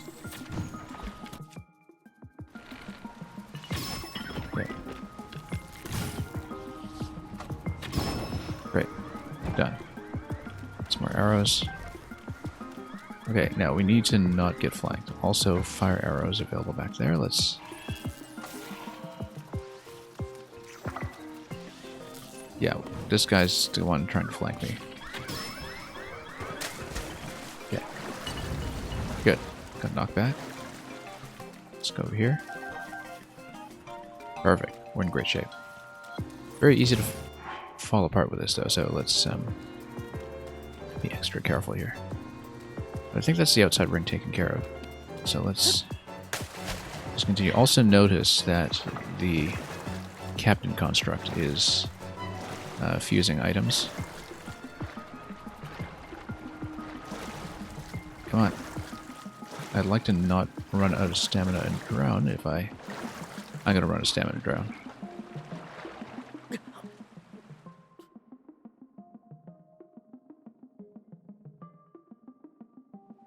That's okay. Just a heart of damage. Okay, we've got some fruit. That's okay. Oh. Loot. There we go. Totally underestimated the current. Totally underestimated it again. Let's just get on top of this. We should consider using recall, but no, we'll just ride it around. Then... Okay. Yeah, to knock back is amazing. We'll just try to take advantage of that as much as possible.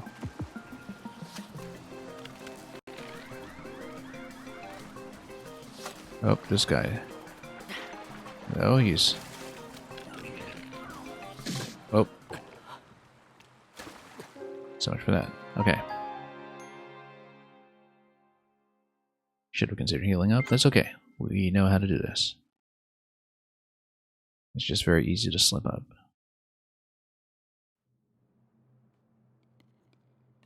This is a fun one. I've enjoyed pretty much all of these ones, actually, that are a limited inventory gear reset, but I've always liked that, though, with both Eventide and the...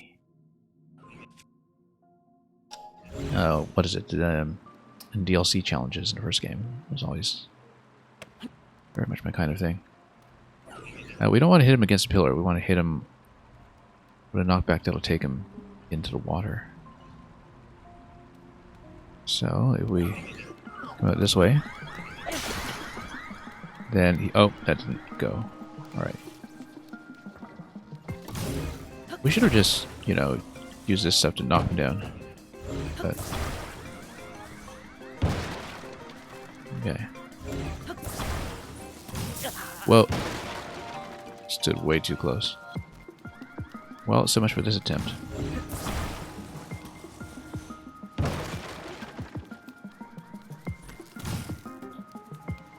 Well, we do need to get an initial kill just to get a bow.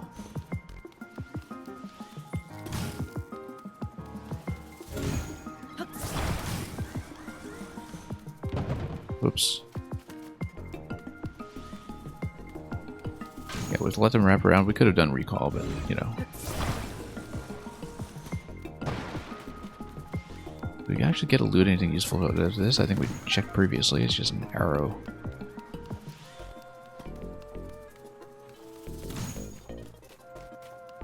Oddly enough, this also reminds me of certain scenarios in Splatoon. It's partly the music, too, I think. That...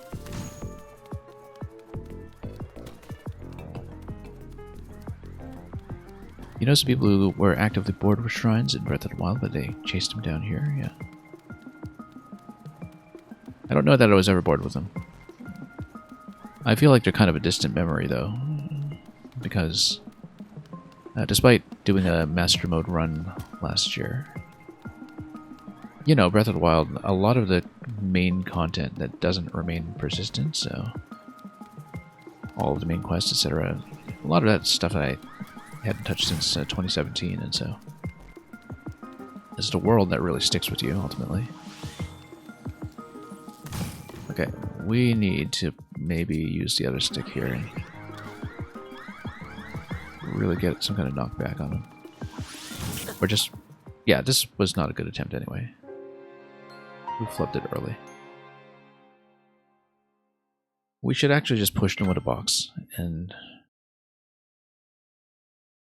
because the knockback is the way to do it, for sure. At least with the first ring.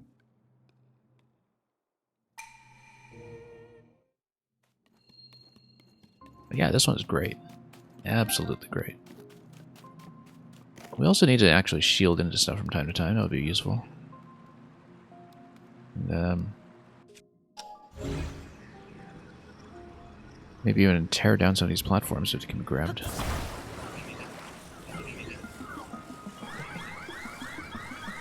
Oh. Unlike Magnesis, you can't just... Alright, fine.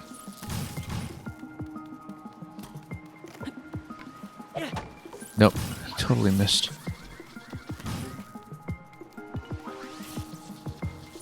You know what, let's bring it back with recall. And then spin the other one because we're risky that way. That's terrible. Okay, let's try it again.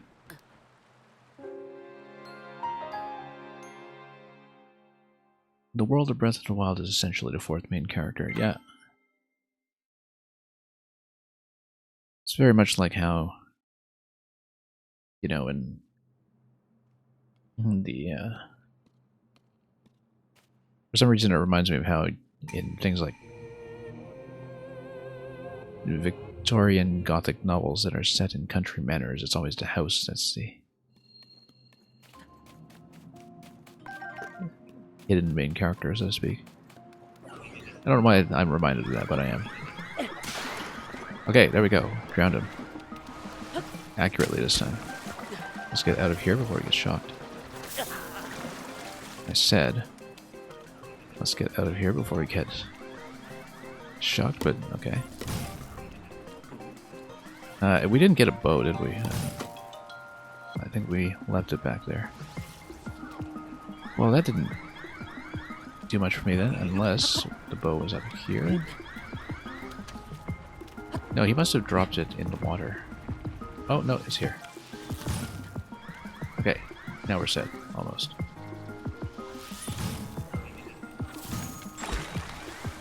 No arrows. How do we get into this situation? One arrow. 2 arrows.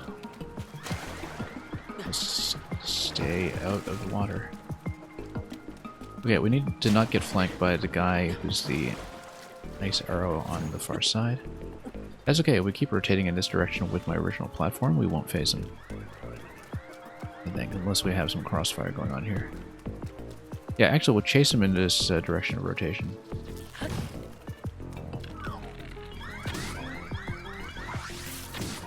Okay, nope. Oh, we're running out. Okay.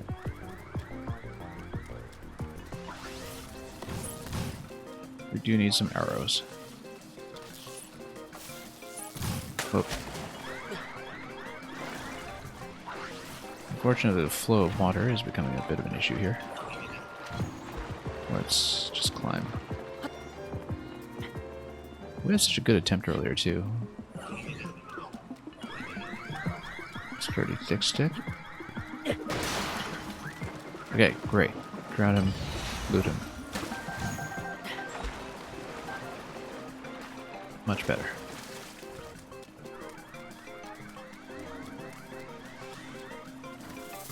Whoa, close one. Yeah, let's follow the flow. In general, swimming against the current is going to be a bad idea. Let's make sure the outer ring is taken care of so we don't have any flanking plays.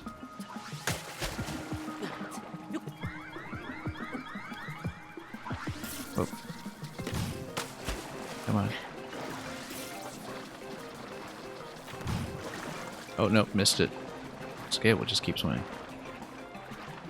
And, perpendicular like this so we can just get out of the way. You have to have lost the line of sight on me there. Okay.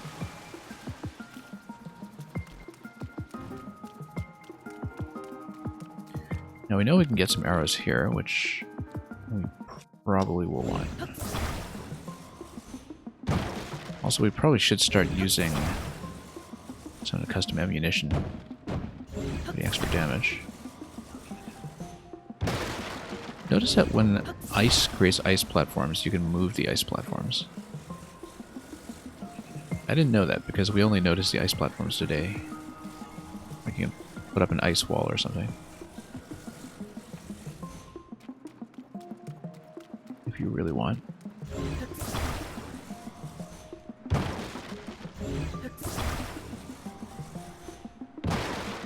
We have a fire fruit platform. Yeah, there's not much going on here. Alright. Come up.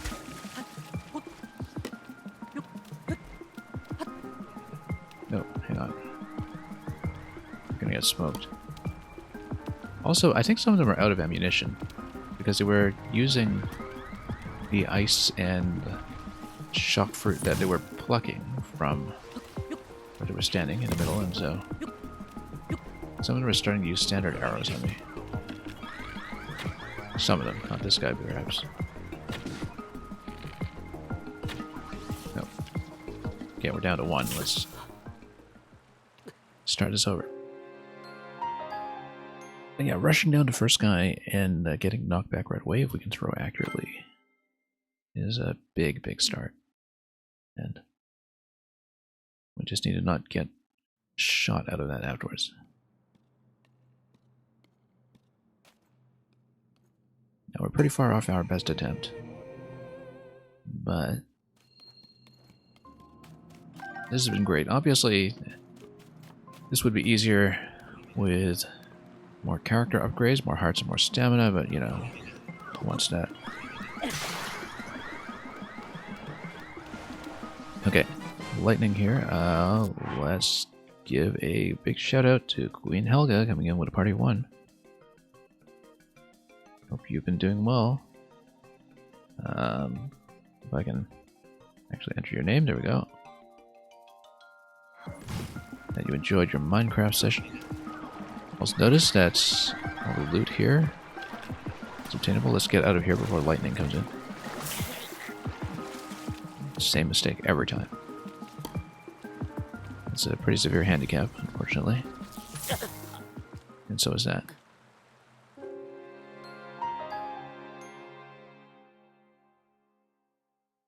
Any clue what's in the barrel at the top of the triple tower?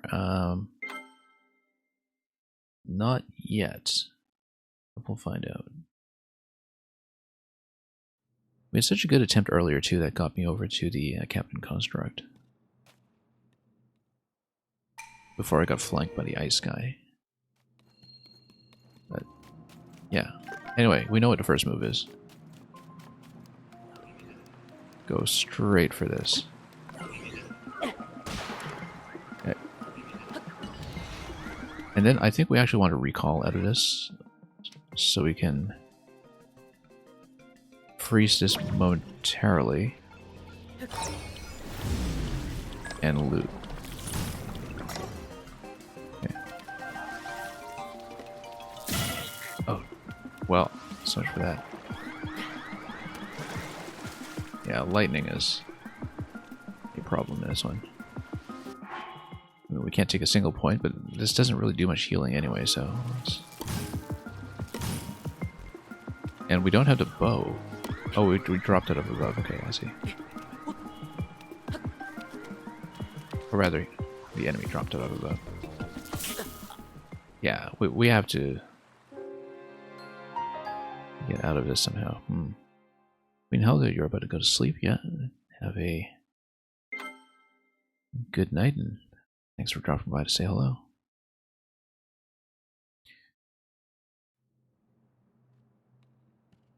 So yeah, I guess part of the problem is that we're currently hitting the first one from an angle that is dropping loot behind us, which is necessitating that I dive in to get it. Whereas previously we were kind of pitching them forward in the current, and so maybe hitting them this early is not a good idea, but at the same time we get a really accurate position out of it, so...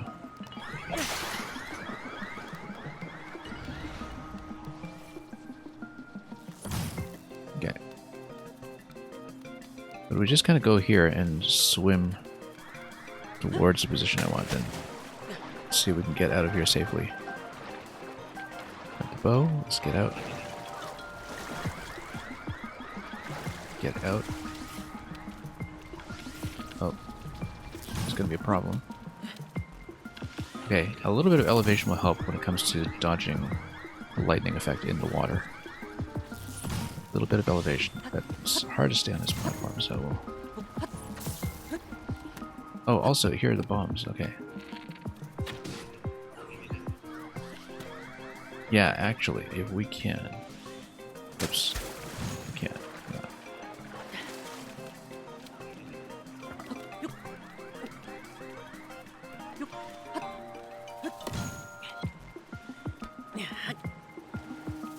Oh.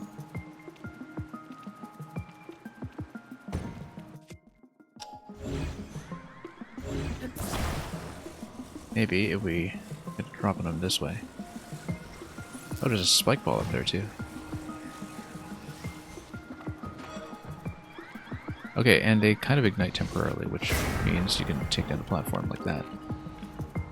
That's not too bad as a way of doing it. We can just kind of drop it off likewise, and oh, we totally missed.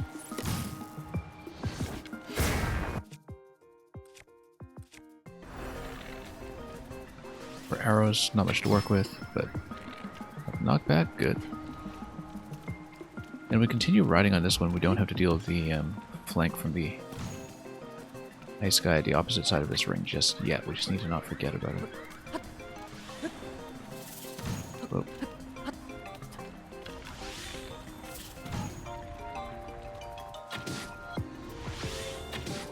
Nope.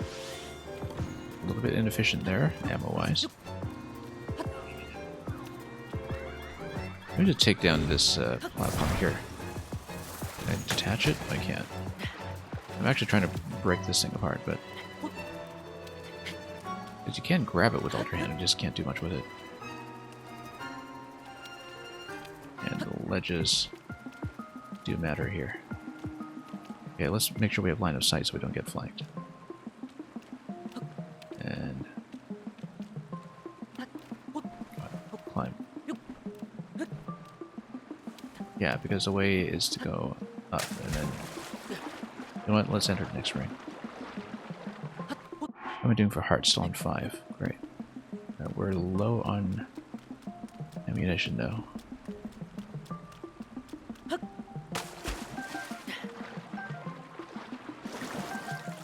Okay, 5 arrows. That's good.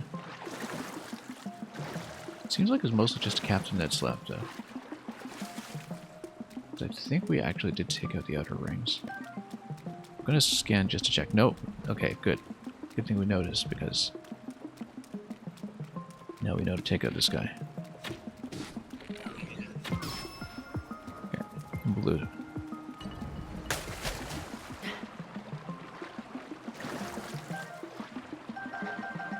Okay, we've mostly got this under control, I think.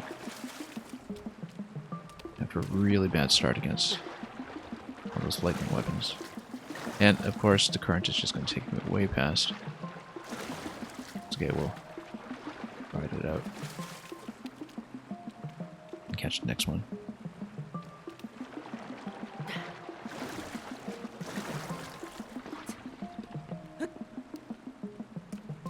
And, oh, you got another guy cycling around here. Good thing we caught him as well.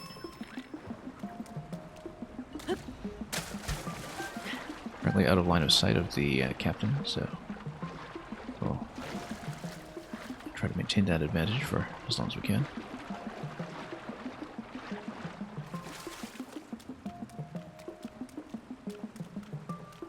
Just going to scan around to make sure that we don't get flanked by anybody else. I think everyone's down, apart from the big boss. So, who is perhaps easily flanked, given that he's scanning in this direction only. Got lots of ammo now. We might even be able to flank him and shoot him from afar. Look at this location here. I can totally ascend through it. Like, point my ascent properly. spike ball. Can I attach the spike ball and chuck it with a spear? Let's... first of all, use my controls accurately. Let's... Wooden stick. That's not quite it, but... Sturdy thick stick. It's a two-hander. That's okay, we can probably still throw the sword, so let's fuse with it.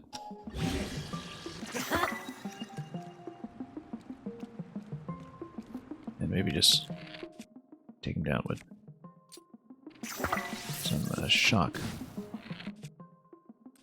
In fact, ice is going to be better here, I think. Because then we smash him with the spike ball.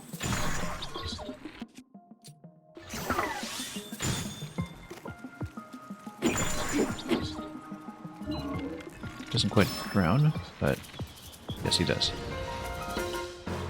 Okay, very satisfying. And now we loot the place. Guess that would have been a reason to keep the spike ball, though, because then we could loot it as well, which is one of the benefits of shrines like this. I don't know if there's a second treasure chest in here somewhere. Sometimes there is. And, yeah, it looks like these trees were just ammunition. Well, let's not die here. Do we have a weapon that we can use here? Sturdy wooden stick. Spikes. Let's see if we loot a better weapon first before we merge into too much.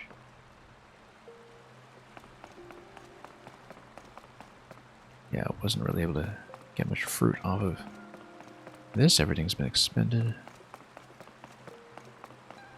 You know what? Let's just take it anyway because there's a second one. A whole bunch of explosives. Riding over here and ascending to begin with was probably the best idea, but I find the ascension camera to be a little bit difficult to deal with. Just doing a quick scan here for treasure. If there is any, it might be underwater or somewhere else we haven't inspected. We'll just do a quick circuit around here to find that out, but nah. Let's just walk it. Let's see what kind of loot we get.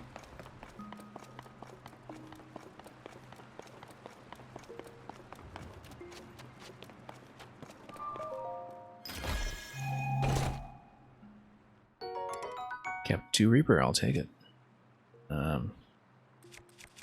It's a 27 strength. Yeah, we'll drop the Spiky Club. Oh, whoops. Rather, I said I'll drop the Spiky Club. We're about to get into a big fight in the village. We might as well.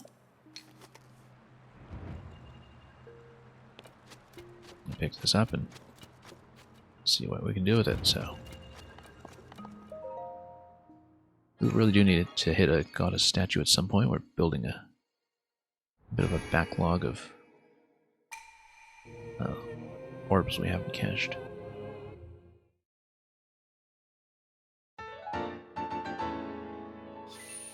Anyway, tons of fun.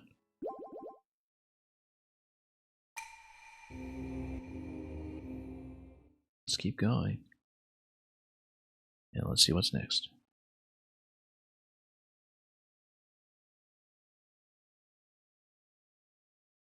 Yeah, because we actually do have 2 upgrades worth at this point. Next time we hit up a statue. Anyway, let's see what we're dealing with here. Well, pirate ship. Looks like that's the boss over there. I do need to snipe absolutely everybody, but I'm sure it'll give me the zone life bar as before.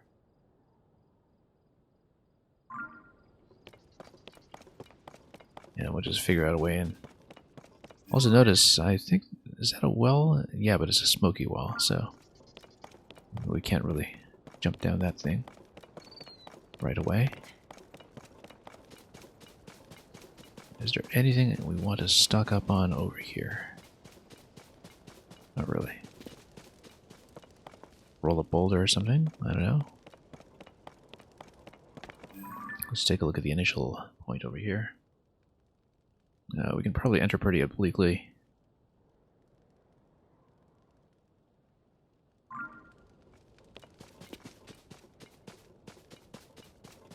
And just drop our way down. The smoky well there looks interesting, though. I mean, I don't know if we would just land on fire or something, but that could potentially give you some kind of alternate pathway that breaches the outer defenses.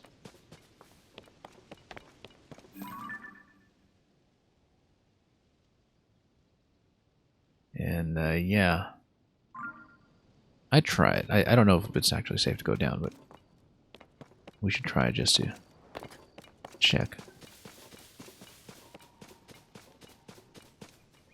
Let's see if we just light ourselves on fire.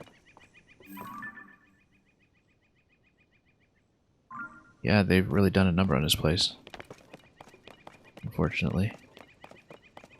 It's a lovely village. Formerly lovely. Bunch of crates over here. Let's not break anything yet until we've done the lay of the land, though.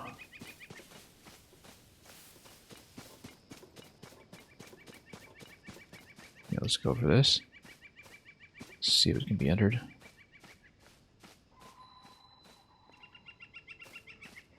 Maybe so.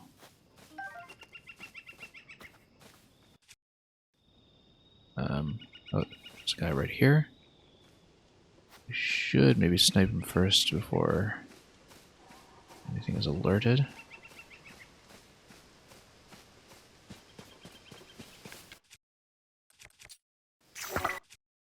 Which boat are we using here? Okay.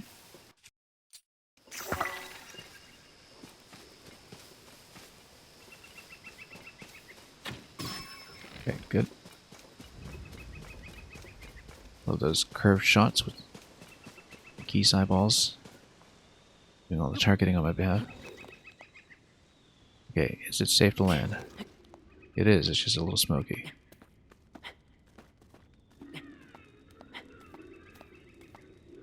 And there are enemies. Black Boko. Let's maybe... well, get ready to take him out. Actually, maybe sneak strike. It's fine here, he's not watching me at all.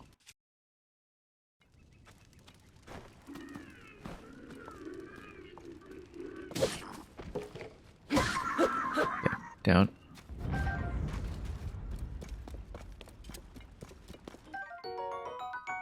Roasted cave fish makes sense. It's a cave and there are fish. I'll see if the well actually takes me anywhere useful. Fishing harpoon.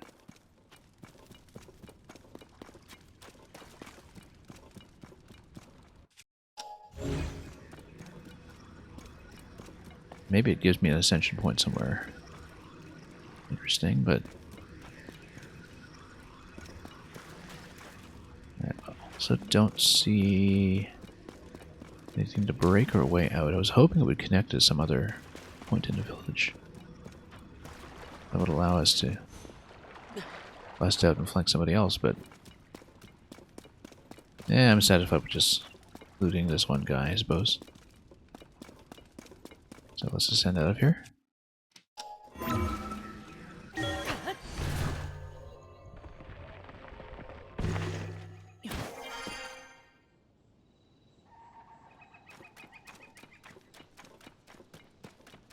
Yeah, it doesn't really get me anything, but at least it's hot.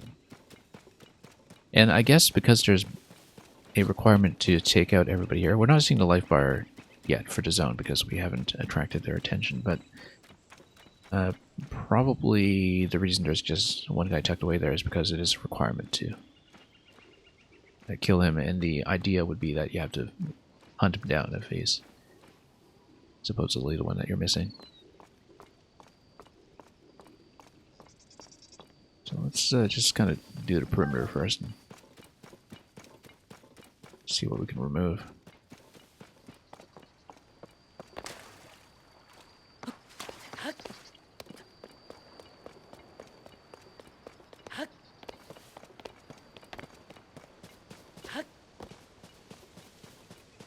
couple guys down here. Let's see.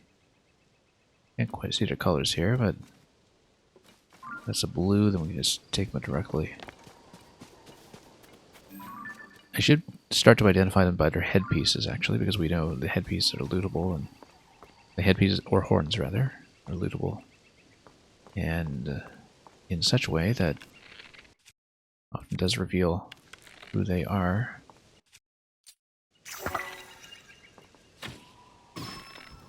Okay, that gets their attention, but they don't see me, so just disperse them slightly.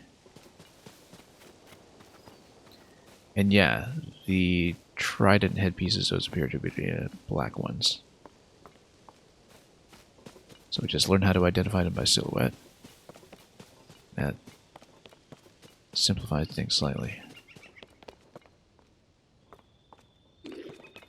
Oh, someone's got me. Oh, walked right into this. Okay, let's select a weapon. Also, let's check our health. Full health. Okay, good. Now we got Captain Reaper. We got Ice Breath Reaper. Let's go Ice Breath again and switch to Zonite Bow. Okay. Zonite Bow does give you that attack power that's based on battery. Okay. Let's see what we can do. Not fun fighting against a flaming weapon so directly. Let's just try to get into a better position here.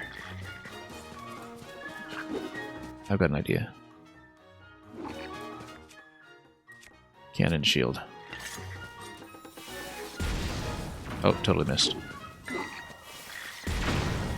Oh, did not miss.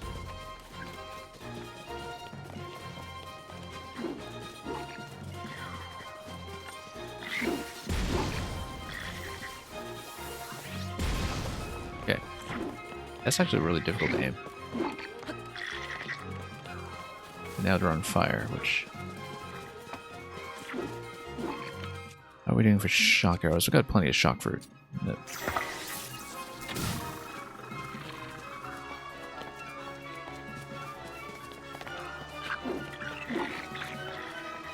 Okay.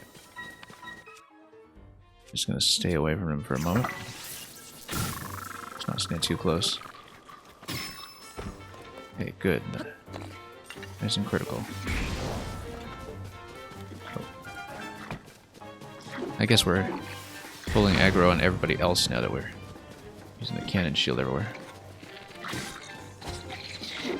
Whoa, quite a lunge there.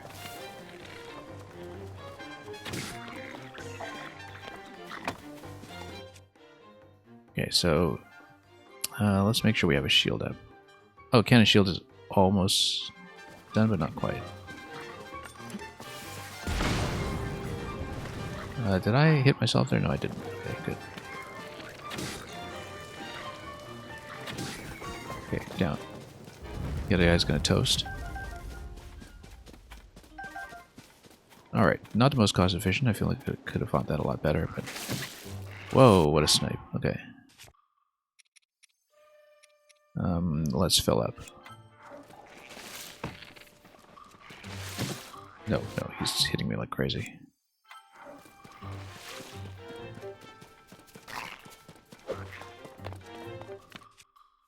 Definitely shock fruited.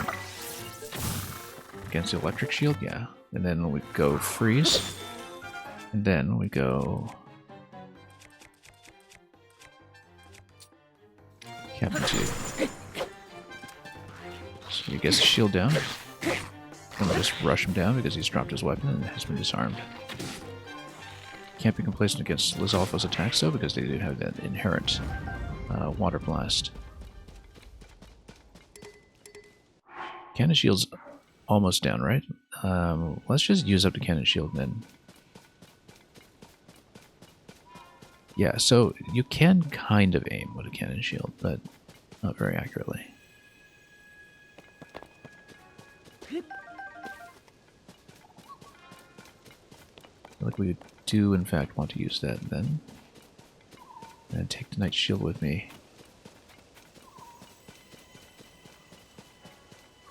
At some point.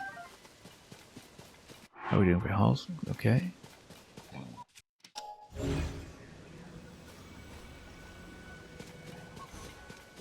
Yeah, I guess we pulled most of that cluster. Oh, they are not sleepy. Okay. Go cannon shield against these guys. Maybe. Again, a little tricky to aim. But if we just go... Oh no, totally off. That's okay, we'll grab the Night Shield. Where was that? Took down a tree trunk over here. Oh, there it is.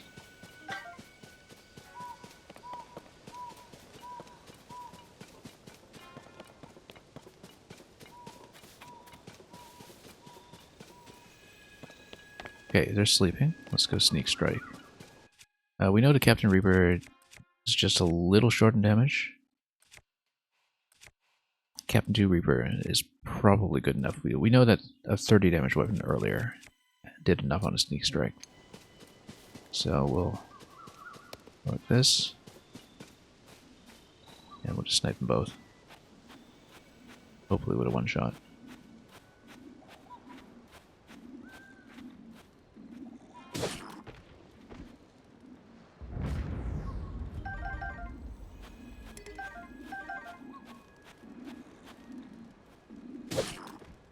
Yeah, because I think they've probably got like 90 HP or something because of a times 3. I don't remember if it was a times 3 for a Sneak Striker.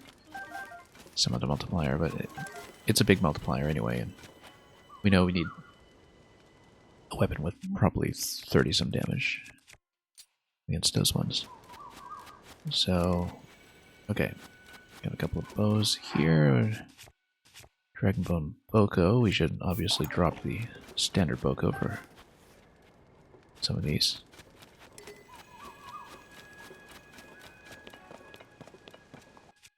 Then we'll see. I mean, obviously we do need to take it on the ship eventually. We can ascend through it up to the skull if we want to. Like it, we do know how to do that. We have something to use as a propeller here. Not really, but we do need some kind of platform to stand on. Ascend from below. And so it's likely the method will go for with everyone still asleep.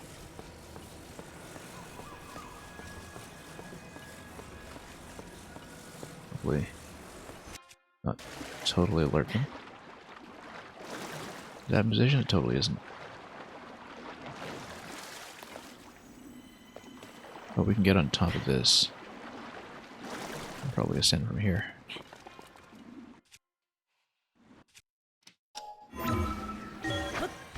It's too far up front.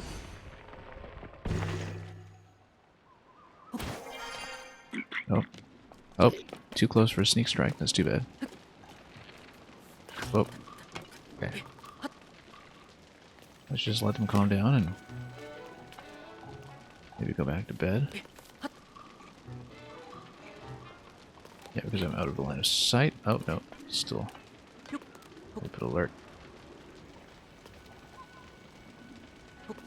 Go back to position and then go back to sleep, then we can get back to Sneak Strike as long as we don't touch the ruckus here. Okay, can we sneak?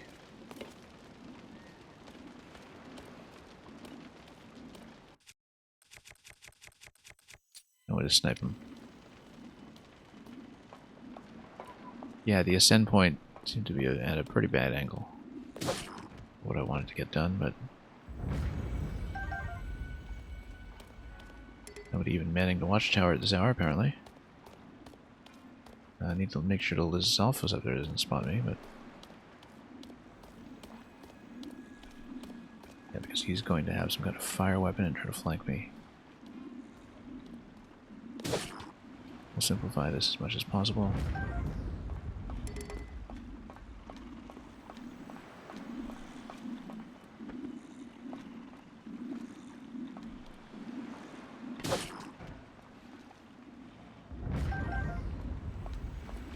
pick off all of these guys.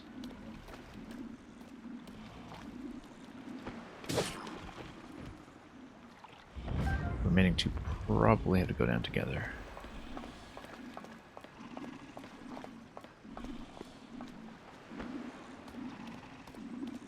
Unless we can get to jump on Yellow's Alphas as well.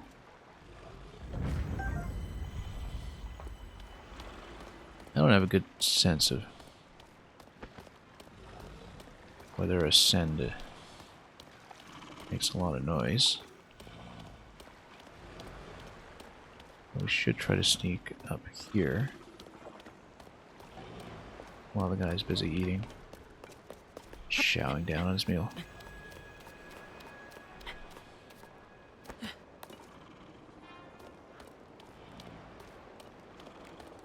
Well, of course he's going to turn around now, almost. Okay, good. Nobody's alert.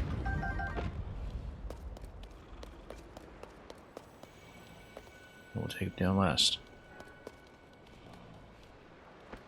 Assuming that this won't be able to one-shot, let's switch to lower grade weapons just slightly. Also, can I please have it a drop down prompt? Yes. Okay. I've got explosive barrels and everything around him, so, you know, we'll figure something out here. Bouncy Claymore. Yeah, let's just not let him have too many weapons available. We'll probably just blow him up afterwards.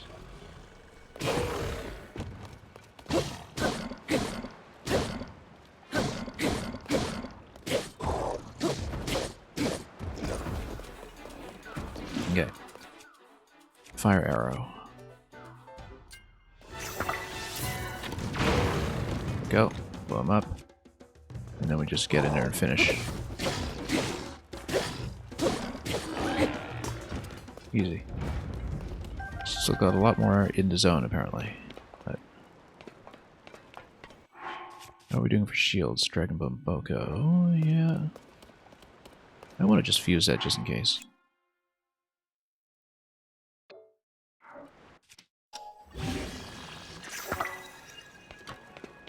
Until we find a better thing. And we'll just loot what we can in this area.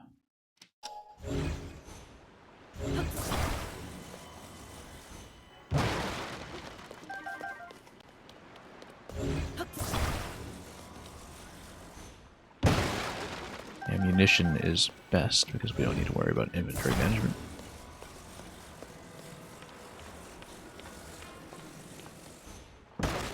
Oh, how fortunate of me to come here at nighttime then. Just sneak strike everything. Very durability efficient, that one.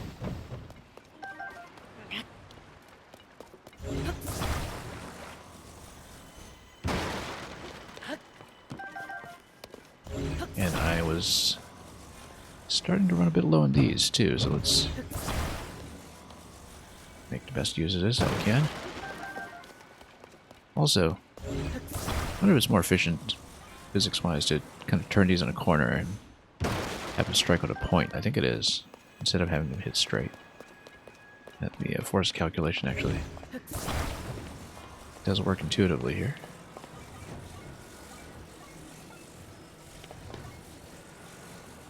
So, you know, hit everything on the pointy side.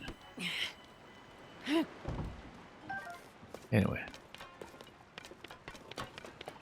Was there a sentry up on a tower? We actually never figured that out because nobody ever spotted me.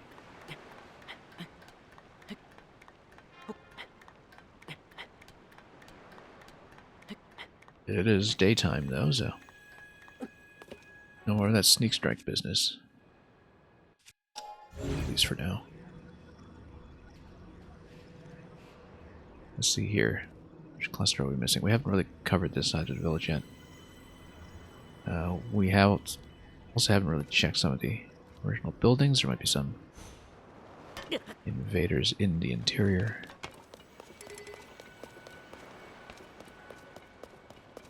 ship seems relatively clear, though.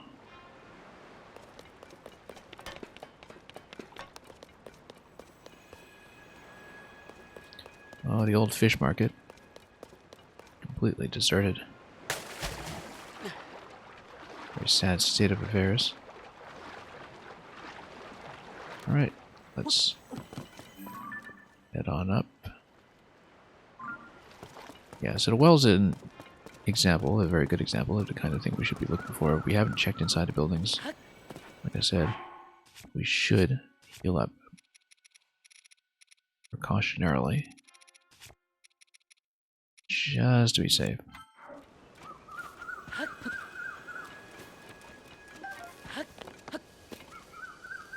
Maybe somebody on the ship.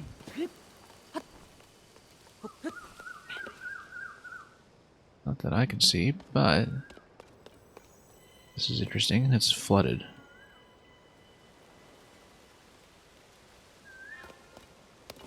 Oh, I see an enemy ahead. Let's get a snipe on him, probably. Once again, with the eyeball, if we can.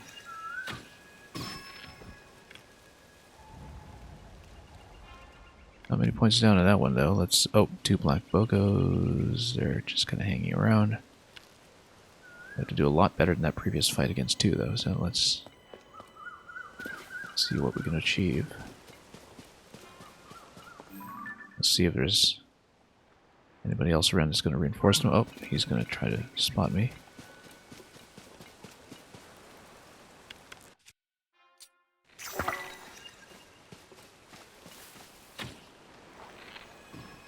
There we go. Nice long shot. Starting to run low on eyeballs, but you have a lot of the Aracuda eyeballs though, and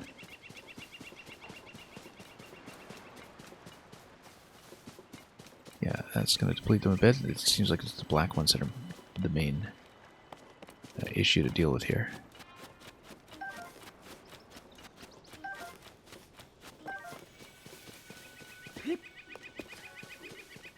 Oh, okay.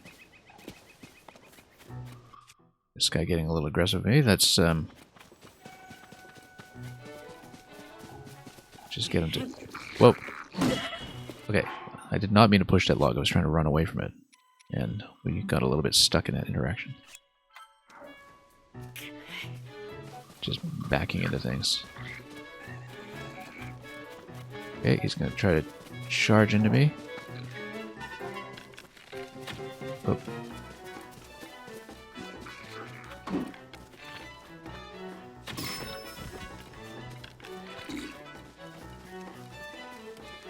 Oh, we're still on the close-up bow. No wonder we're having so much trouble.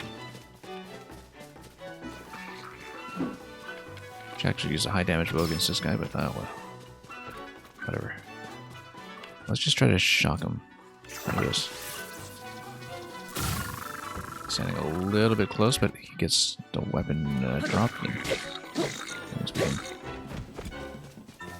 move our way in.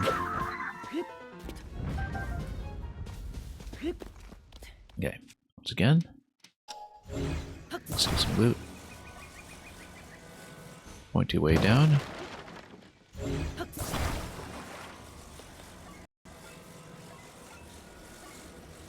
Oops. Not very effective.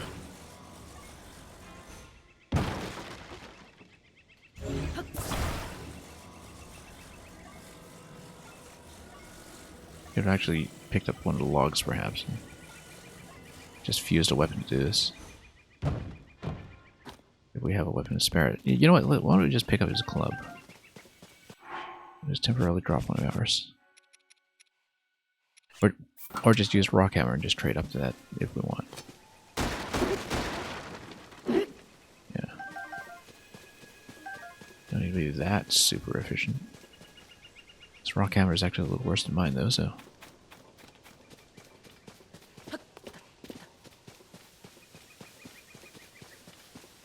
Okay. We know there was a cluster of 2 black ones over here.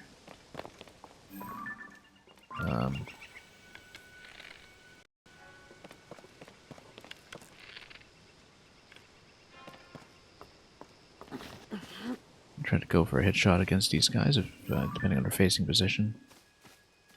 I might be able to sneak strike them, depending on... Oh no, they're facing each other, so won't work. Are they already armed? They kind of are, with clubs, though.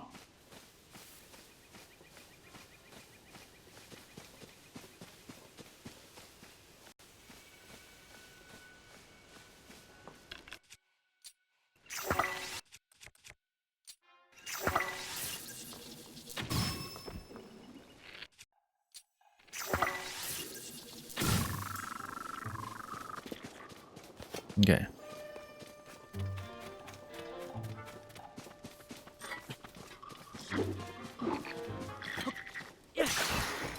Okay, we'll pick that up. Should be able to outrange this.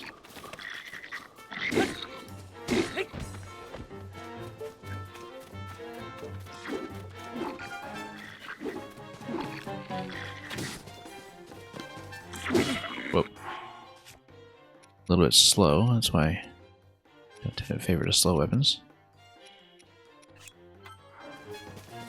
Okay. This would be a bad time to die when we're so close to the finish. I just zone them out a little bit. We should be spending these weapons more aggressively anyway, so... Let's get back to this Captain Reaper so we can actually shield.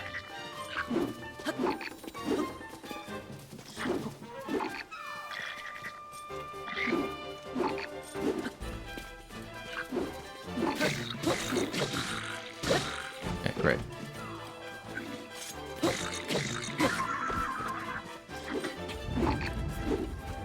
I've hardly landed a flurry rush in this game. Whoa, it broke already. Okay, let's go for the ice. Whoops, come on, ice. Slap him. Caught him in midair. Salvage that from a missed input. That sturdy wooden stick. Yeah, we'll merge these with something good eventually. Maybe.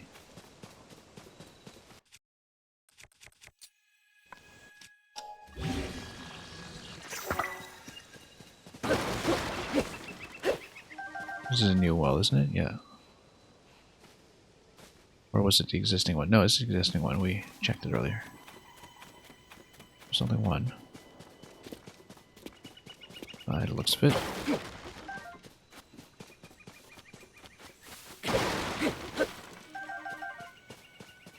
Got a bit of rice in the crate. Anyway, there's probably just one black one or something still hanging around, judging by life bar. We haven't entered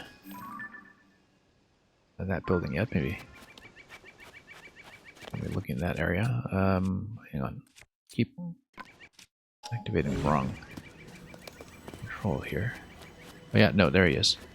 So, two of them actually, so same idea. We'd like to peel one off. Maybe if we're able to sneak strike without alerting the other one, that'd be great, but I don't think the line of sight will actually work for that.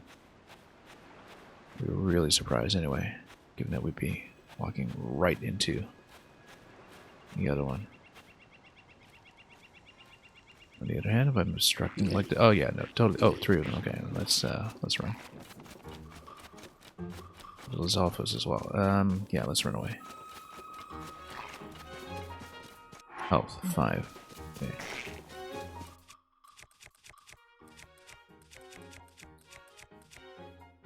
Shock stick maybe.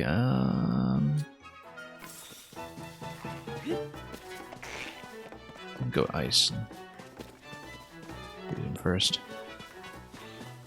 Actually, ice to get this guy out of his flame weapon. Might be good. And then we just smoke him.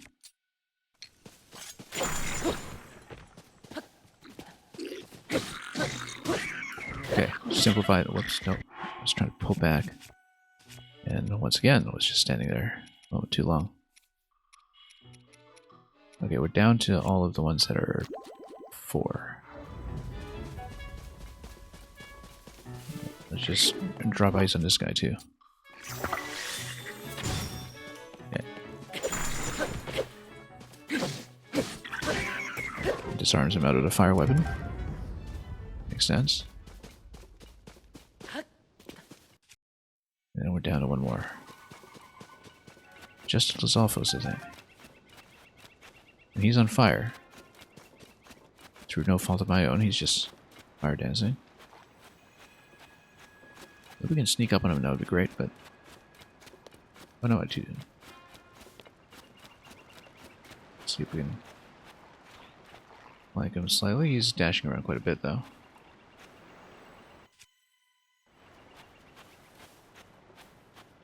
If we can... jump on him, then... this will simplify things considerably. And that's it. All done.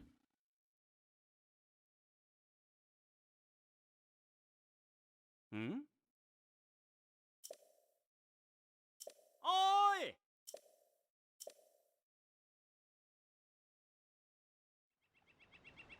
Okay. Well, time for Bolson to get to work. Ah! This lone warrior type showed up out of nowhere. Maha! Well, you're all rather dependent on this. Bolson doesn't remember me as one of his best clients, apparently. Oh!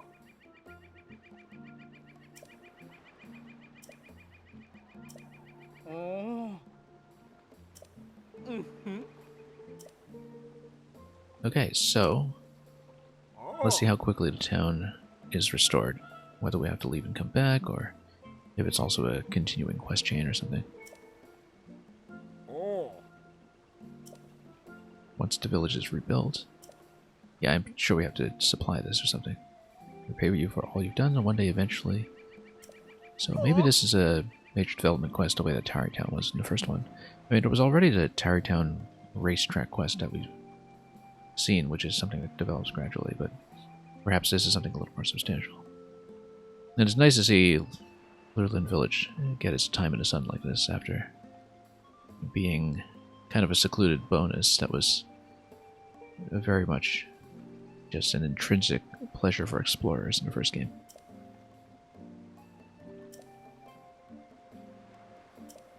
Okay. How much is this going to cost me? Let's find out. Mm-hmm.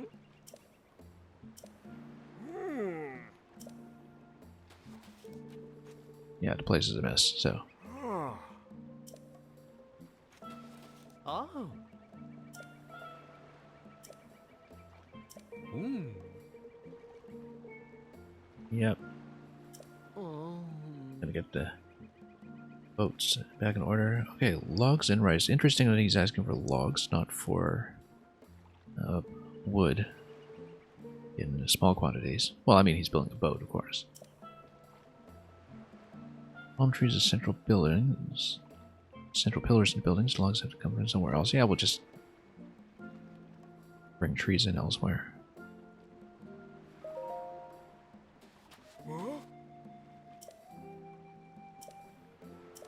Oh. Mm-hmm. Build into foundations. 15 logs.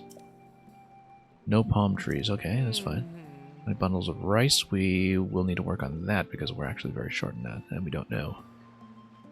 To get that updated in the shops, we need to find a rice field. Perhaps. Oh. Or just buy up as much as we can from somewhere in the world. Maha.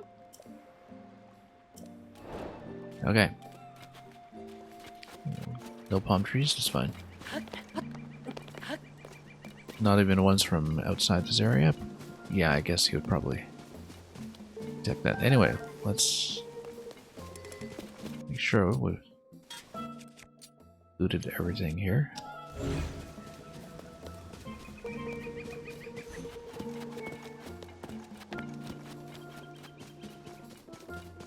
And you know, the thing about logs is that we can stick a whole bunch of them together and then run them down. So we can just go up above the village and find some trees. And we have a good chopping implement. I guess an axe will do. Maybe. It would be better to have something that slices, but I don't want to use the good Reaper swords.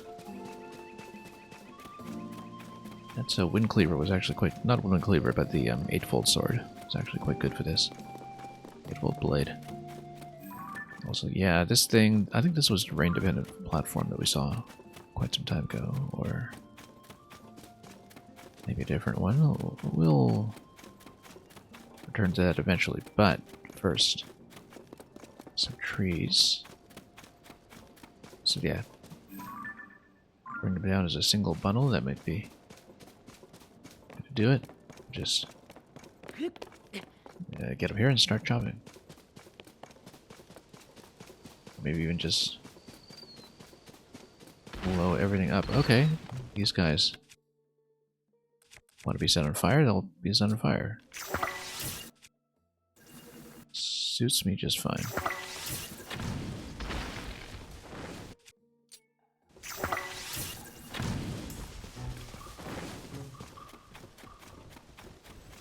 And we know to drop logs just fine, so.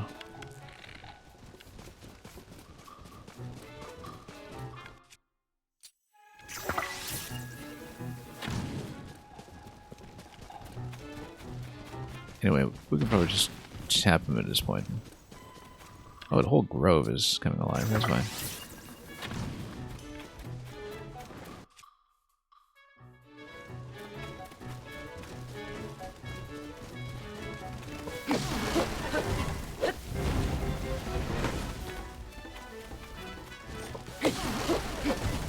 Okay, great. Oh, we got some logs. And missed a lizard, but that's okay. That wasn't a one here. Yeah, he's pretty much dead.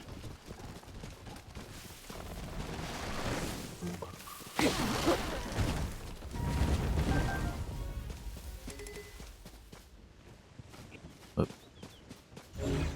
Oh, let's grab this. Let's dock it.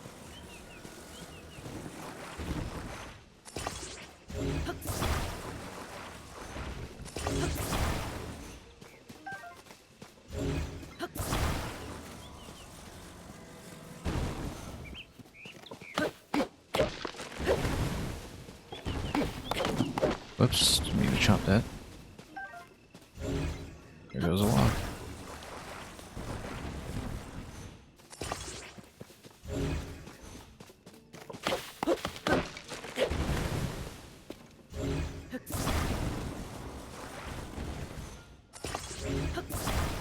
Yeah, we'll just take this to the next cluster and continue.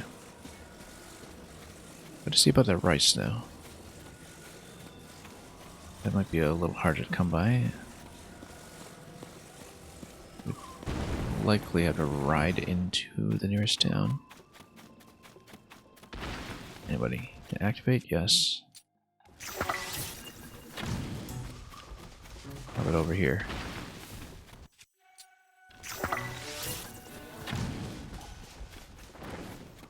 And over here. Okay.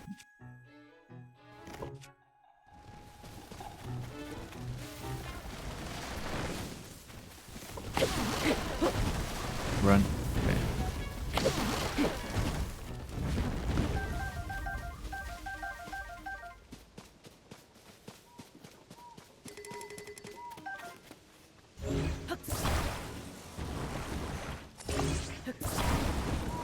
And doing alright so far. We'll need a couple more to make 15, but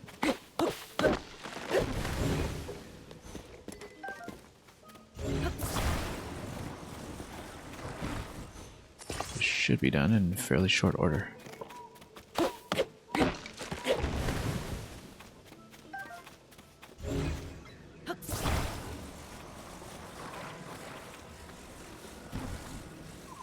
Yet again, something that would have been significantly trivialized with bombs, and I'm glad it wasn't.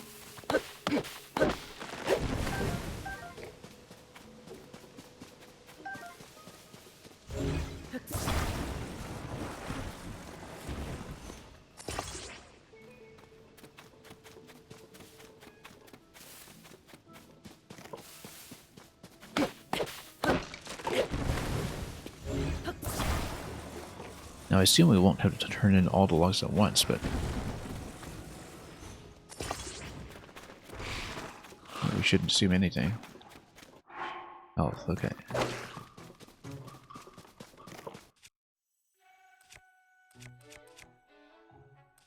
Yeah, we need something with a longer reach, I think.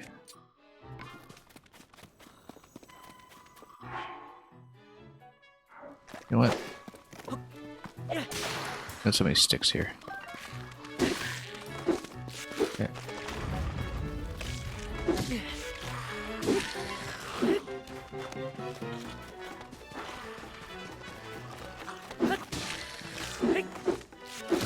Nope.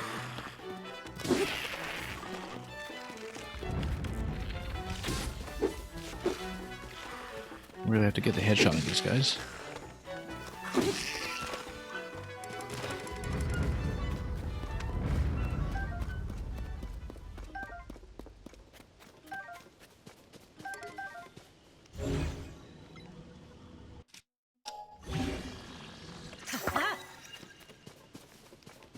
Not that the arms ever last very long, but that's not the point.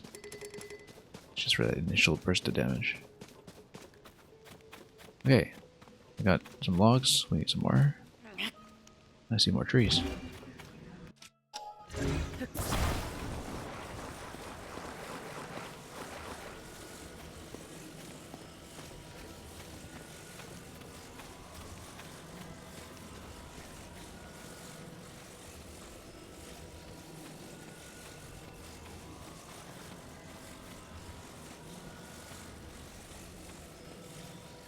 You can build a pretty impressive log bridge this way, in fact.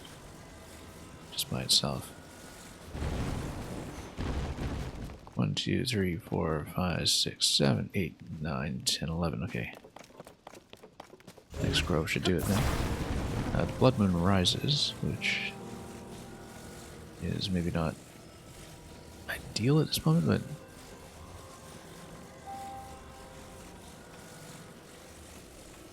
whatever. If it's going to happen, at least we cleared out the camp first.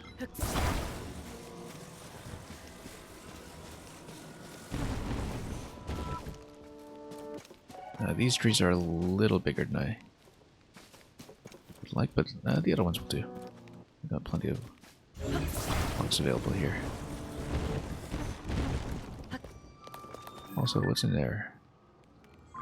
Black Moblin, yeah, we'll not bother with them until the year reset. When the glow of the blood-stained moon shines upon the land.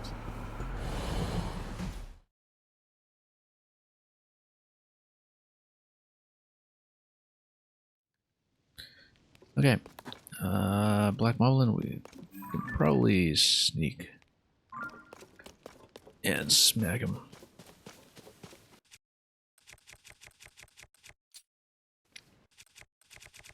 Actually, yeah, makes a lot of sense to use this. 27 damage, but very temporary. Perfect for sneak strike.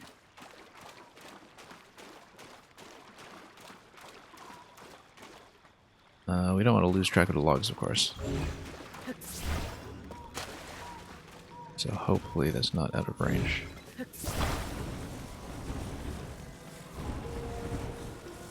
So we'll just use this as a bridge for the time being, perhaps. And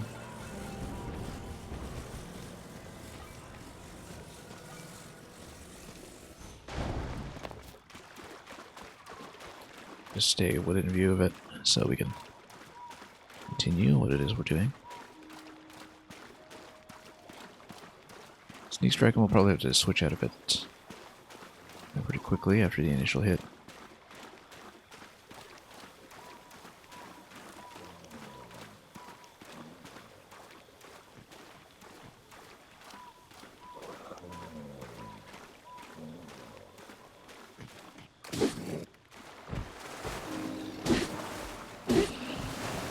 arm's still up and running, remarkably.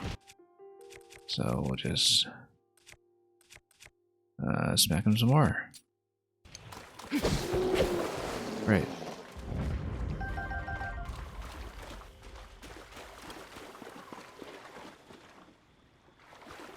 Alright, let's chop down some more trees.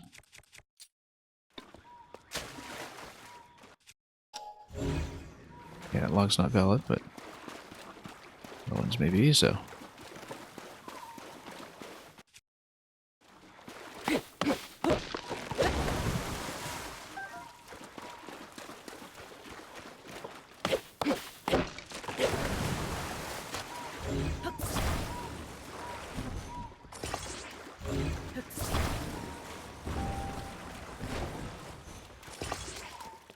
And 2 more.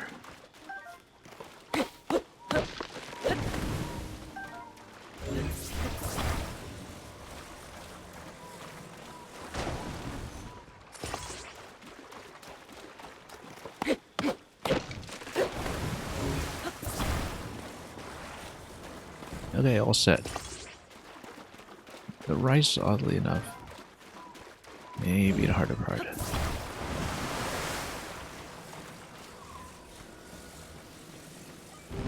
I did cook quite a bit of it earlier.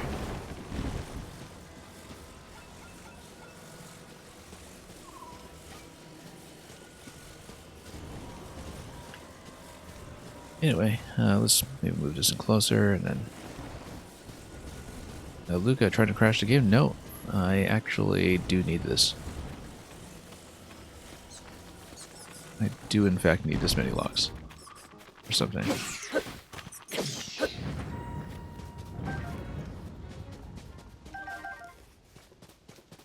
I like experimenting, but I also like playing.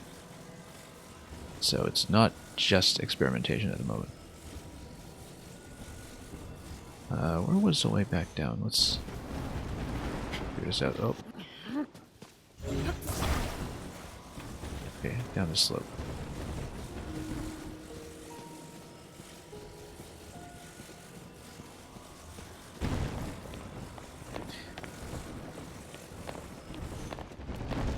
Yeah, still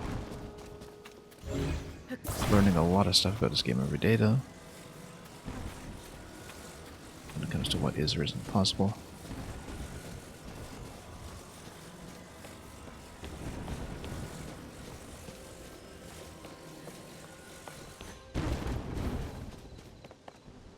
Let's make sure we don't set the whole thing on fire or something. It is 15. We do have no. Oh, whoa. Broke it.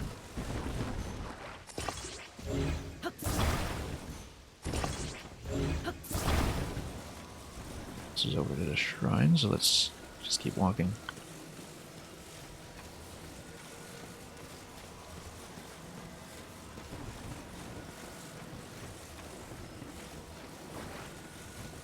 Yeah, we'll make it down soon enough. Oh, somebody is coming. Is that choo-choos? Great, I love choo-choos. In this game, absolutely love choo-choos. We're going to get a lightning attack on them. Not stand too close. Actually, a bit more damage would be preferred here.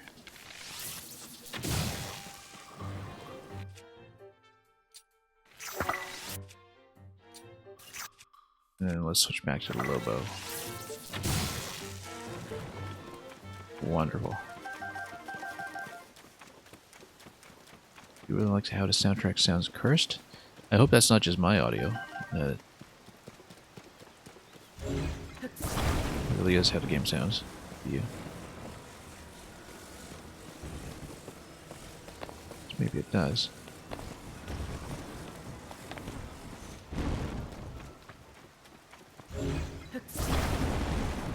Oh, I should have taken the sled down here.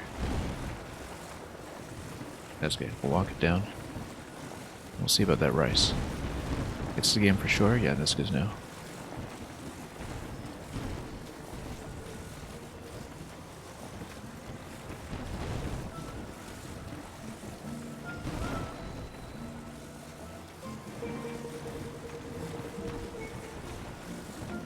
anyway. Here we go.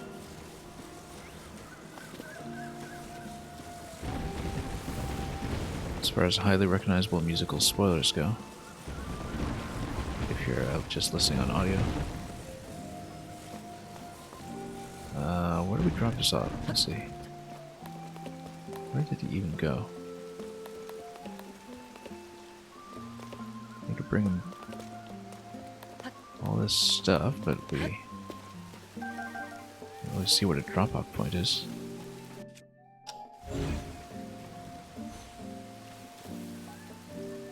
Center of town, maybe? I don't know. Have to figure that out.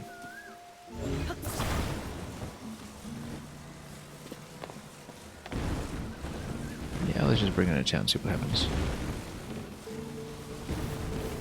You think this was the area you least explored in Breath of the Wild? You're out now, yeah. Well, you should explore it some more, so. Highly recommended.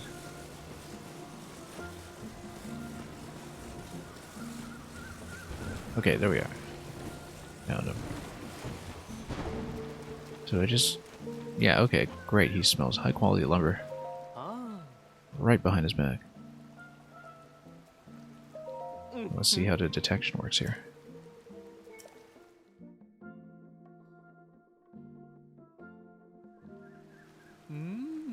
Okay, 15-year collection. Great. 20 bottles of rice. Do we have enough rice? No, I don't have enough. Okay. I think we just need to buy it up. Once upon a time, these buildings were bursting with charm. Trust me, I know. I don't remember the salt spa and herb treatment. Oh yeah, I guess so. That's a special offer.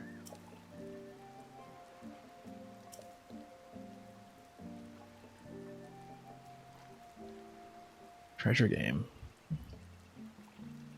Well, I mean, pretty familiar to us by now. And, oh, is he actually the... Oh no, he just lives with the village head, I suppose. And has been adopted there. Oh. Oh. Sometimes Highland rice will turn up even if you cut the grass. Better to buy it. Yeah. Oh.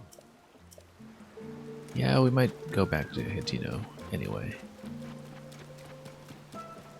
Just have to go on a ride there. I think I'm actually sitting on very little rice. Yeah, 2 of these. Probably not just going to do it by mowing the lawn.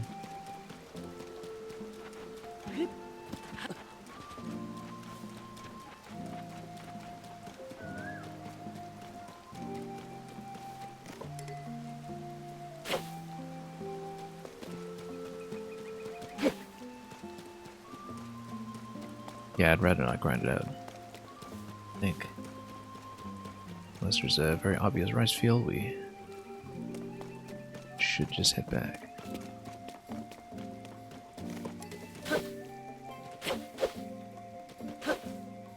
You know what? Okay. Fine, we'll take some. Oh. Okay, maybe it's a little more plentiful than expected.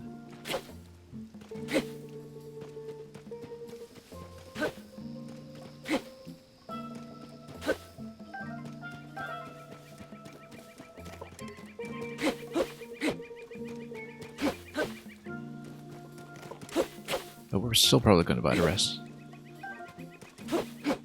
I say just as another one pops up so fortuitously to encourage me to stay. 20 bundles is going to be a bit of a grind though.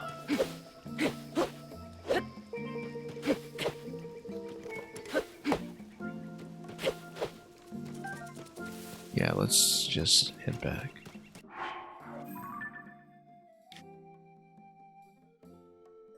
Probably have to find a stable for this. Unless we just sail back. In fact, it's probably easier to go by water.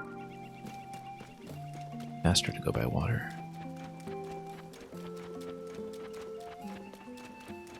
If we can easily assemble a boat around here, I think I will do that instead. We have requisite parts, which might not, but we do have a treasure chest, so... Maker stream is happening soon? I don't know. I was thinking originally maybe tomorrow, but honestly, I'm so hooked on this game. If you have something that needs to be tested, though, Luca, then maybe we should talk. Particularly if you need something urgent, like for GDQ or something. Because even if I don't necessarily do the maker stream, if you urgently need some kind of playtest, you know, I might be able to do something as a hidden YouTube video, which is what I did for YMM. But depending on whether I have time, I don't know if realistically I can do all that much, but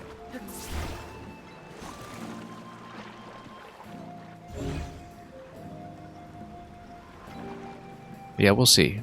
I mean, I was thinking originally, let's just return to Maker for weekends, but I'm kind of inclined to kick that back just because of how much this game has been offering. Wind Waker! Look at that. I am so pleased to see it here. Screenshot. Soft, comfortable shirt, traditional to a southern island. Well, I suppose that gives us a bit of a speculative place for Outset Island in this world, even if it's not reachable.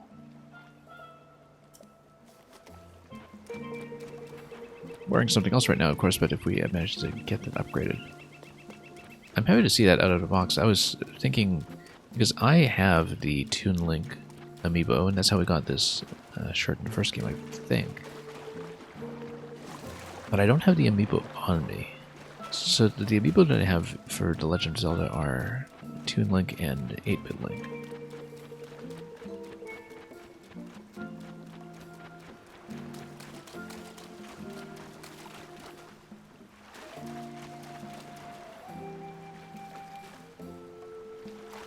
And yeah, no, Luca, don't worry about taking time necessarily. We'll see. I will be on stream in some form tomorrow, unless something happens to disrupt that, and could be Zelda, could be Maker, we'll see. I do want to bring back Maker eventually, but you know, this game has been overwhelming in the best way, and so...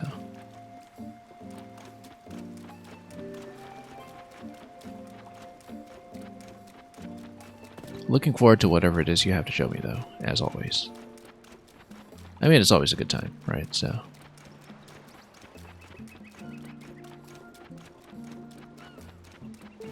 I absolutely take you as at your word when you say it's something I'll enjoy.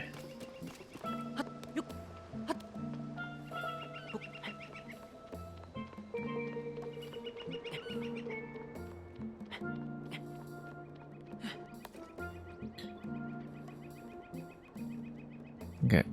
You're still working on a level? Yeah. No worries then.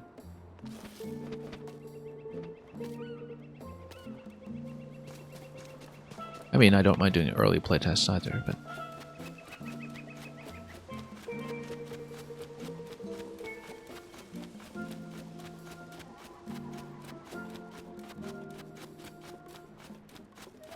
Okay. What were we doing? Oh yes, right, and we want to make a boat.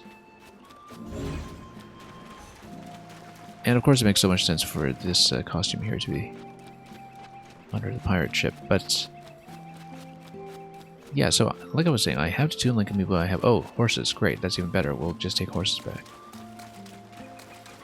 And I have the 8-bit link amiibo, but I don't have them with me in my present location. And the thing is, one doesn't want to throw off the balancing of this game out of the box too much, although the amiibo were pretty reasonable in the first game in Breath of the Wild, because they would give you a bit of an initial power boost, but it'd be cumbersome enough to upgrade. And your stats would cap out in such a fashion that, you know, it's not really the optimal thing to do to just pay to win or whatever.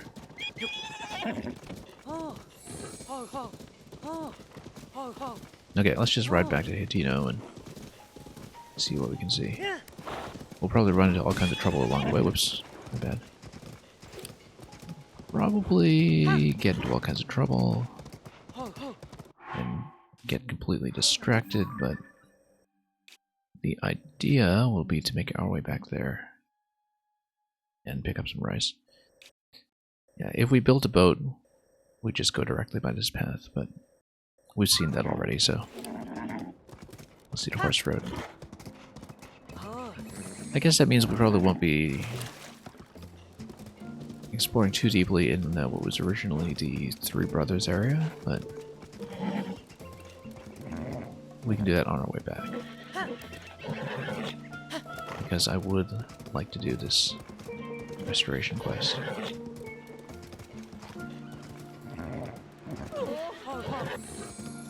And if we find a stable, we can switch to one of my good horses, which we haven't done in a long time now. Thinking back to how long it's been since we had one of our own horses out and about. Must be quite a few days ago, and it was still riding around in that Kala. We have hardly been on horseback since, so. Okay. I'm not sure I remember the way back by road. But we'll just wing it, and if we're stuck in the hills, we'll just go over the hills, whatever. Won't be too difficult.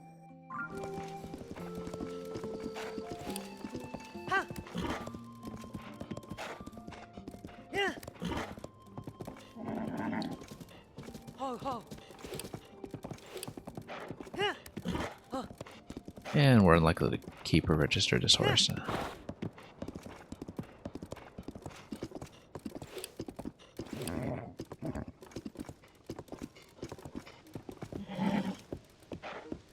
What? Let's see here. Oh, okay, this is just a construction point.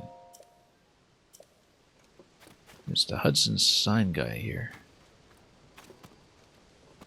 I don't see him. It's worth checking though whenever you see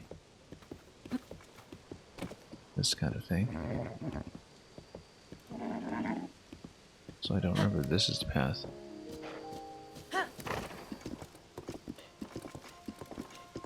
Well, it takes you up somewhere.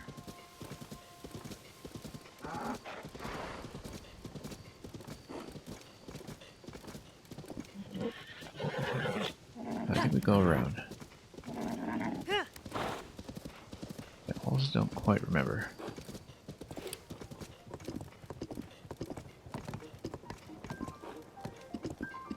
Anyway, we're going to skip over a bunch of terrain while we... Oh, maybe we're not, because this looks like an interesting cave. Or fortress. Tucked into the mountain, leading right up to that rock. Okay, distraction number 1. Let's see what this is. Also, I take it the horses can't enter.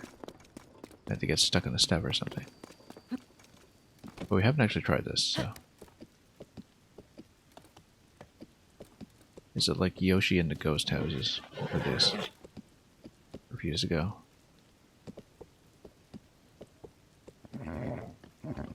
Oh no, you can totally take them in. It's great, actually. A little bit unexpected. Given how horses definitely were restricted out of certain zones. Oh, this is where the journey for the horse probably stops, though.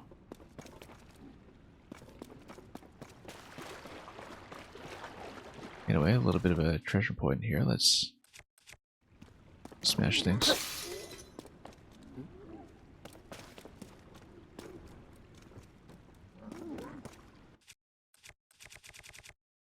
Do we have a rock that I can use?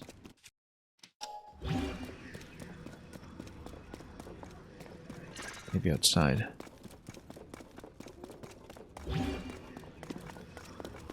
Just need a rock. Of some sort, some kind of hard object.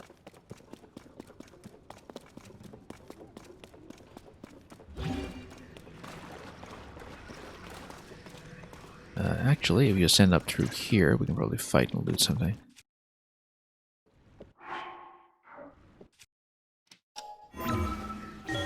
Well, not even gonna bother to scout, we're just gonna get up there and pick a fight.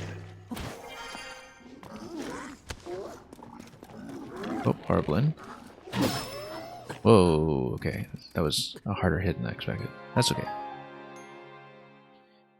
Wonder if the autosave was when I zoned in. Now, did we lose the horse? We'll find out.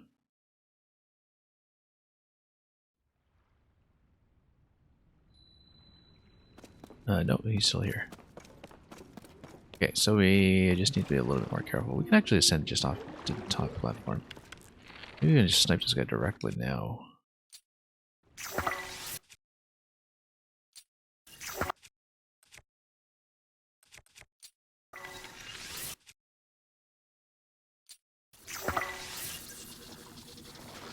We're in the water.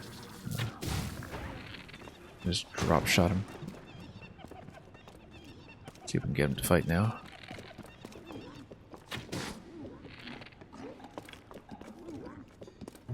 Okay, he's gonna call somebody in.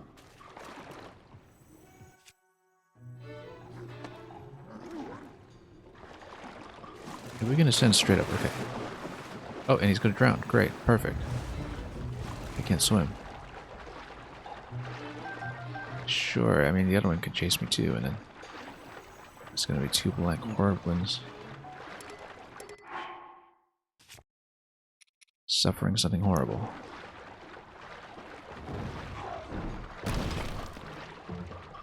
Jump down, I dare you.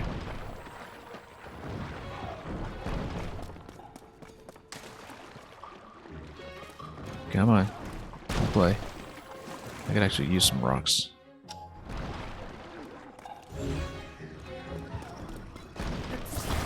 Oh, let's open this up.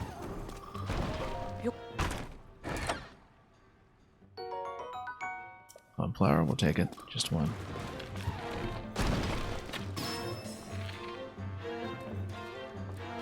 Jump down, I dare you. Come on.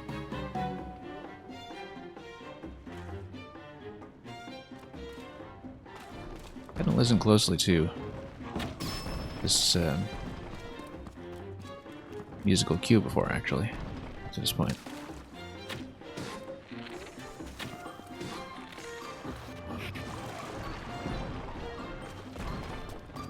May as well just ascend and head upstairs at this point.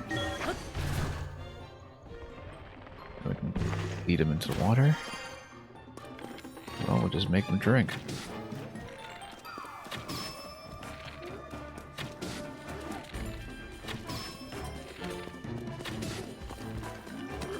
Let's not get flanked.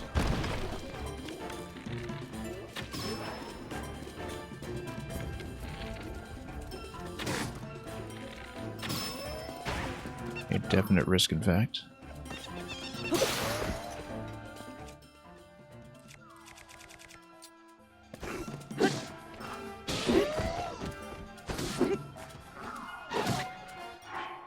Hang on.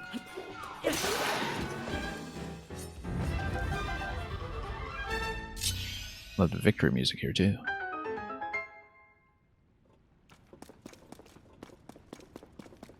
That was a bit of a close call near the end there.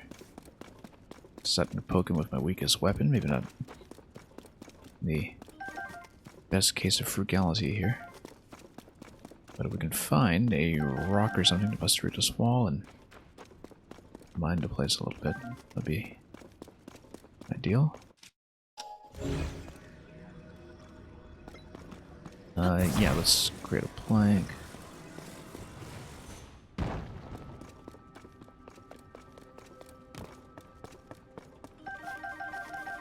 Meat galore. Yup. Bomb barrel spear, interesting. Oh, I see. The idea is to throw it, use it to mine things. Let's do that with rock, actually.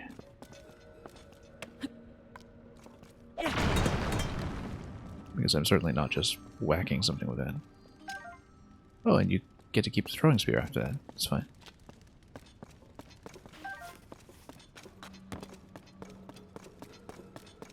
Yup. We do need some kind of rock to attack this with, though, attach it to.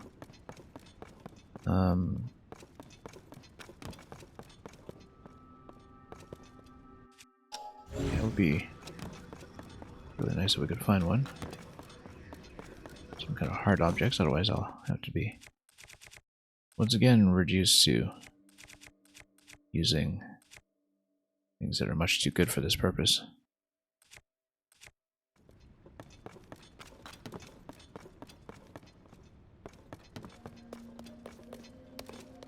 Or perhaps just going bomb flower. That's an option as well if we so choose. I think it's better to bomb the passage open in case we find some rocks.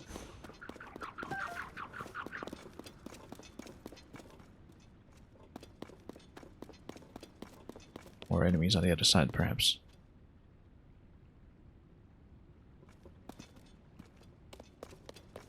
Actually don't have a single rock here. Interesting. Let's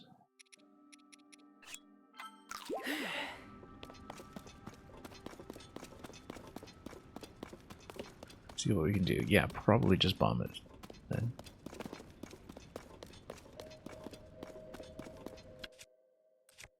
Okay, let's switch back to this bow.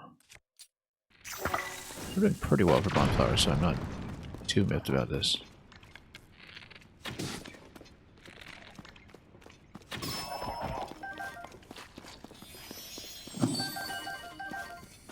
We still don't have something that we can use as a hammer weapon. Claymores will do, actually, because claymores can smash things. I don't know if they would be particularly good for mining purposes, that's the only thing. We know they can break things like boxes pretty well. So we might as well try it.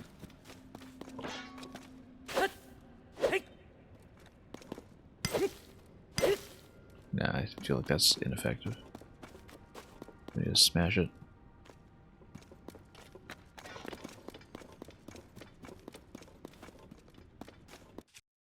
There's seriously no rocks around here. Let's see about this.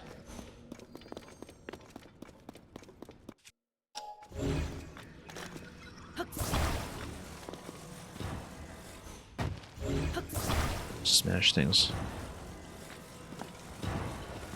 Can we do it like this? No. I'll use that for mining. I think even with magnesis in the first game you can't quite do that successfully.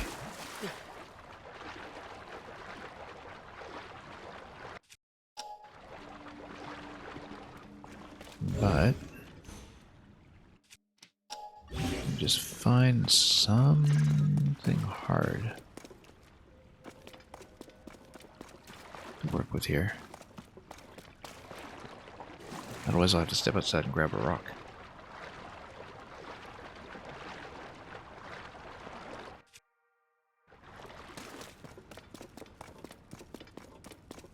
If there is one.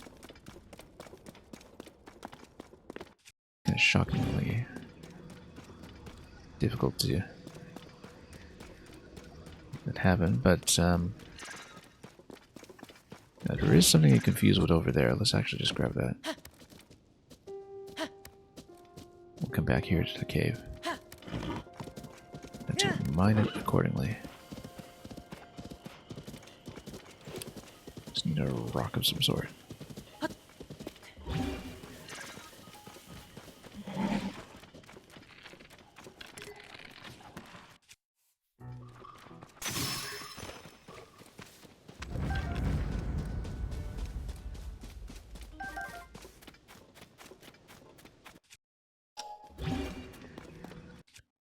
Rusty claymore, we'll grab it.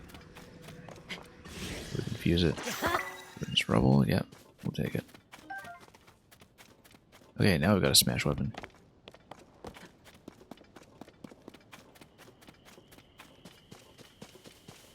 And let's go mining.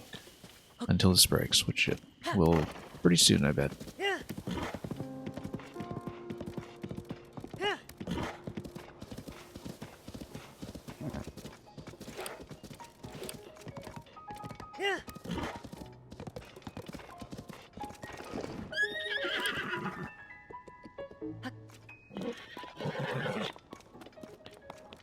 Okay. Let's get mining.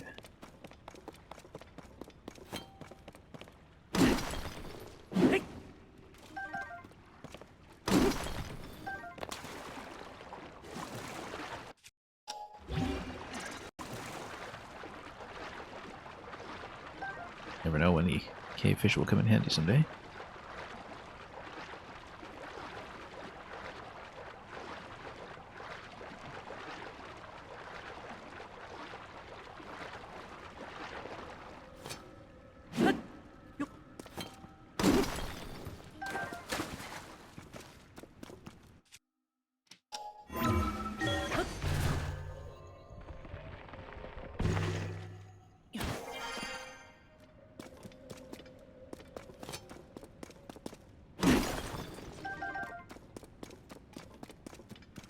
And then we'll be able to smash through all this as well. Well worth it. Pretty valuable gems. And the perhaps slightly less valuable but more directly useful salt. Sticky lizards galore, let's just grab them.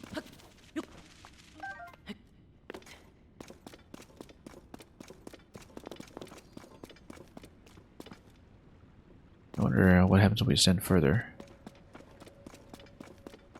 into this.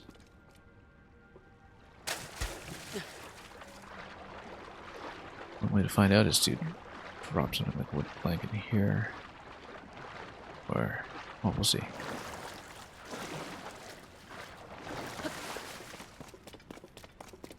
I do want to take doors, though. Take it back out with us.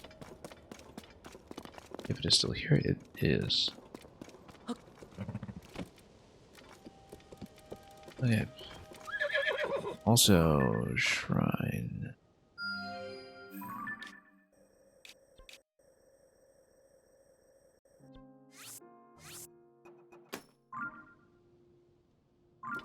Seems like that's actually just overlooking the southern stable that's by the bridge. If I recall, is those banana cliffs up above.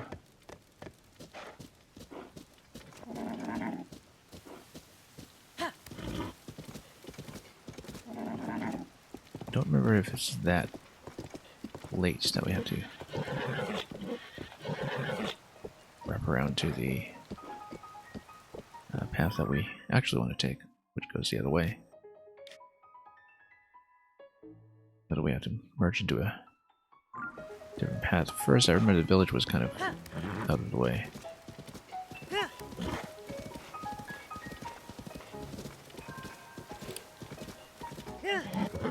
Let's take this upper passage just to see where it goes.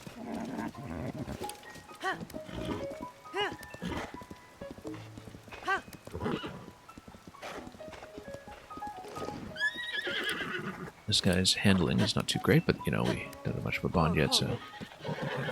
I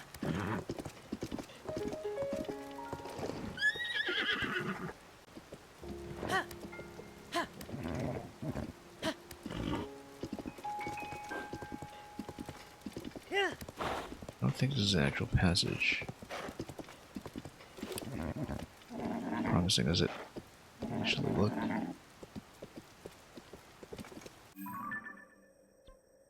Yeah, because I don't recall whether we come through here. No.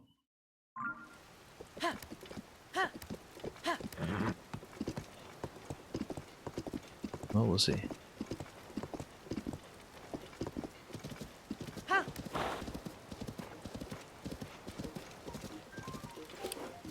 This is something.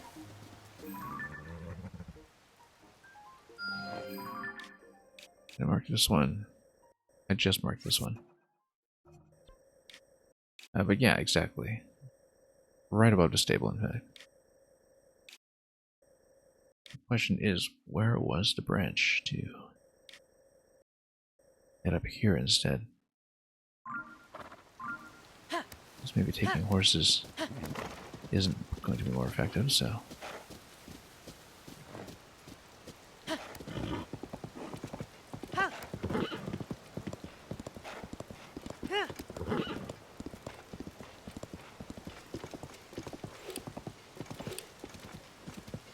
Well, anyway, first time back here. Still as rainy as we remember.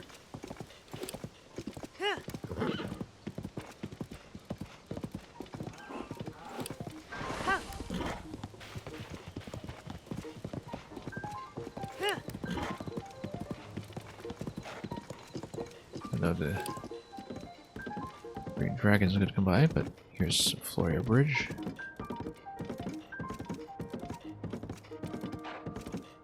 And we'll at least stop by the stable.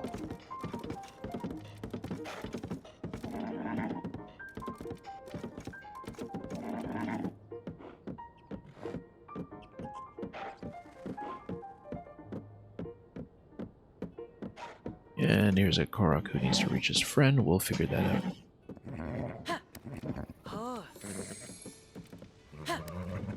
And we're going to trade up to a horse anyway, so...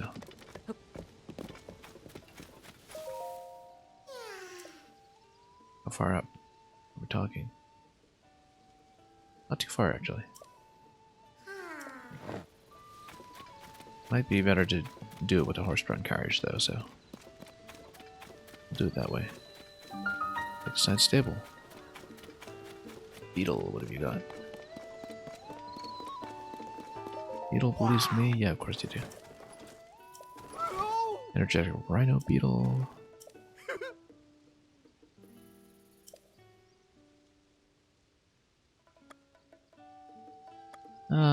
Yeah, sure. Eventually we'll probably want to keep beetles for gear upgrades, but it's a long ways off.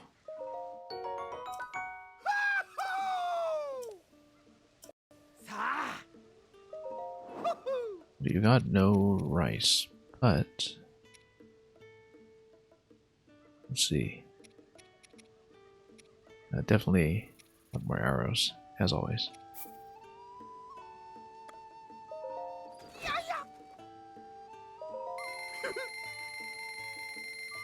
We can spend up to 60 on more arrows here, so let's actually sell off something.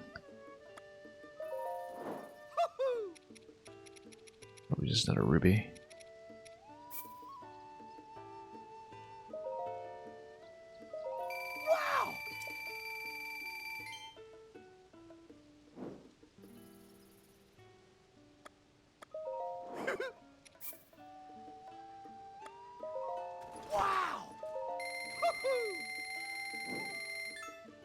Always useful. Okay.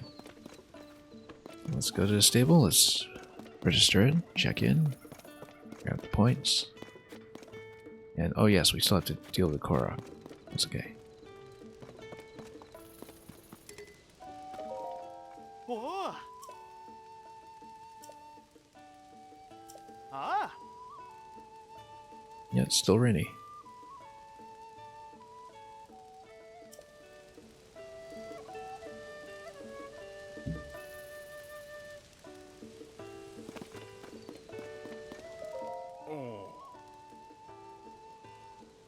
What is the news? Freezing temperatures bring feathery shivers to Dorito. Yeah, we haven't seen Dorito yet. We're quite far away. I did start with Dorito in Breath of the Wild, though. Food shortage. We'll need more cold resistance, I'm sure. Harsh freezing weather yet. We only have one layer of resistance right now. We'll probably need to stock up on food. Okay, no, same story here. Blood moon, yep. And we met the researcher who was studying the Blood Moon. I don't remember where we ran into him. Oh, yes, he was captured in the fort, and we released him. Maybe the quest is related somewhere. I love how he just gives you that pointer, though.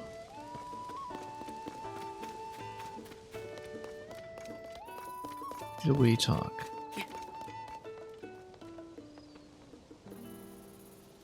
I might as well get a horse with a cart, since I wanted to Korok that way.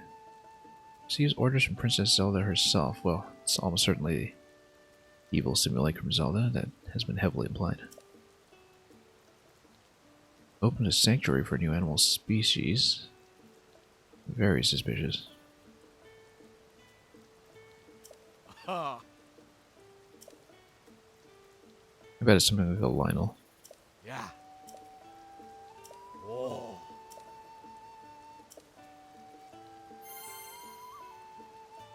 Ha. Whoa. Oh. And yeah, let's take out our old favorite. Oh.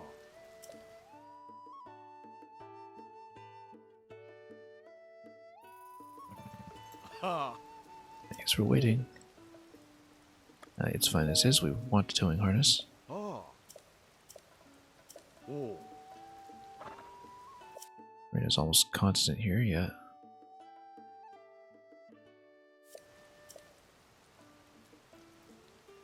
When it's raining, the well is too full. Interesting. That the well itself is weather dependent, because sensibly it is.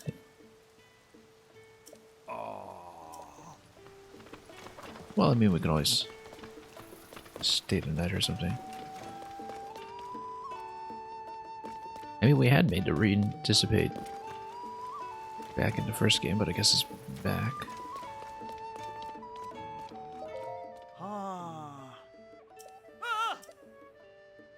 Yeah, this is a bit of a lightning tutorial for people who missed the first game.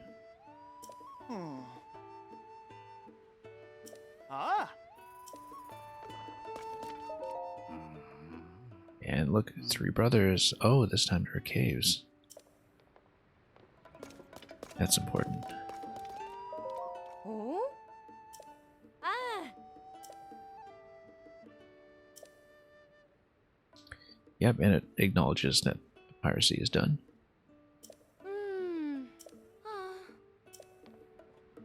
Let's take a shot of this just in case we need it.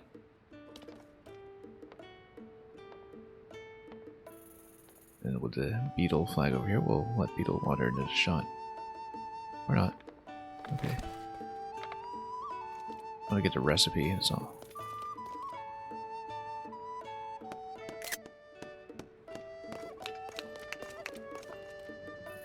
He's going to plot himself. Work in progress. Oh, and he just came in from outside, okay. Lucky Clover Gazette has opened his offices at Rito's stable. I wonder who's running it.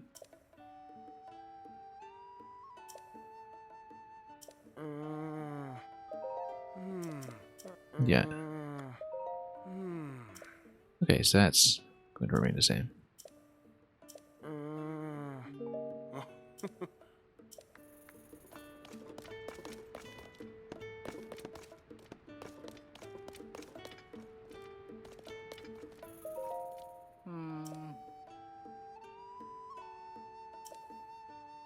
Chased him out of the caves. Yeah, probably have to deal with 3 new brothers.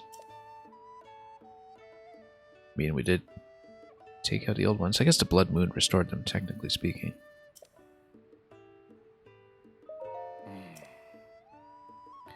Three caves that appeared around here after the upheaval. Corta Lake. Rodi Lake. Kalara Lake.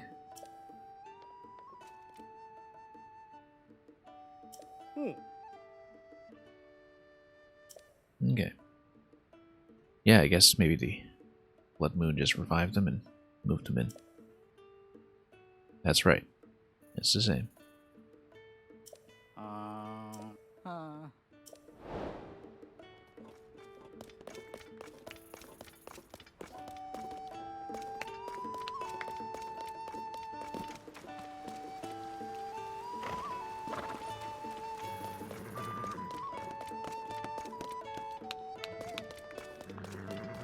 Anyway, let's grab the reward.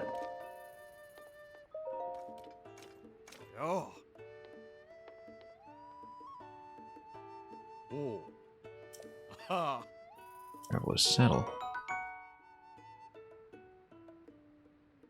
Okay, Oh. works for me. Oh. Oh, that's something that's unlockable much sooner in the previous game, or actually available from the start. But maybe it'll be some new styles.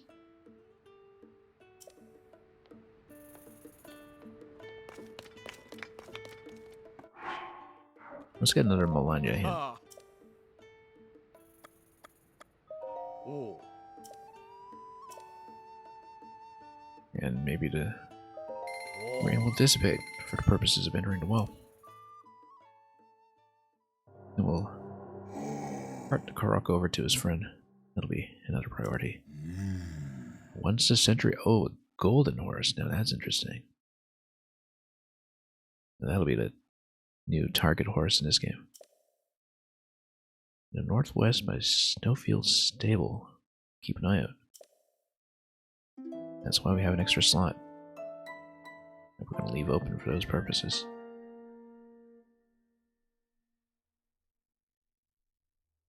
We haven't really been keeping track of all the clues, but probably should have screenshot some of them, but that's okay.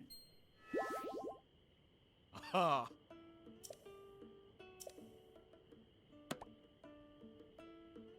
Oh. Still just discovering this game organically, so. And has the rain stopped? It has. Let's check the well. While we can.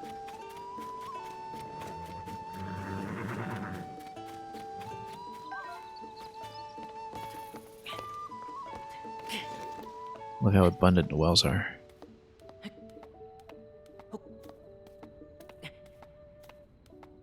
Okay.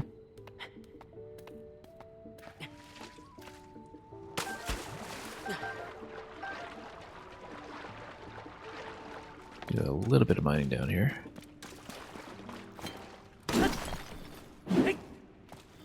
Gladly. I will take that. And there is a second level up here, so check that too.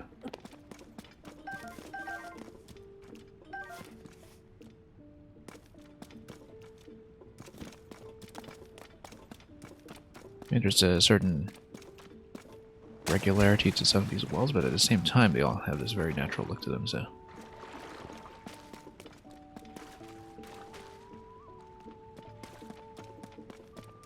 Wonder if there's anything else to dig out here. Oh. That is a rock, okay. Treasure of any sort? Not that I can see. Alright, let's head back up.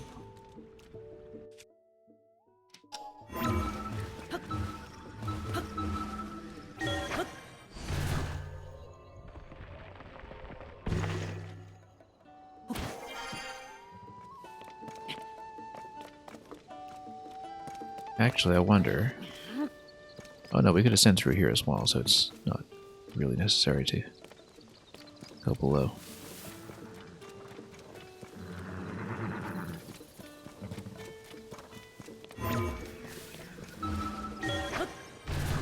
We can maybe get a brief look at the lay of the land. There is an additional shrine somewhere up there too, I think.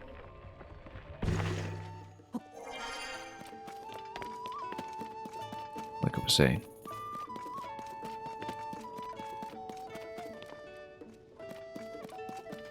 Much more sensible to traverse this this way. Oops.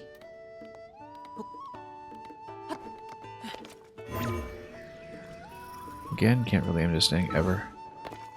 Whoops. Oh.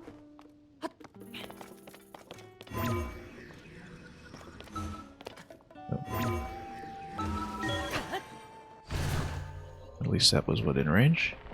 And then here we go. Just gonna take a quick look around first.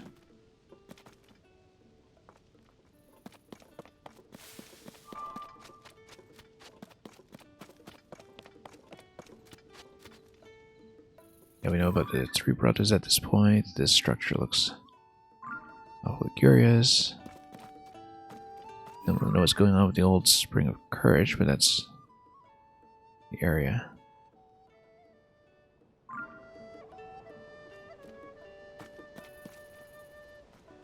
Okay, let's do it quickly.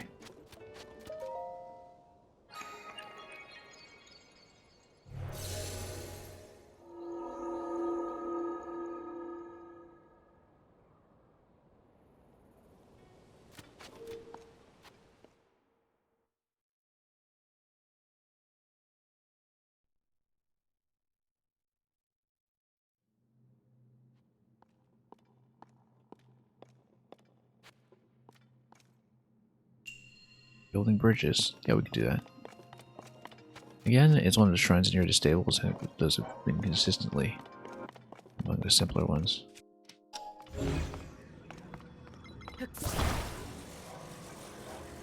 Just tear this thing up. I guess not. We can... something else. Yeah. And connect it.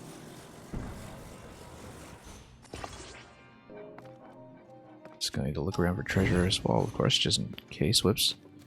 If you fall down, you do need to drop it.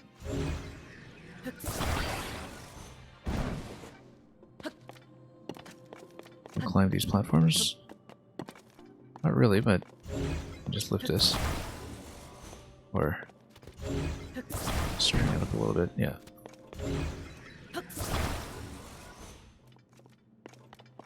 Just create a... oh no, there's a ladder. But you can't climb these as vertical surfaces, unlike things like wings.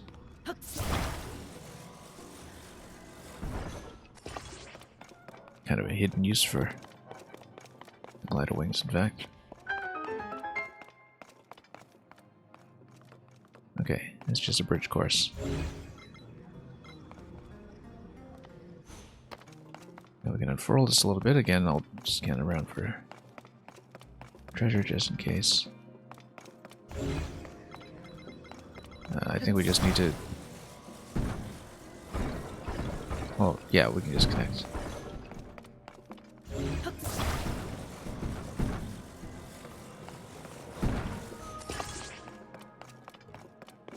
Now we can curl this up a little bit more. We'll check this first though.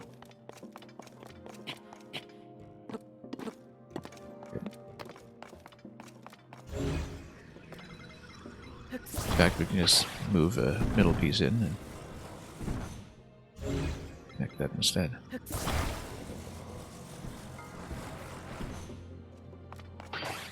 Whoops.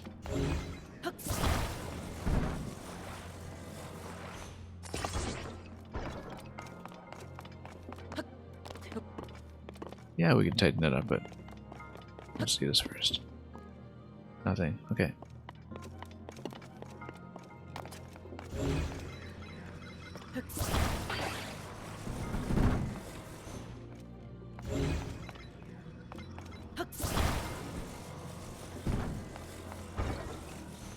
Not quite. A couple slots in though.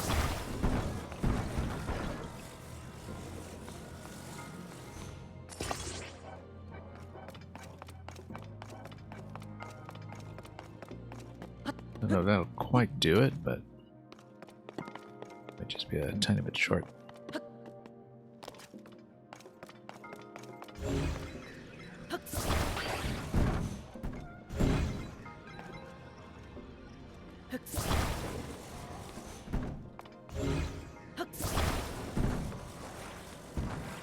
Okay.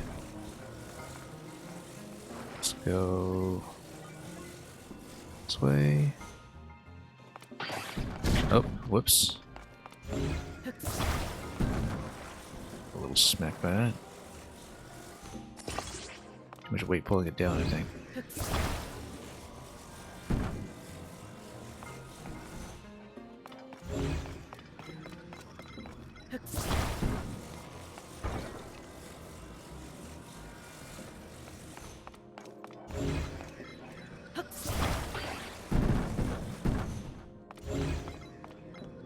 Let's wrap this up above first.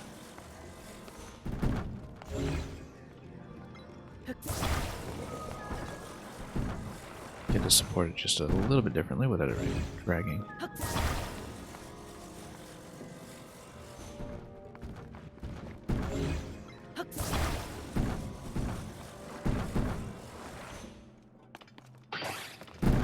Nope. A little too much tension there.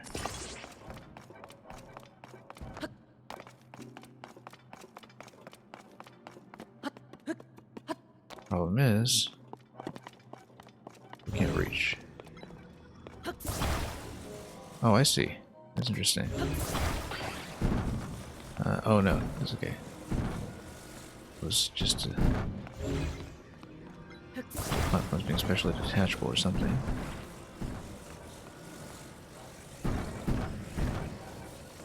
One does one tile over will do.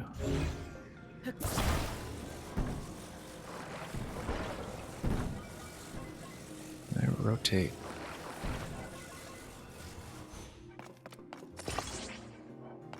Better.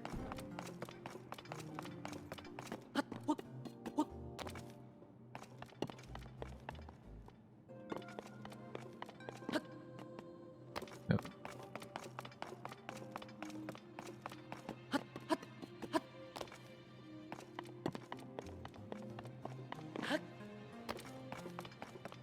Get a bit of a running start on that. That's not quite going to do it. I'd have to fix up some more. Yeah. Okay.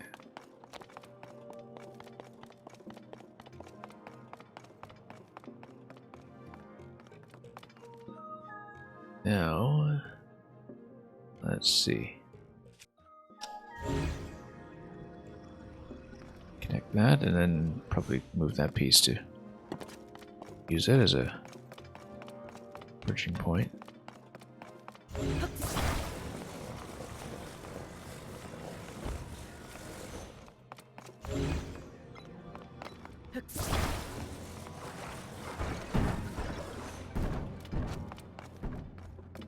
I'll probably just loop that above, in fact. Hang it over.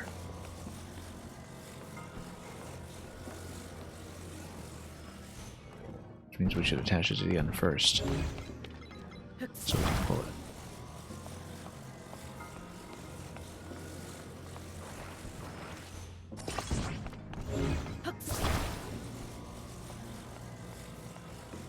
Okay, can just reach. Nope, a little too much tension. What a little snapping sound effect that they have in this game when objects that are glued together have a little too much tension to hold it. It's a very subtle addition to the game that does make it feel all the more intuitive.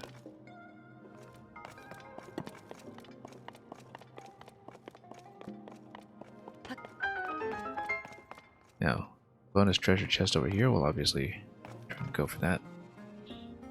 I think it's probably going to be like a three-way connection using this.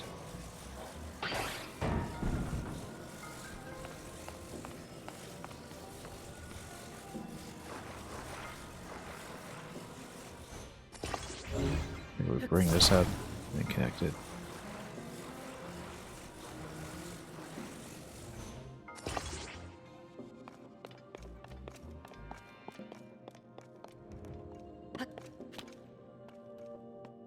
That'll work. Maybe not exactly what I was going for, but you know. We'll take it for sure and then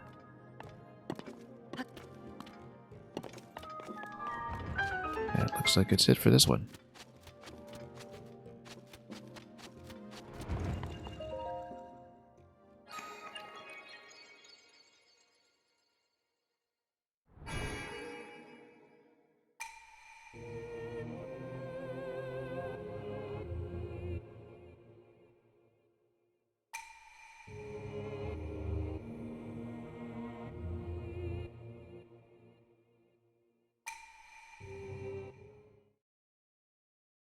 Same deal as always.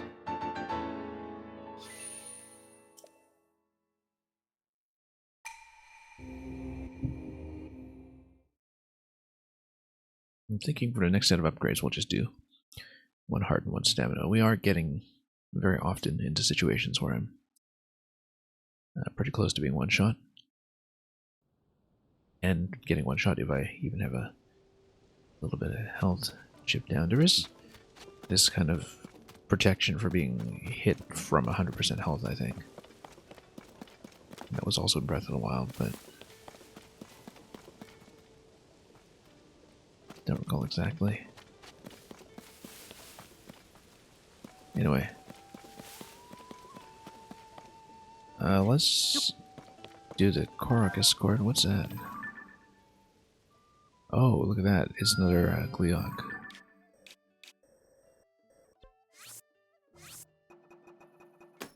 We're not ready to take these guys yet. But it's fun to know where they are. And for them to be visible from so far, just to give you a heightened sense of expectation. Look at that, that looks like a cave. It would require a waterfall ascent, which actually we can try. Although, if we land with this shield, unless we're kind of right at the corner of the waterfall, I don't know if we would just get washed right back out. Especially without Cryonis to solve that problem of getting out of a position trapped in the middle of the waterfall at its top.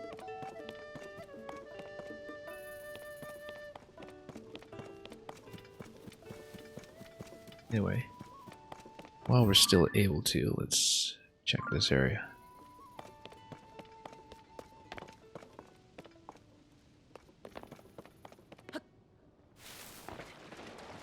Oh, whoops, no. Realize.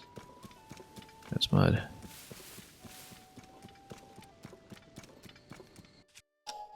Treasure anywhere? Seems not. I bet this is a talus or something. Just watch. Like we find like a mud talus. Looks kind of like it, doesn't it? We need to step on it first and also have a way of getting back out, which maybe it's not that after all, but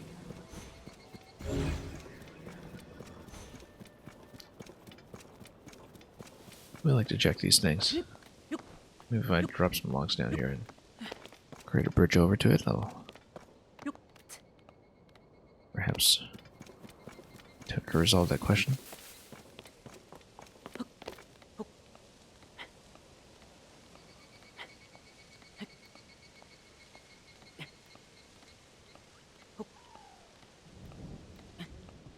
Oh, wizard robe.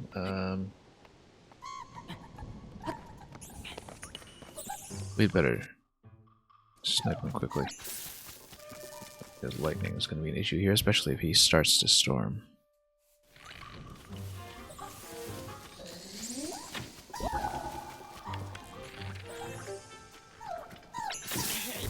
Whoa, okay.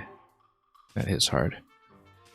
Let's get healed up. I mean, that would have one-shot me if I hadn't had the Melania buffer here.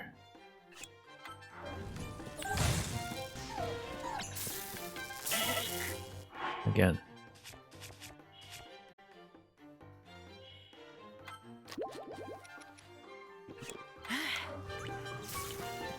Oh, and we got metal issues too. With everything, because we...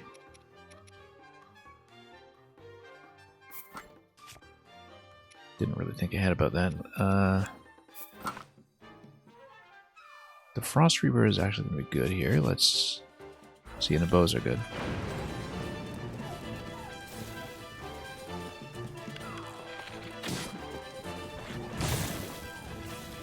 Okay. I want to farm some of those anyway.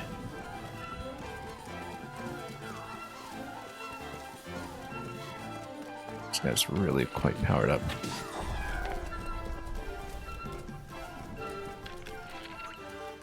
Call the whole storm.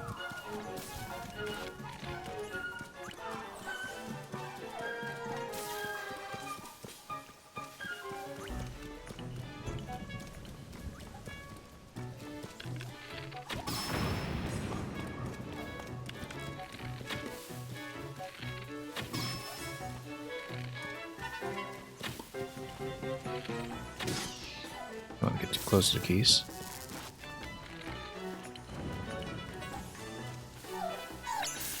Oh. Oh, it's not full health. Good.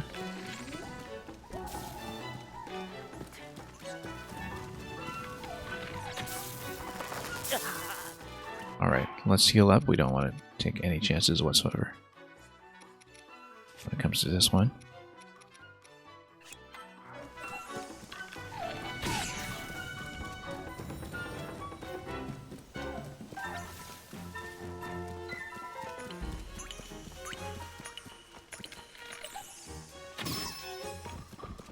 Okay.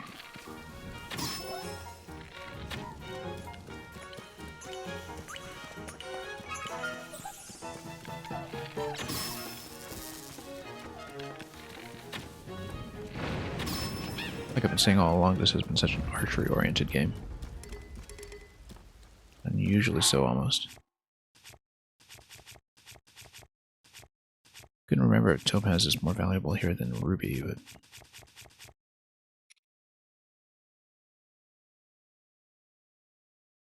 yeah, this is our only smashing weapon, but... it might be a while before we get back to Tarrytown, so I don't know if we want that, but...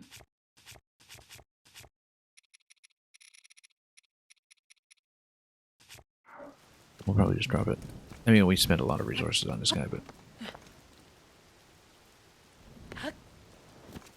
you just have to eat the cost.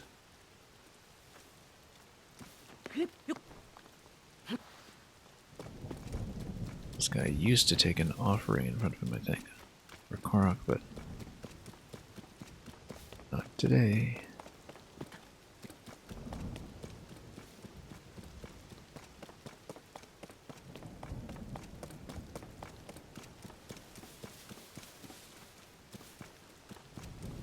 And of course the real hindrance here is seeing the thunder being called down once again. I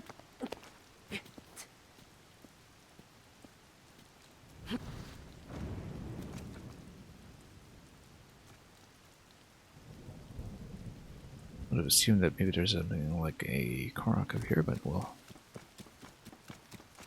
oops. Look around and...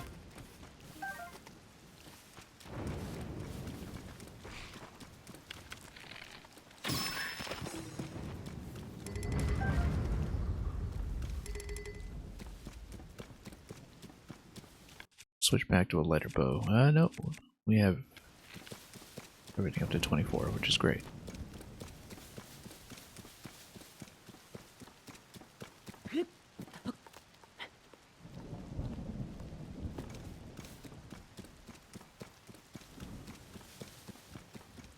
Okay. Now we should probably head back down for that Korok. Now that's done. I think we just came up here mostly out of curiosity anyway. It's going to dissipate slightly, I think. Let's check the top of the statue. Also notice there's a sky platform right here. This is potentially a good takeoff point. depending on just how distant that is. Oh, looks like it's a cork dandelion.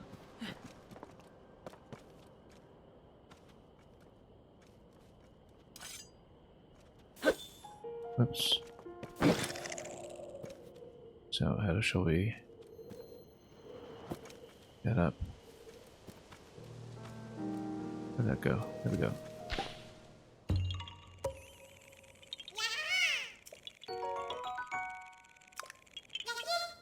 Okay, that's done. Now, let's see what we will do up here. Let's just head back down steadily.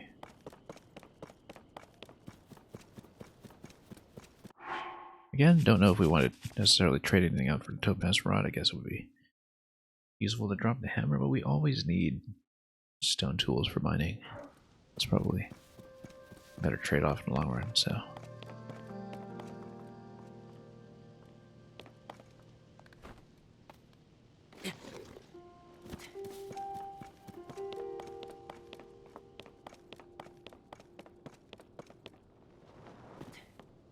Okay.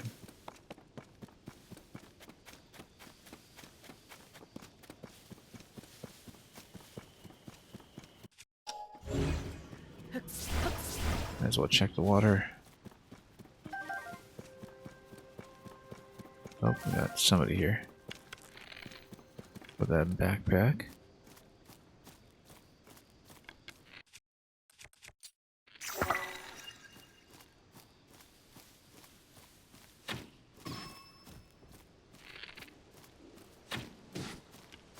Okay, let's not let him use whatever is in the backpack. Oh, it's just bananas. That's fine. Well, let's not let him use the bananas. Then smash. And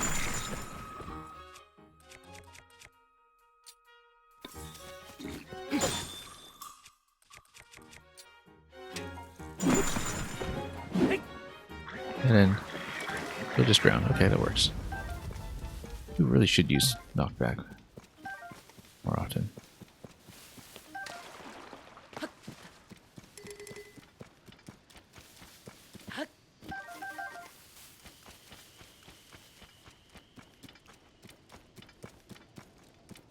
Yeah, naturally we're going to check it. At least get a bit of an eye line to where we are.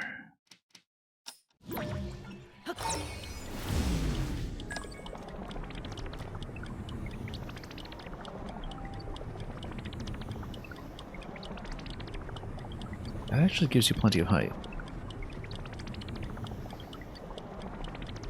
If you have the glider, like you have the gliding wing,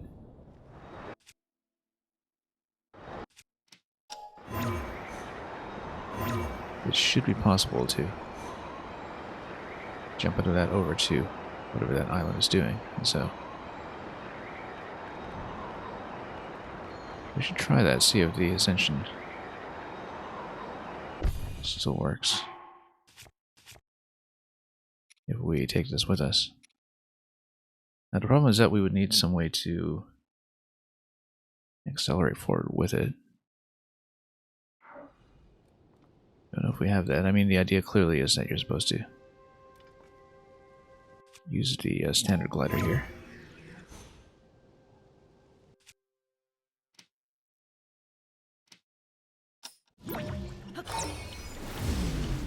It does lead to some interesting possibilities.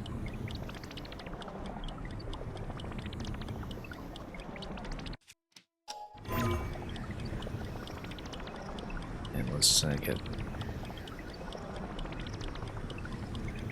ascension ready, just in case it is ever within range of anything,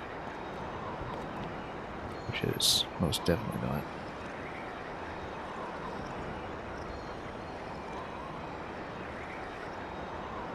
Yeah, I wonder if it is possible. We need to give the glider some kind of initials for us. That's the only thing.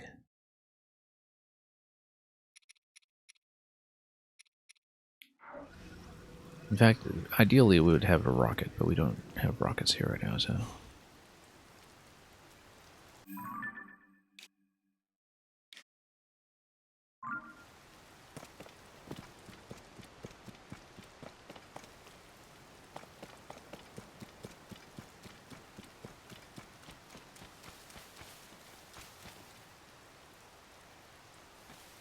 But if we're positioning just a little bit different, I think maybe a balloon could make it.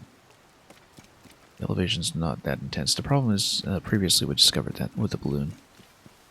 The balloon itself was obstructing the ascendability, and that was really not great.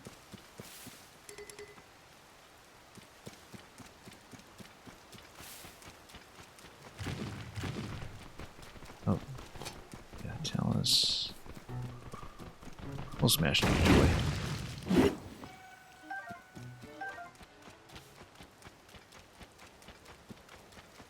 Very cost effective in its own way, in fact.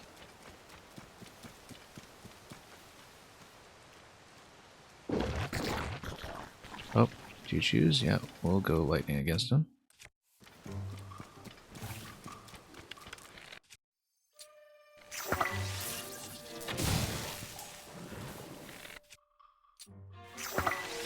Come here, I dare you. There we go. Health, how are we doing? Good.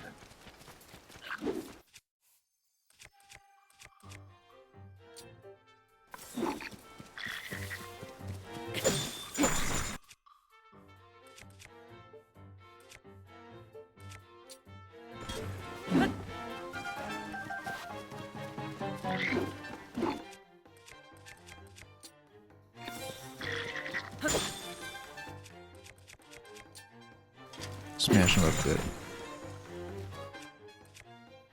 Nice broadsword, halberd. Yeah, let's just poke him. Whoops. Okay. I do probably want to loot the black boko part, so I guess we'll go down.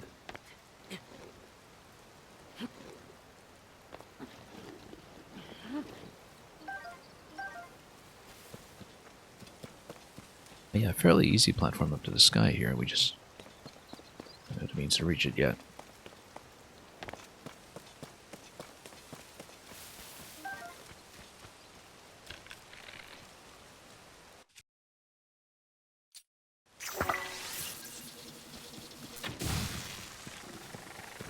Okay.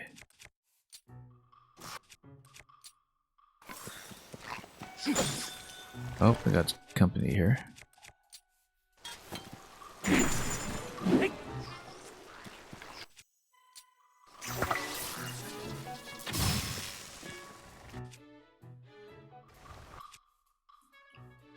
We want to do another one? Well, yeah, there's the black glass ones. Let's not be too stingy.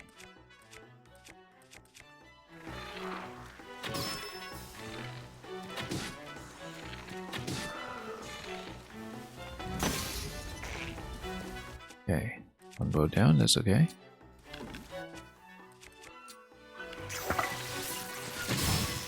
Whoa. Get next. I expect to get hit by that in the face there. Let's yeah.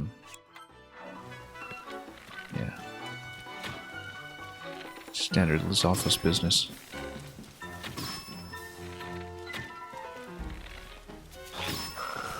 Okay, straight in the face. Point blank. Rock boomerang, you know what? That's better than what I have. It goes to kind of weapon breaking. Good night shield across the board, that's gonna be better. Black tail. And a lashing whip-like quality to attacks. Yeah, it's sort of interesting how the monster parts affect the weapons in ways that are more than just damage. Like with elemental effects or even with alterations of attack type. Very dynamic system.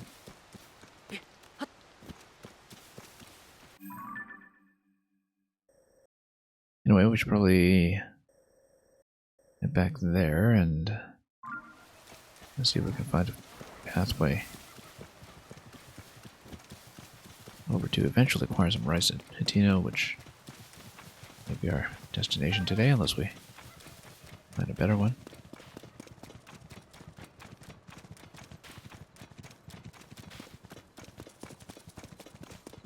Again, looks like we're actually, oh, lots of rice. Looks like we're actually reasonably close to getting up to the sky and the location above, but let's not waste the element here.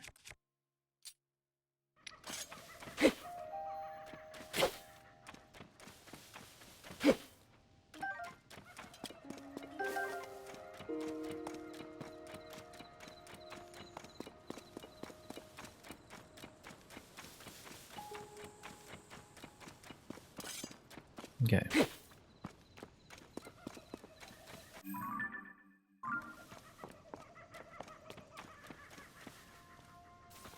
Kind of tempting to take those guys for now, but we'll think better of it.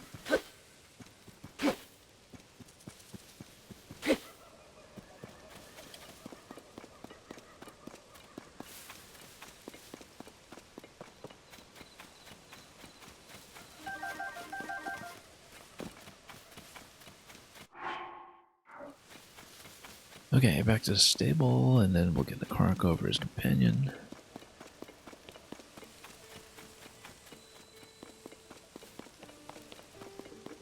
Just grab a cart. Oh, sign guy, right? Oh no, it's not.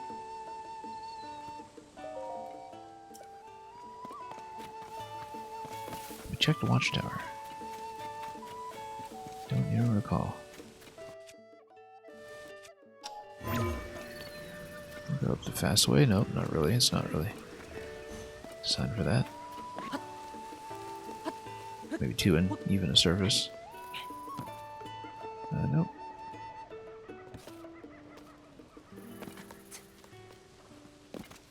Okay, so let's see about the horse and cart here.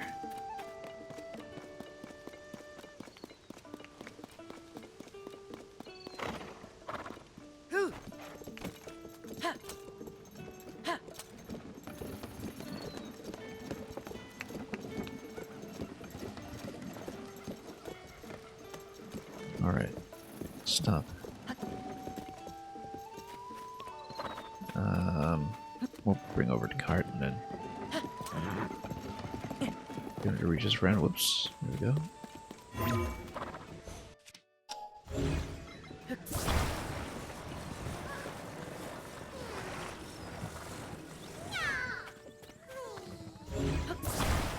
It was not attached to wheels, obviously.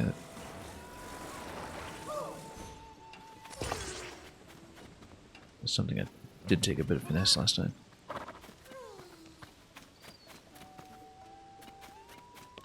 Oh, we got two horses here. Oh yeah, that's the other one that I just dropped off. I think. Yeah, I scared you, yeah.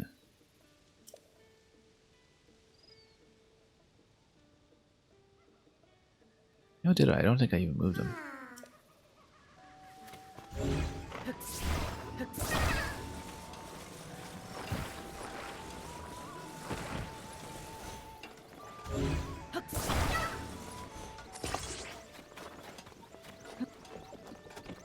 Okay.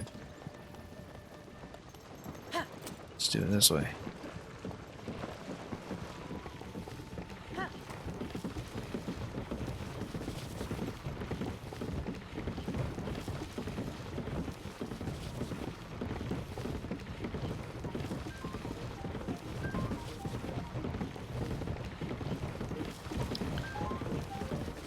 I don't know, we'll just continue taking the cart, but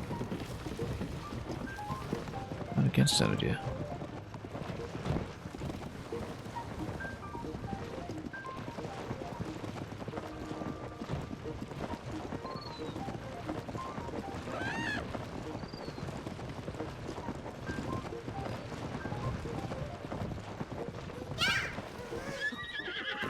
friend.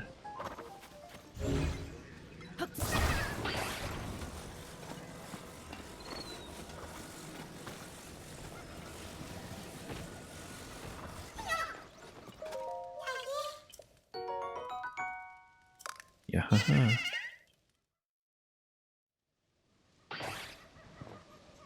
Like a double yahaha. Alright. Let's just ride and... I know where's some rice. How much do we need?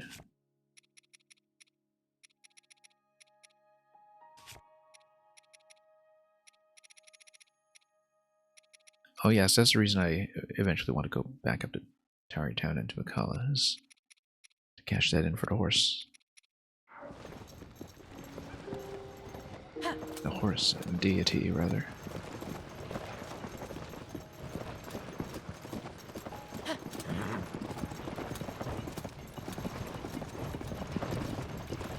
I guess we'll just, you know, pull an empty cart because we can. Oh, it got detached. Interesting. Okay. Better head back. Oh.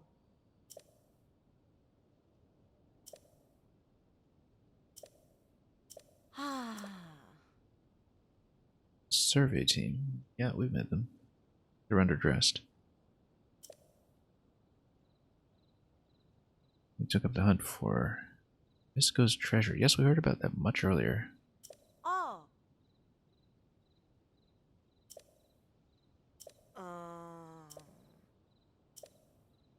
Hmm. And the village head in that carpenter, yeah. Oh.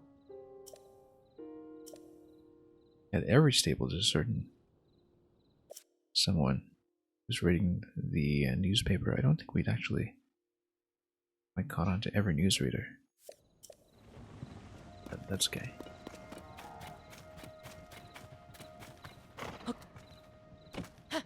Yeah, whatever you need to drag to harness, you do it. There is a sign quest here, though.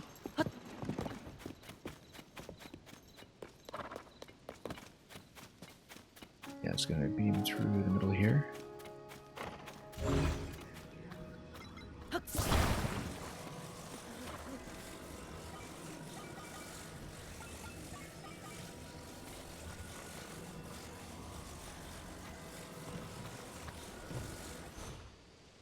Actually, seems like we need more than that, just giving us width. We need a cluster of 4 beams. Just for maximum stability.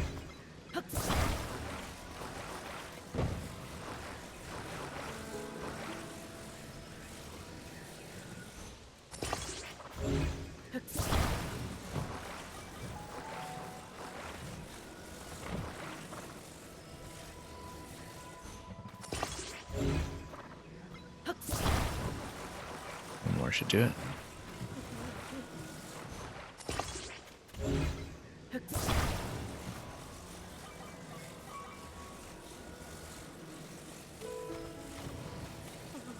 Should fit. They're just a little big. Guess maybe it is a little big. Okay, I guess we'll just use one.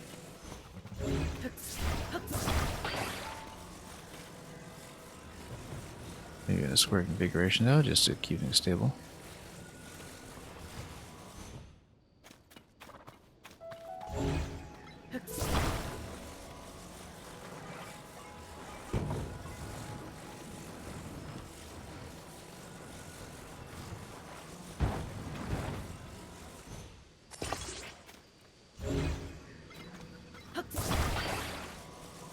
Hang on. Let's right the ankle a bit.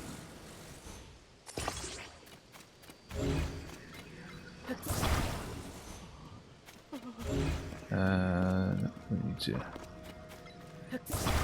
force a bit.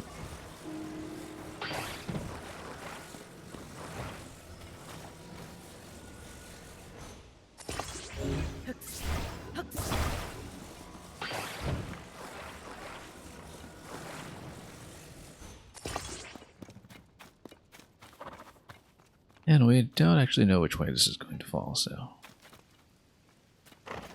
be spectacular.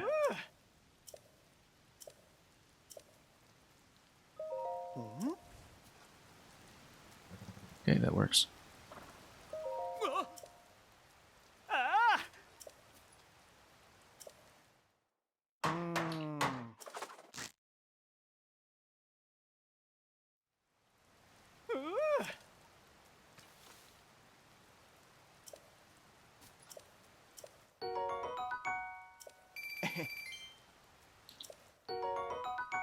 And wow, anti-gloom, quite good too, +6.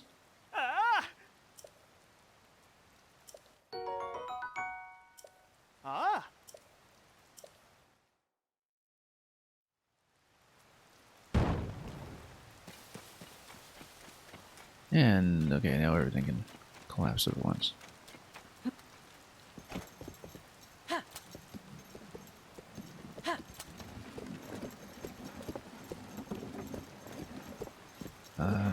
Let's read the sign. There's a village, top mountain. Yeah, we totally missed a turn. Past the village, I guess it was, that if you continue along this path, it should take you where you need to go.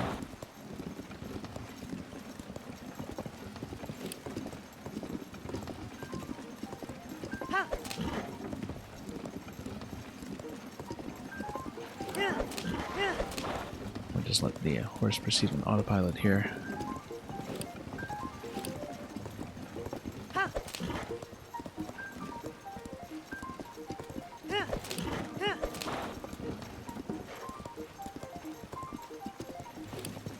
One of the original selling features of Breath of the Wild when they first revealed the game, of course.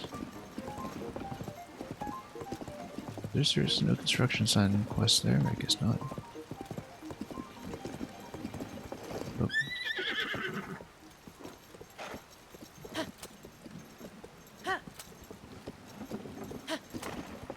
Here, that road will branch. I think there's a sign either way. Or no, not it.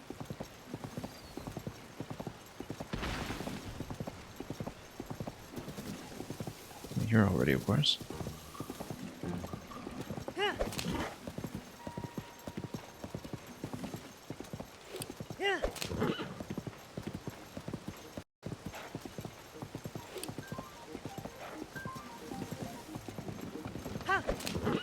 Anyway, we're missing a lot along the way, but that's okay. We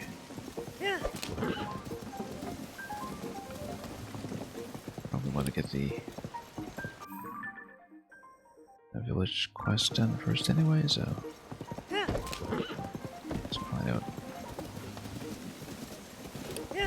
best to do this right.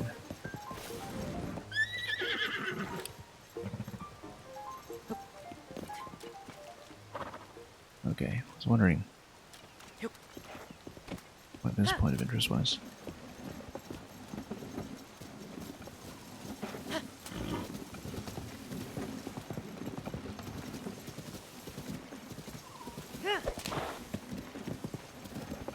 Okay, where to now?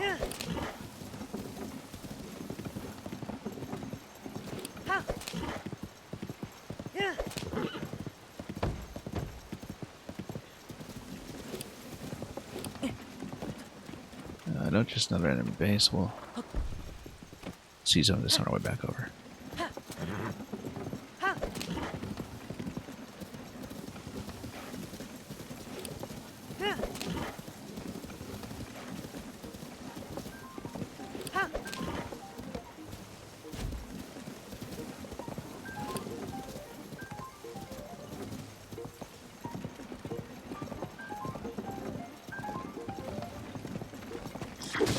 Oh, it's a little close.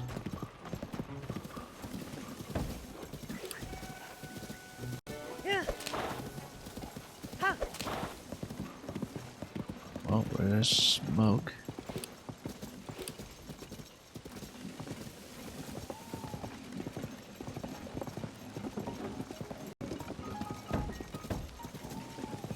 a look at this actually.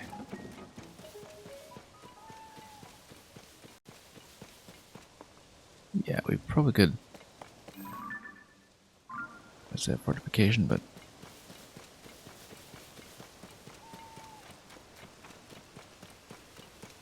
now we'll just continue.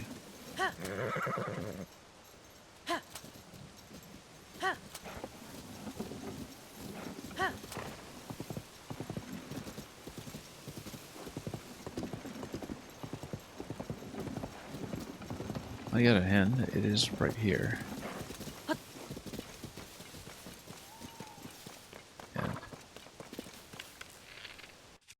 same idea as usual. Our anti-sniper method.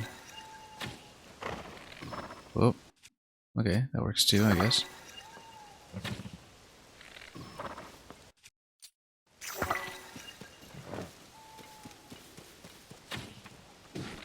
Nope. Okay, the homing arrows keep going down this issue.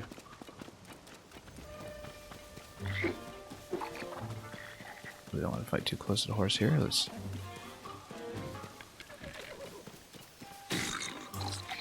lose the horse.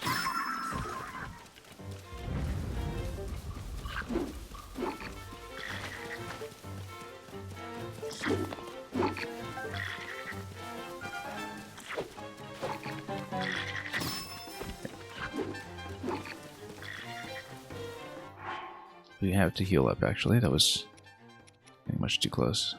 Danger.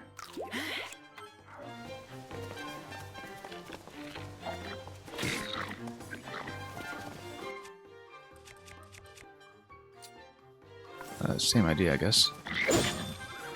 Whoop.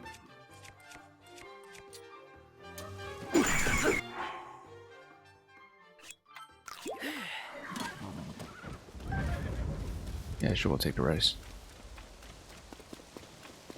Probably not in sufficient quantities, but...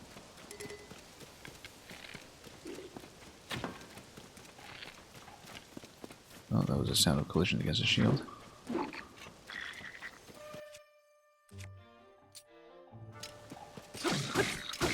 Just zone him out a little bit. Okay. That's why we usually try to burn off the shields, but in the rain, I don't know if that's going to be particularly effective, rather. We'll take your meat, too.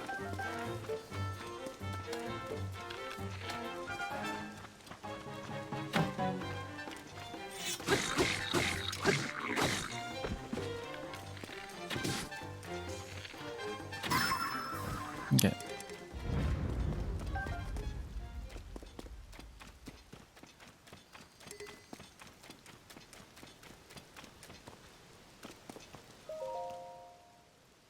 Yatino village to the left. Washlow Harbor. Oh, I guess that's the name.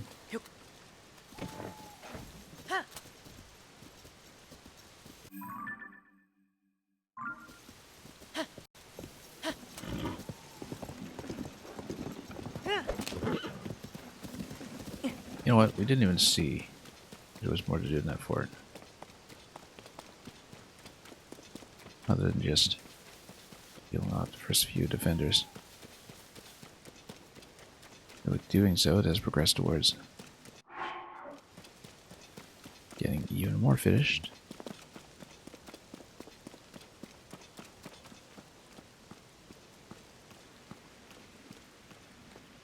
Yeah, we'll just sneak strike these guys. Should be fairly low HP on them, so...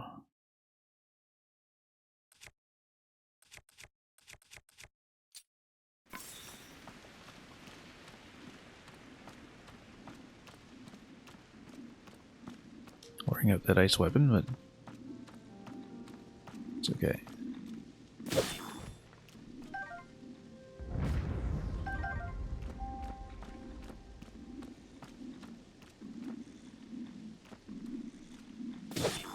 We have one more over there.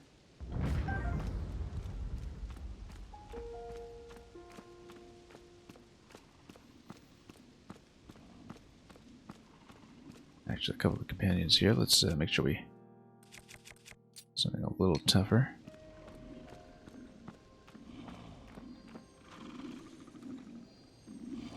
Oh, it's armored. Yeah, we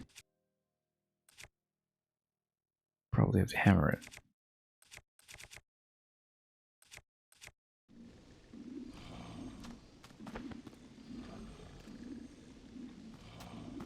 Or just blow it up with a bomb. We can try sneak strike with the hammer.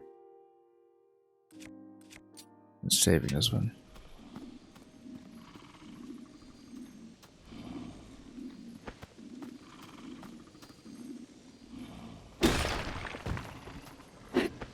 But yeah, and it instantly dies, which is great. Okay, lightning weapon. We should be careful.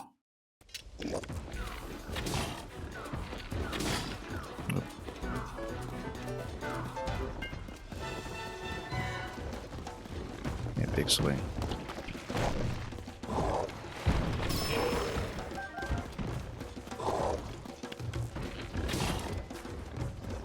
Oh, shouldn't have used a phrenic bow in that one.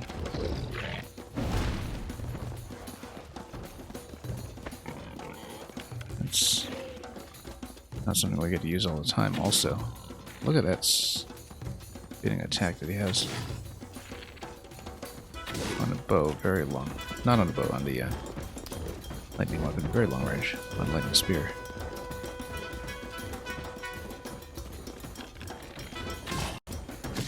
Whoop. Oh, okay, that's a little too close. Oh. You know what? Okay, that's fine.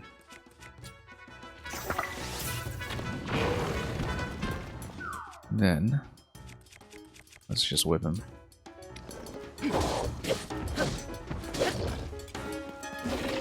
Okay.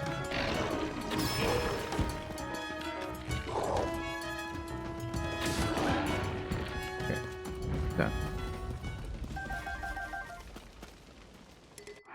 Electric Lizzle Blade will almost certainly drop something for that. After we do some more smashing grabs.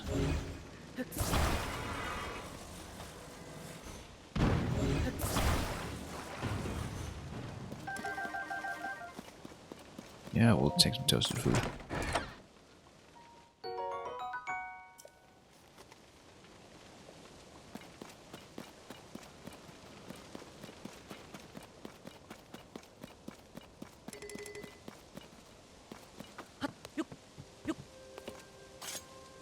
Oh.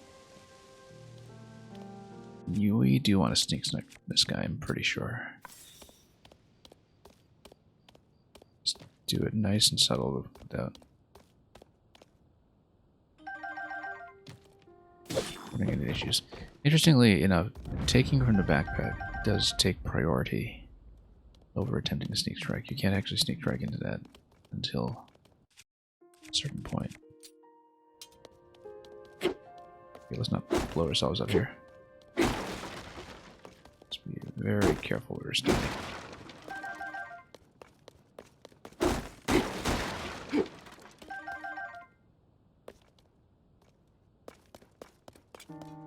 A couple of other treasures. Oh, and a captive again.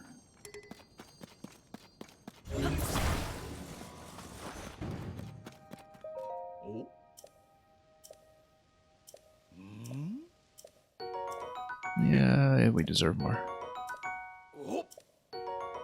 Okay, I like that. Oh. So he tells you what moon it is, which is great. In case we can't be bothered to look at the sky ourselves. Ooh, a spiked iron ball hammer. I mean, that's an obvious upgrade, although we might still take the lightning weapon. But let's see what it is. Though, let's drop this first so we can break some iron.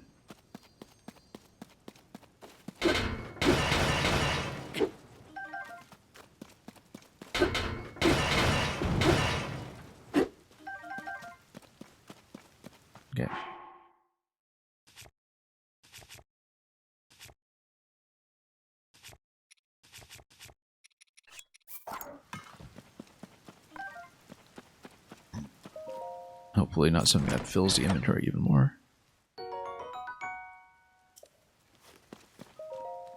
Money is great, gems are great. We'll take it.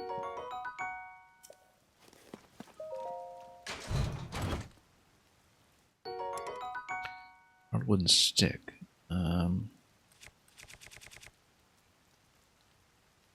Yeah. I don't know about that.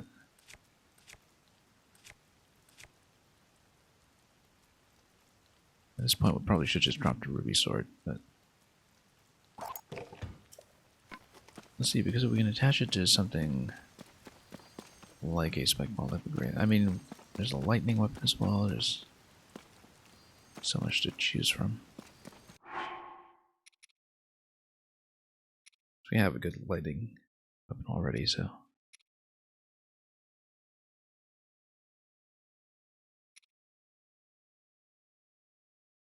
And the problem with lightning sword is that, you don't want to shock yourself at close range. So,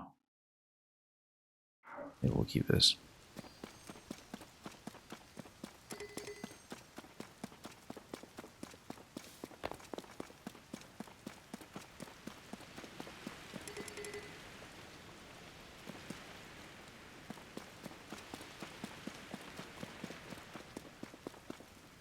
I mean, yeah, okay, spike ball, right? That's actually ideal. Okay. But when this other one runs out, maybe a little bit redundant, but maybe we'll drop this one for electric.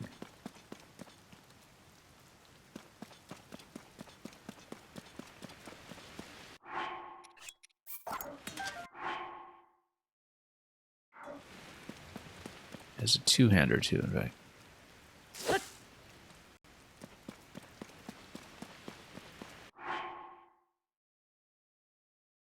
Okay.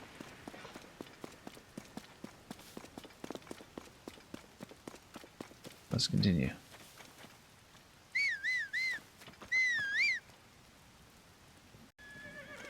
Within range? Yeah, it should be.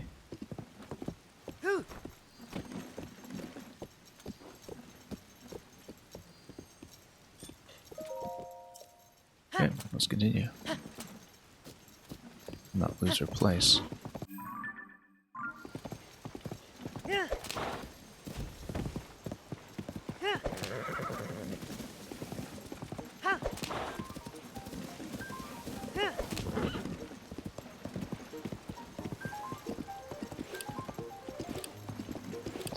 Probably just get back to the village and stop them there. Because we're reasonably close. And buy up some rice for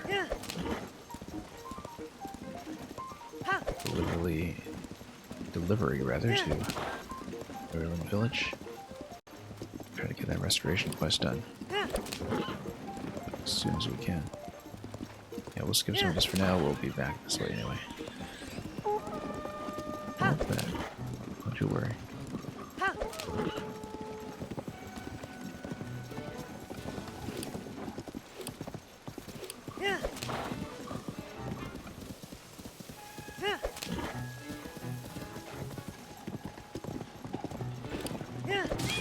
Modeling over there. Let's deal with it later.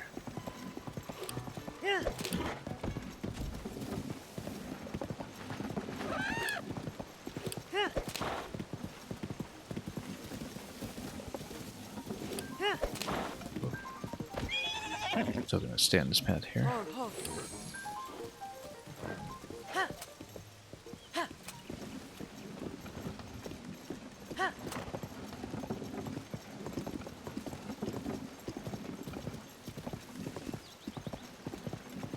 Okay.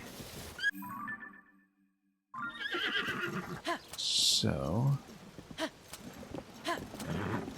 why does this look so familiar? Don't tell me just a loop, or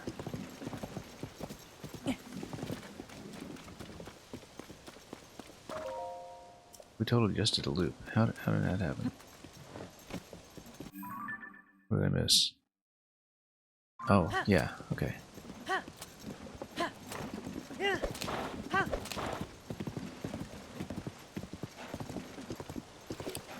mean, we can see where to go. See how I missed the relevant crossing. That's okay, I mean...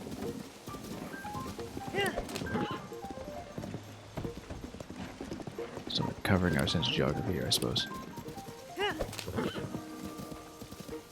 It's this way.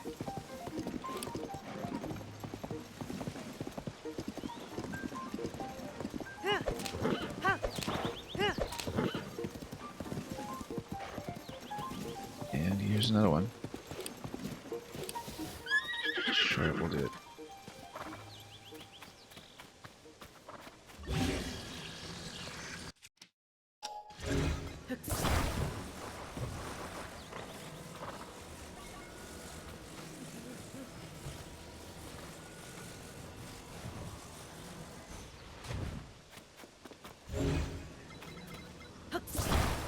I'll just make triangles or something.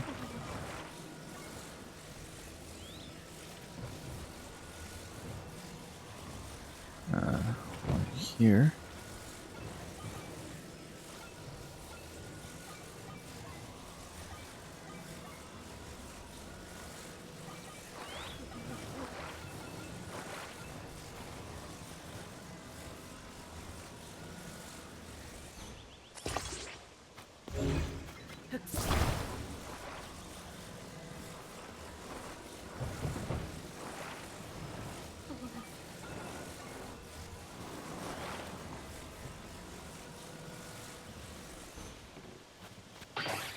Whoops.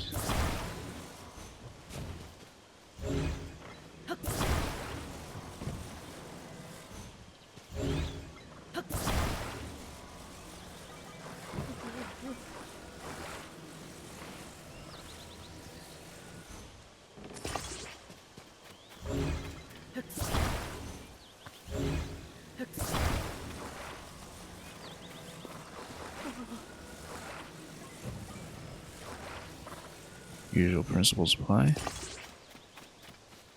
Let's see if this works.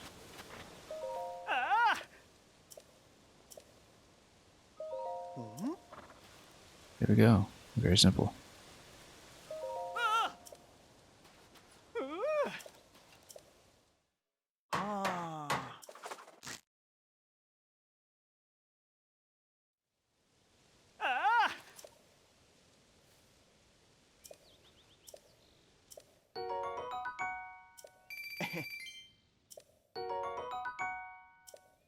I do wonder how you'll pinpoint additional locations for him once you are nearly finished and need to do some kind of in-game sweep.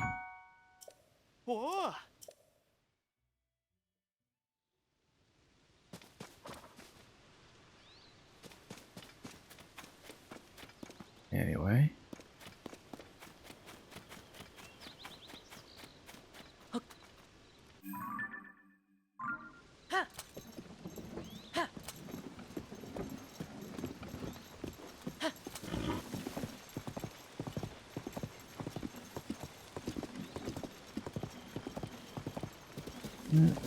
Somewhat familiar with countryside.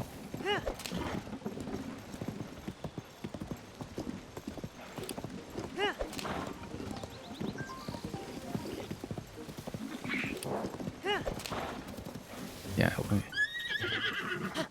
actually do want to get to a natural stopping point here, so not going to stay and fight too much.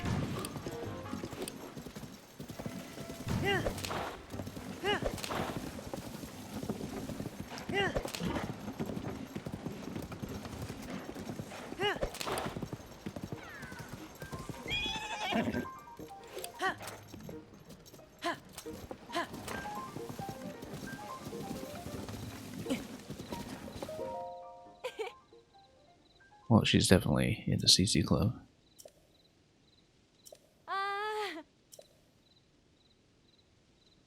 Great Band of Misco.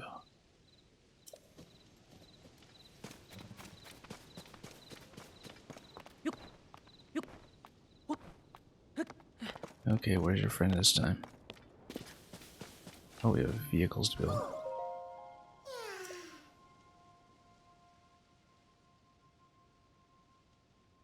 On our way back.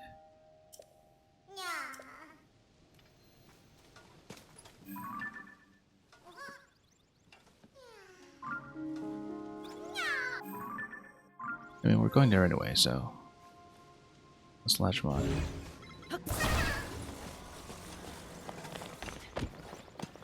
Well, we could just put him directly on a harness and drag him. If we really do need a cart for the platform.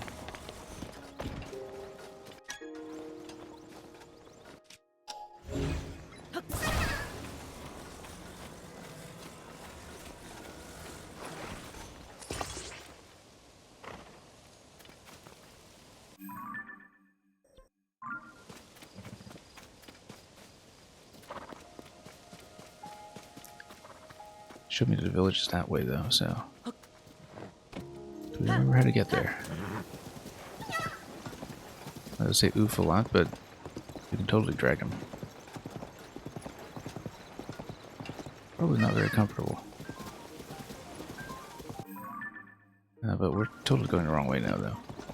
It's in the other direction. So again, we missed a turn somewhere probably. When we were being headed off by the goblins. They shoot me just now. Just need to maintain the center direction. It's been a while since I've ridden any of this, so.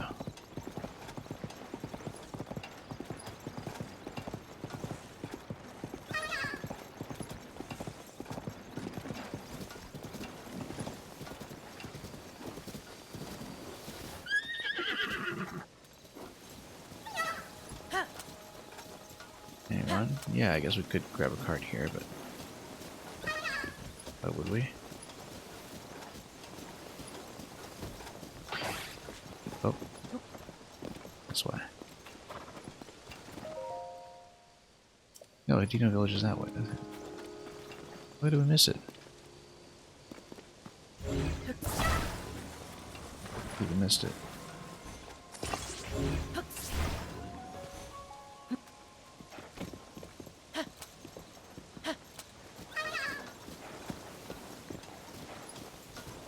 Well, that's the pro mode UI for you.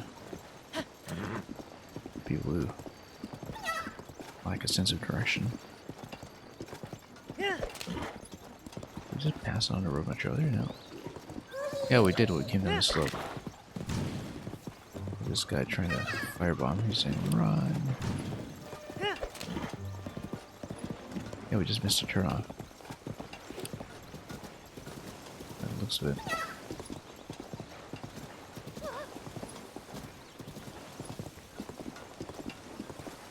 Right, we got distracted by the sign, that's why.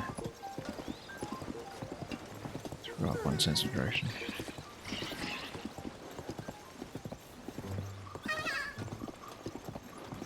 Okay, this is a little more familiar.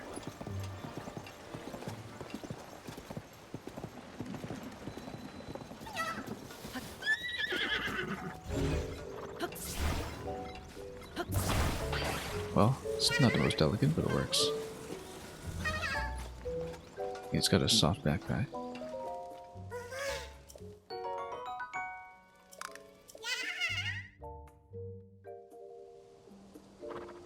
Alright, we're gonna probably see if we can buy some rice, and moreover how much rice, and likely log off for the day. And maybe do some of the village quests at the beginning of the next stream before we run the whole supply back.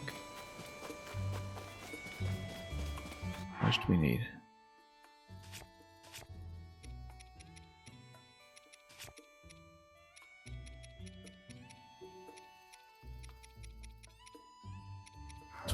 Okay.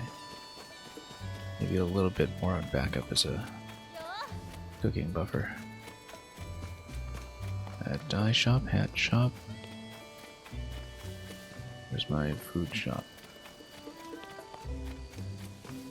Market supplies. Oh, is this fellow?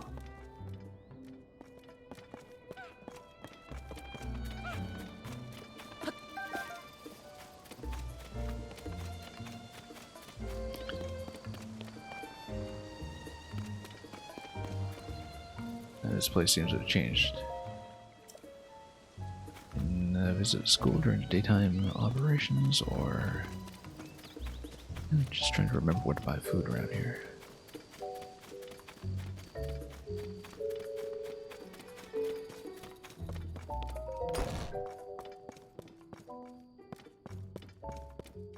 Now is that finite?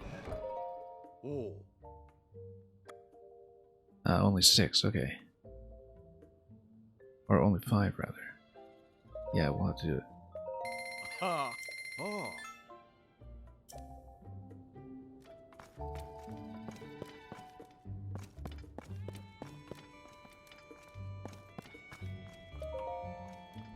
Well, we can...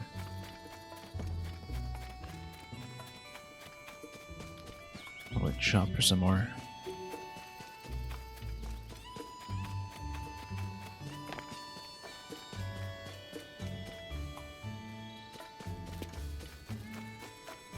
But... yeah, we'll probably end here for now. We have our horse parked up front where by our old place with all this fine work by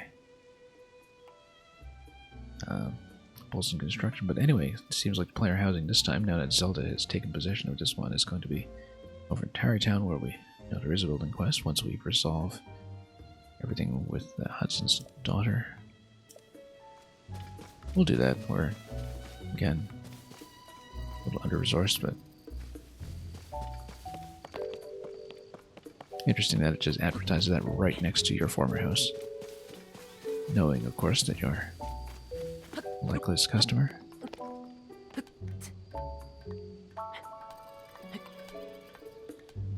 Don't know if this will have the same Korok as last time. There isn't really ever that much redundancy in this game, even with rather prominent locations like this.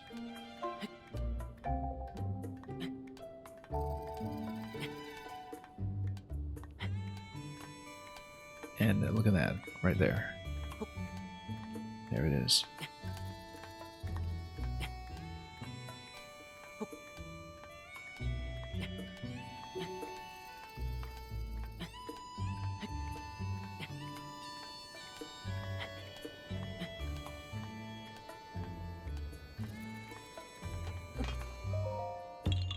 Yeah, haha. Anyway, we kind of rushed away to hear from the vicinity of Lurland Village, and we'll take our time heading back once we collect more rice, which we're still not finished with. So, rather picturesque view. Kakariko over there on the right with the ring. Very visible now. Dueling Peaks, which we haven't been to yet.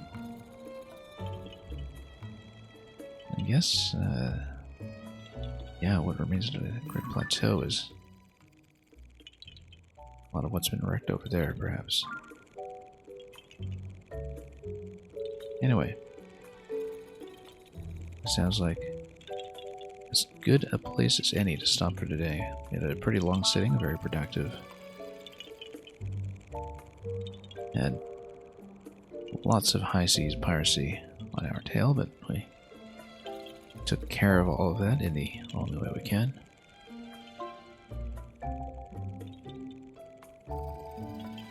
Yeah, rather lovely view.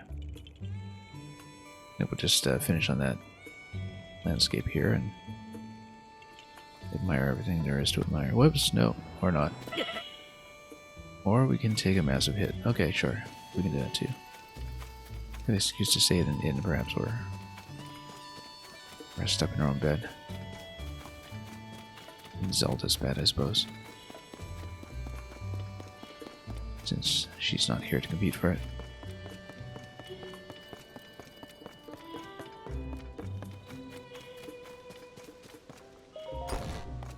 Home sweet home, formerly.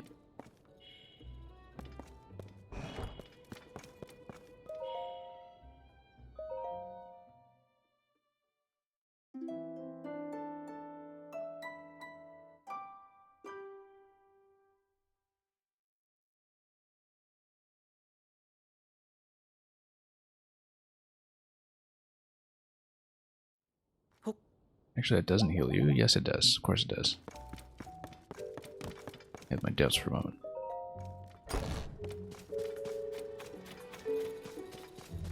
So yeah, we won't be watching the sunset now because we fell off the tower. Flagpole, rather. But next time,